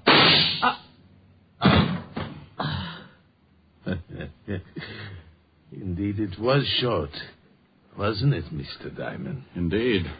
I'm certainly happy that Charles had his new gun. Thanks, Titus. A pleasure. And now, quickly, 2 favors, Mr. Diamond. What are they? First, take the statue of Kali and destroy it. I must have your word. You've got it? Good. The second, I wish your honest opinion. I'll try. Once you directed me to the devil, and I said that it was a premature crossing. Yes? And I fear that perhaps now it is not. Your honest opinion, Mr. Diamond. Do you think he could really stand the competition?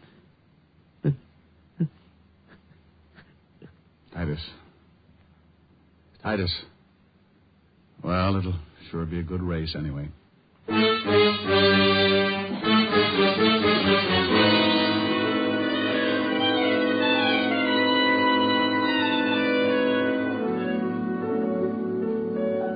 How do you feel, Rick? Oh, I don't know. Pretty good, I guess. Want to tell me about it? No, I don't think so, honey. You just get confused with an old argument about right and wrong. Well, I wish you weren't so unhappy. Unhappy? Oh, honey, you said a bad word. I'm just mad about my bruises. Oh, I think the colors are lovely. Well, so do I. I've just got to be careful about wearing plaid. Oh, Rick. Pretty bad, huh? Yeah. Why don't you just sing something? All right, dear. I'd love to. Bye-bye, baby. Remember you're my baby. When you give me... Did you hear that? I certainly did. He's back. That's the grouch in the next building, isn't it? Yes, he's been out of town for a rest. Oh, my God. What's his name? Mr. Lumpkin. Oh. Good evening, Mr. Lumpkin. Oh, antisocial, huh? You are my sunshine, you are my sunshine, you are my sunshine, you are my...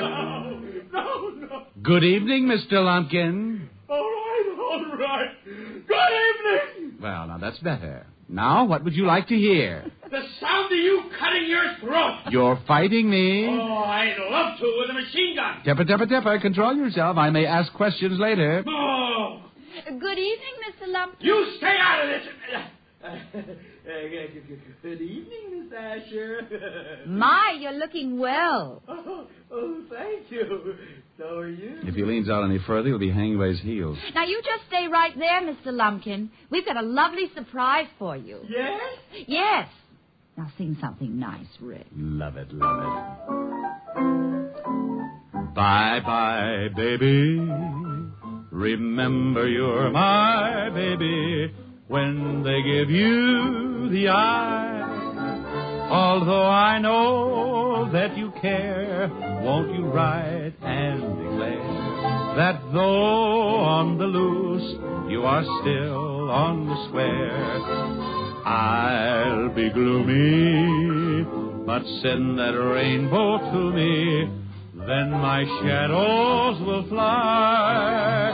Though you'll be gone for a while, I know that I'll still be smiling with my baby by and by. With my baby by and by. Well, how do you take it? How is that, Mr. Lumpkin? Oh, Miss Asher, it's impossible for me to express my feelings at this moment. Especially when a lady is present. He didn't like it. Well, what do you expect from a clarinet player? Come on, let's case the icebox.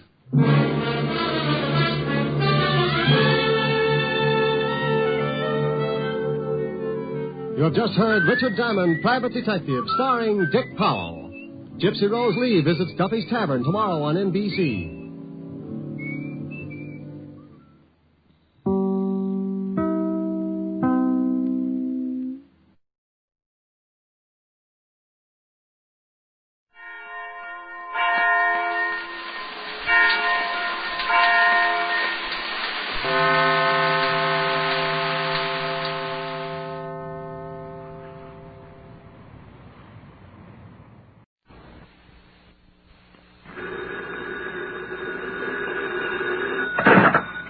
Detective Agency. It's me, F. Is Carlos Salcedo, the Mexican consul, called? No, Sam. Well, he will.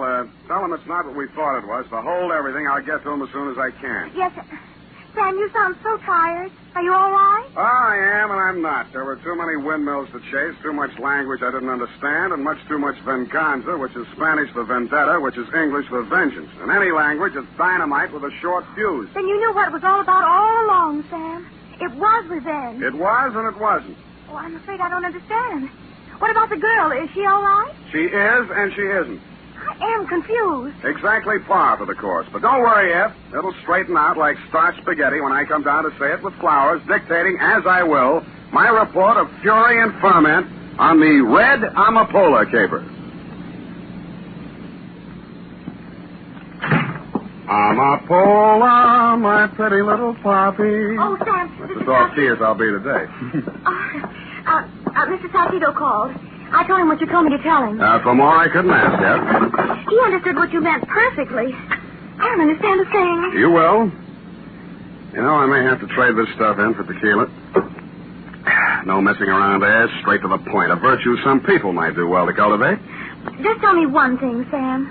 Was it a sour cake? Let's not tarry, F. To the point, remember? Pad ready. Oh. Pencil poised. Knees crossed. Yes, Sam. Skirt a little bit higher. Oh. But all I want to know is... All right. Date, fill it in. To Detective Lieutenant Kelsey, Homicide Detail, San Francisco Police. From Samuel Spade, license number 137596. Subject, the Red Amapola Caper. The following is, as you requested, a detailed account of the 31 hours, 16 minutes I spent on the case of Armando Rios and daughter. I trust it will answer all your questions, solve your commissioner problems, and enable you to speedily dispatch your duty as one of the city's finest. May heaven help our city. So come back with me to 3 p.m. yesterday, the approximate time I stepped into my office and saw, standing nervously by the window, a Mexican girl in her early 20s. Her clothes, though neat and clean, were rummage sale specials which had seen better days. Her bare legs were too thin, her features too drawn. But the midnight color of her hair and the largeness of her eyes told me she could have been beautiful if things had gone another way. I'm glad you have come.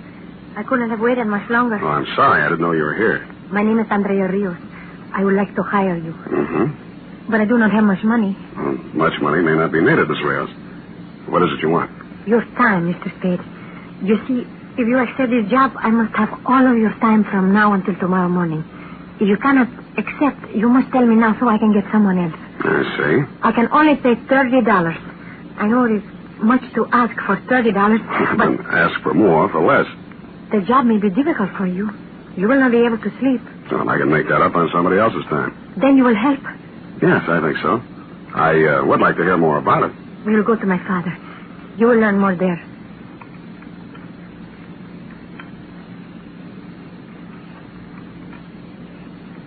She led me to the nearest streetcar, headed for south of the slot, and paid the fare. 20 minutes later, we were walking through the San Francisco that's left over, where the liquor is cheap and one cigarette is property. The sounds of a jazzed-up Spanish song caught my ear, and the beer signs turned to cerveza. The building Andrea Rios picked to go into was old enough to give the termites indigestion. A faded sign said, La Casa Azul. He knocked on the door of room 12. Yes. Andrea, Papa.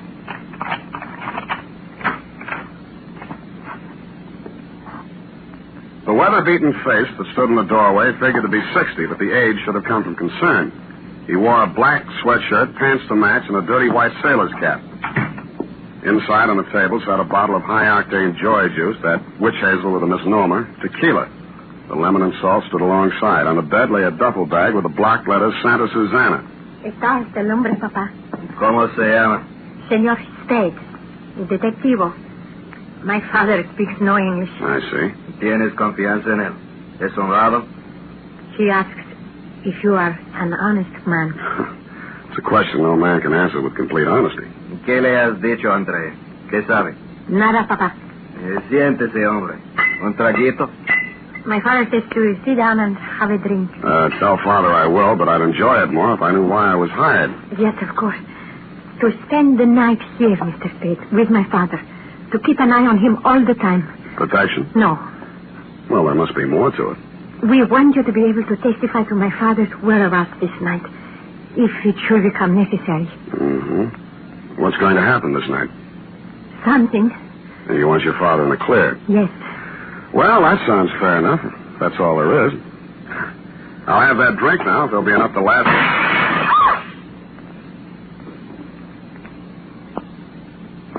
The window pane came flying in, and the ugly muzzle of a .45 silencer attached stuck through. I yelled, so did Andrea.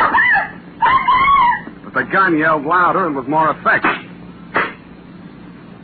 The bullet struck Andrea in the side. She lurched crazily, then folded in her father's arms. She began to mumble her name and cry. I jumped to the window. Pulling away was a black Buick sedan with driver unidentifiable. So were the license plates. They were covered tightly with a cloth. It was a pro job from beginning to end, and a clean getaway.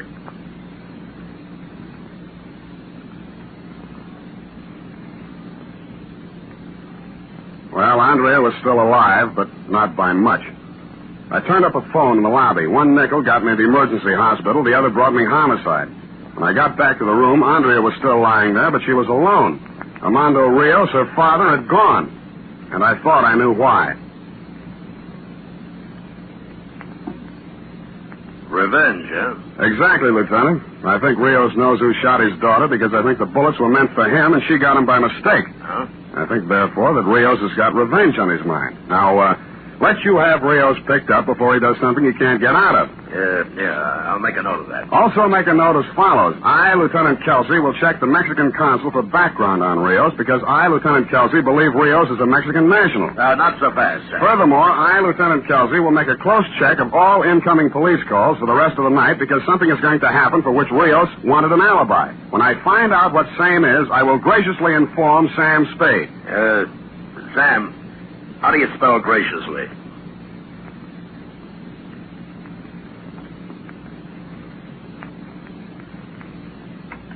I went to the offices of several Mexican-language newspapers, told them the story, and asked them to give a place of prominence to the fact that Andrea was alive, asking Armando Rios to go directly to the nearest police station and wait until contacted. I then went to the Maritime Service and queried about the Santa Susana.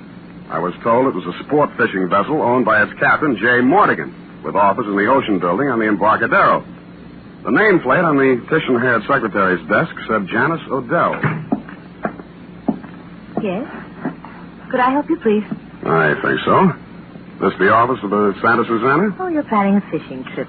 Well, then you've come to the right place. The Santa Susana has excellent accommodations, is thoroughly outfitted for an extended cruise in the Bay of California, where, as you know, exist some of the greatest fishing waters in the world. If it's the same to you, miss, I'll do my fishing here. My name is Spade. I'm a private detective. I am trying to locate an Armando Rios. Rios? I said something? You know him? He's got a berth on the Santa Susana. Well, he has... At least he had. What's he done, Mr. Spade? Well, it's what he will do that bothers me. You say he had a berth. Would you explain, please? Just a moment, Mr. Spade. Captain Mortigan, there's a private detective out here asking about Armando Rios. Rios? Well, send him in, Janet. Come on, move lively. In here, Mr. Spade. Thank you. My name's Mortigan, Captain Mortigan. I skipper the Santa Susana, the finest sport fishing vessel ever to touch salt water. Everybody's got a commercial. Miss Odell says you're asking about Rios. I am. I'm trying to locate him. And so am I. I've got steam up and a dozen people waiting. Rios knows those Mexican fishing waters like no one I've met. And where is he?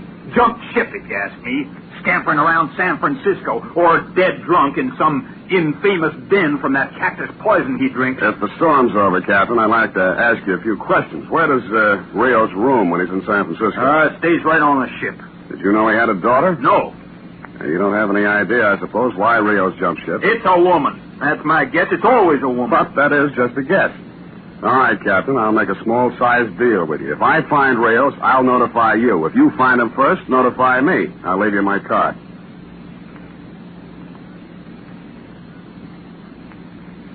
Mortigan agreed, and I left, pausing only long enough in the front office to give Janice Odell my phone number in case she saw Rios. She gave me her phone number, and it was a fair exchange. 20 minutes later, Lieutenant, I was meeting with Carlos Salcido of the Mexican consul's office. A wire he had sent to Mexico City had brought results. So, Mr. Spade, you have not yet found Armando Rios, but are still desirous of preventing him from consummating his revenge. I fear perhaps you are too late. What information have you got, Mr. Salcido? First, Armando Rios was arrested in the Mexican state of Sinaloa for the growing of the Red Amapola. You are aware of what that is? Amapola means poppy, from the song of the same name. Exactly. The red poppy grown for the production of narcotics. The arrest occurred on August 19th, 1946. Rios served 3 years in the penitentiary as a result, convicted mainly on the testimony of an Ernesto Sabado, who Rios claimed, as you say, framed him. Now, look at this. An inquiry from the office of the District Attorney of Marin County, California, requesting information about a Mexican national whose dead body was discovered 2 hours ago, washed ashore at Point Bonito. A Mexican national whose name is... Ernesto Sabado. Precisely. Yeah. And you think perhaps Rios killed Sabado? A distinct possibility, Mr. Spade, since he had motive. Well, that's exactly why I don't think he did it. Rios knew Sabado was going to be killed sometime tonight. That's the reason Andrea hired me, so her father's whereabouts could be accounted for and so he could not be accused. No, Mr. Salcido, I don't think Rios killed Sabado. Well, I hope you are right, for his sake and for his daughter's, who we both hope will get well. The one who killed Sabado is probably the same one who drives a black Buick sedan who took those pot shots at Rios and caught Andrea instead. The same one who Rios has now got a vendetta against. Venganza. However you say it, it's a sucker's play, but how do you stop him if you can't find him? Thank you, Mr. Salcido. I must admit, Mr. Spade, I do not fully understand your concern over Rios. As a matter of fact, I'm not sure of it myself, but he got a rotten shuffle. I got a night's pay, so I might as well work for it. Besides, well, I'll let you know what develops. The next 4 hours, dear Lieutenant, were spent in questioning the following. A, 2 members of the crew of the Santa Susana. B, assorted residents of La Casa Azul. C, Inspector Gruber of the Marin County DA's office assigned to the Zabato case. Sum total of information garnered concerning the whereabouts of Armando Rios and or the identity of the gunman he was after, 0. I was tired. I was depressed. I had a headache. 5 minutes to 11, a client of mine dropped into a payphone in a booth by a gas station closed for the night. My intention was to find out if you had turned up anything and to ask how Andrea was, but you never got to hear my honeyed voice. Hang it up, Spade. It was a voice that wasn't familiar. The 45 with silencer affixed, however, was. It didn't take me long to start perspiring. Leave the nickel, Spade. You won't need it. Good evening. I've been wondering about you. I'll bet you have. You're sort of a novelty, you know, the only myopic gunman I've ever met. What's that mean? You're nearsighted. You got the wrong person back at La Casa Azul. Boss will have to send you out again for Rios. I don't like you, Spade. I don't know you, but I don't like you anyway. Guess I'll kill you so I'll never have to take a chance of knowing you. Now, come on, step out, gumshoe.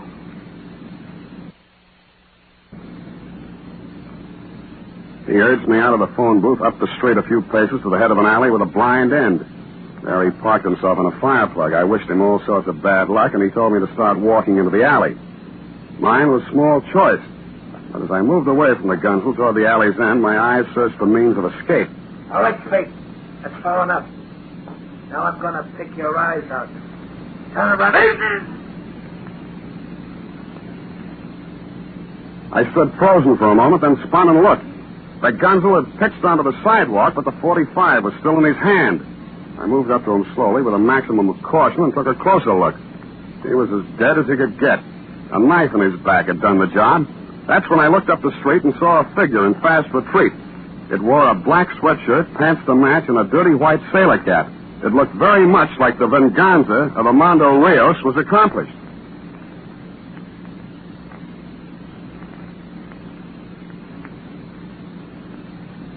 You arrived at the scene of the crime, Lieutenant, where you took over in your own masterly way. By the adroit maneuver of looking into the dead man's wallet, you uncovered the fact that he was a Los Angeles import named Max Rapper. You then examined the knife in his back and discovered, as I had previously, the initials AR, for Armando Rios, cut into the handle. That, plus the fact that I and other witness had seen Armando Rios flee the scene, made it open and shut. Rios was now wanted for murder. When we got to your office, a message had been received by Sergeant Polehouse from Dr. Pennington of General Hospital. It said, 1, Andrea Rios was going to live. 2, she wanted to see Sam Spade. Was it all right? You had no objection, but I had a problem. What to say to her? Could I say it was nice she was going to get well, and, oh, by the way, your father just killed Max Rapper, and the state will do likewise to him, or what? My mind still hadn't lit on anything it liked when Pennington walked me down the hospital corridor toward her room. Yes, she's a lucky girl, Mr. Spade. Could have gone the other way. Yeah, would have been unlucky. I'll wait outside. Don't stay too long.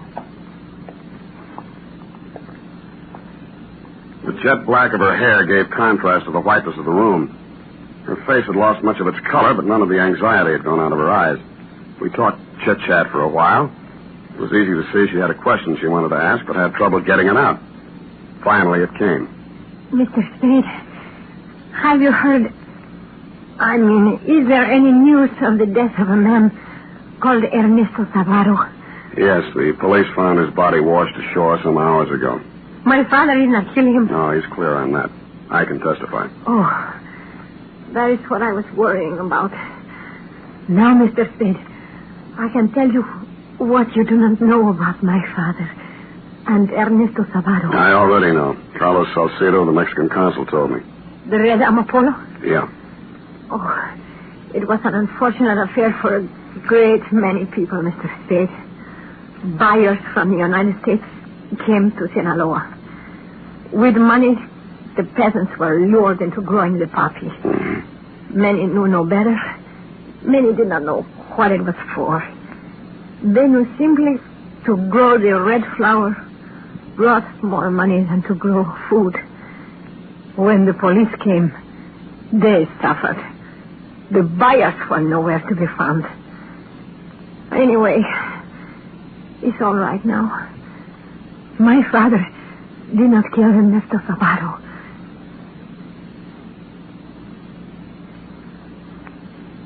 No, Lieutenant, she did not learn about Max Rapper's killing from me, or that her father was now a fugitive wanted for murder. I also didn't ask her some questions I could have asked, like, how did she know Zabato was going to be killed? Did Rapper do it, and why?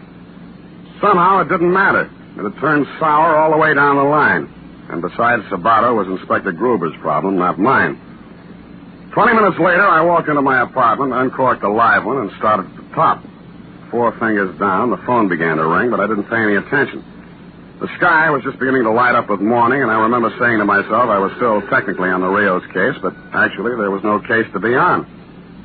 When I couldn't stand the phone rings any longer, I lifted the receiver off the hook. Sam? Sam? Hello? Sam, this is Janice Adele. I just saw Rios. Well, He's going to kill Captain Mortigan. Mortigan? Why They Mortigan? went to the Santa Susana after him. Pier 32. Rios is wild. Stop him, Sam. Why call me? Call a cop. Hello? Hello?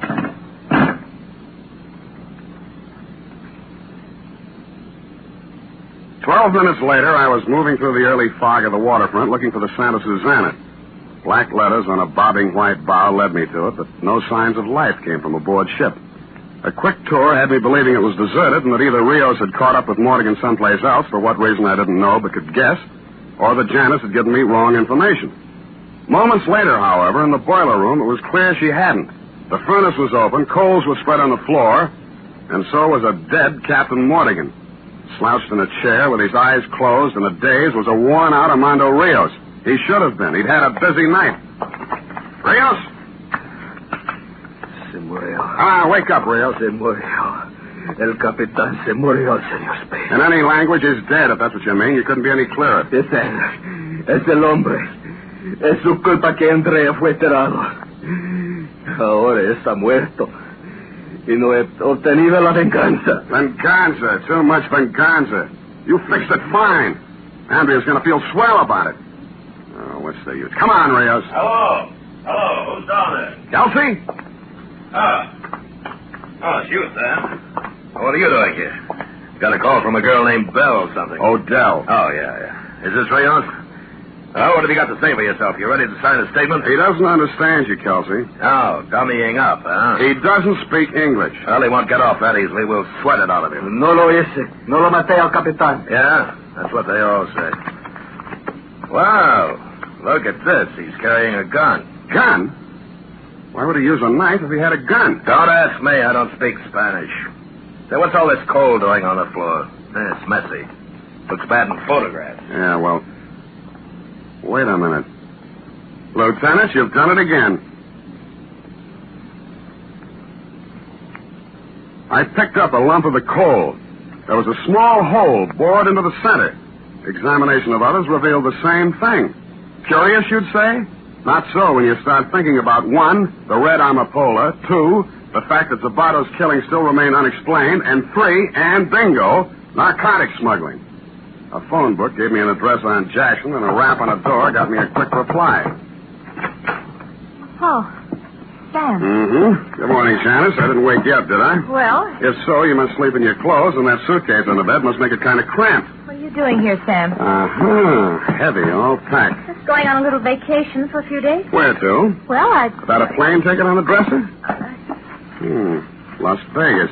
Hot there this time of the year. Of course, it's hot here, too, for some of us. What do you want? I want you to open your suitcase. I won't do it. Then I will. Sam, don't do it. Well, what's this, Janice? No, I've already guessed. How much worth? Zabato was killed by Rapper on Captain Mortigan's orders because he knew this was coming in on the Santa Susana and probably wanted a cut to keep his mouth shut. Rapper and Mortigan got theirs, not by Rios, but by you, so you could fall heir to this. Poor old Rios, old and wanted. He might have muffed his revenge, so you took no chances. Did them in yourself with Rios, your nice, fat, convenient pigeon. Sam. But the police are going to find it harder and harder to get a case against Rios, and easier and easier to get one against you. These narcotics in your possession will go a long way. Sam, listen to me. Just as long as I've got a gun in my hand, I'll listen to you, baby. There's over $100,000 worth here, and I know where to unload it. Mm-hmm. And what's in it for me? Half. And something else. Yeah? Me. Uh-huh. That would seem to be worth considering, wouldn't it? Sam, a chance to make something out of yourself and not grub around for a few lousy bucks all your life. You're going to turn me over to the cops? Not just any old cop, Janice. I want something befitting your character. I'm going to turn you over to Lieutenant Kelsey. And that, Lieutenant, brings you up to date. Period. End of report. Oh, that awful girl. We'll talk about it later, F. But... Later. Go type it up.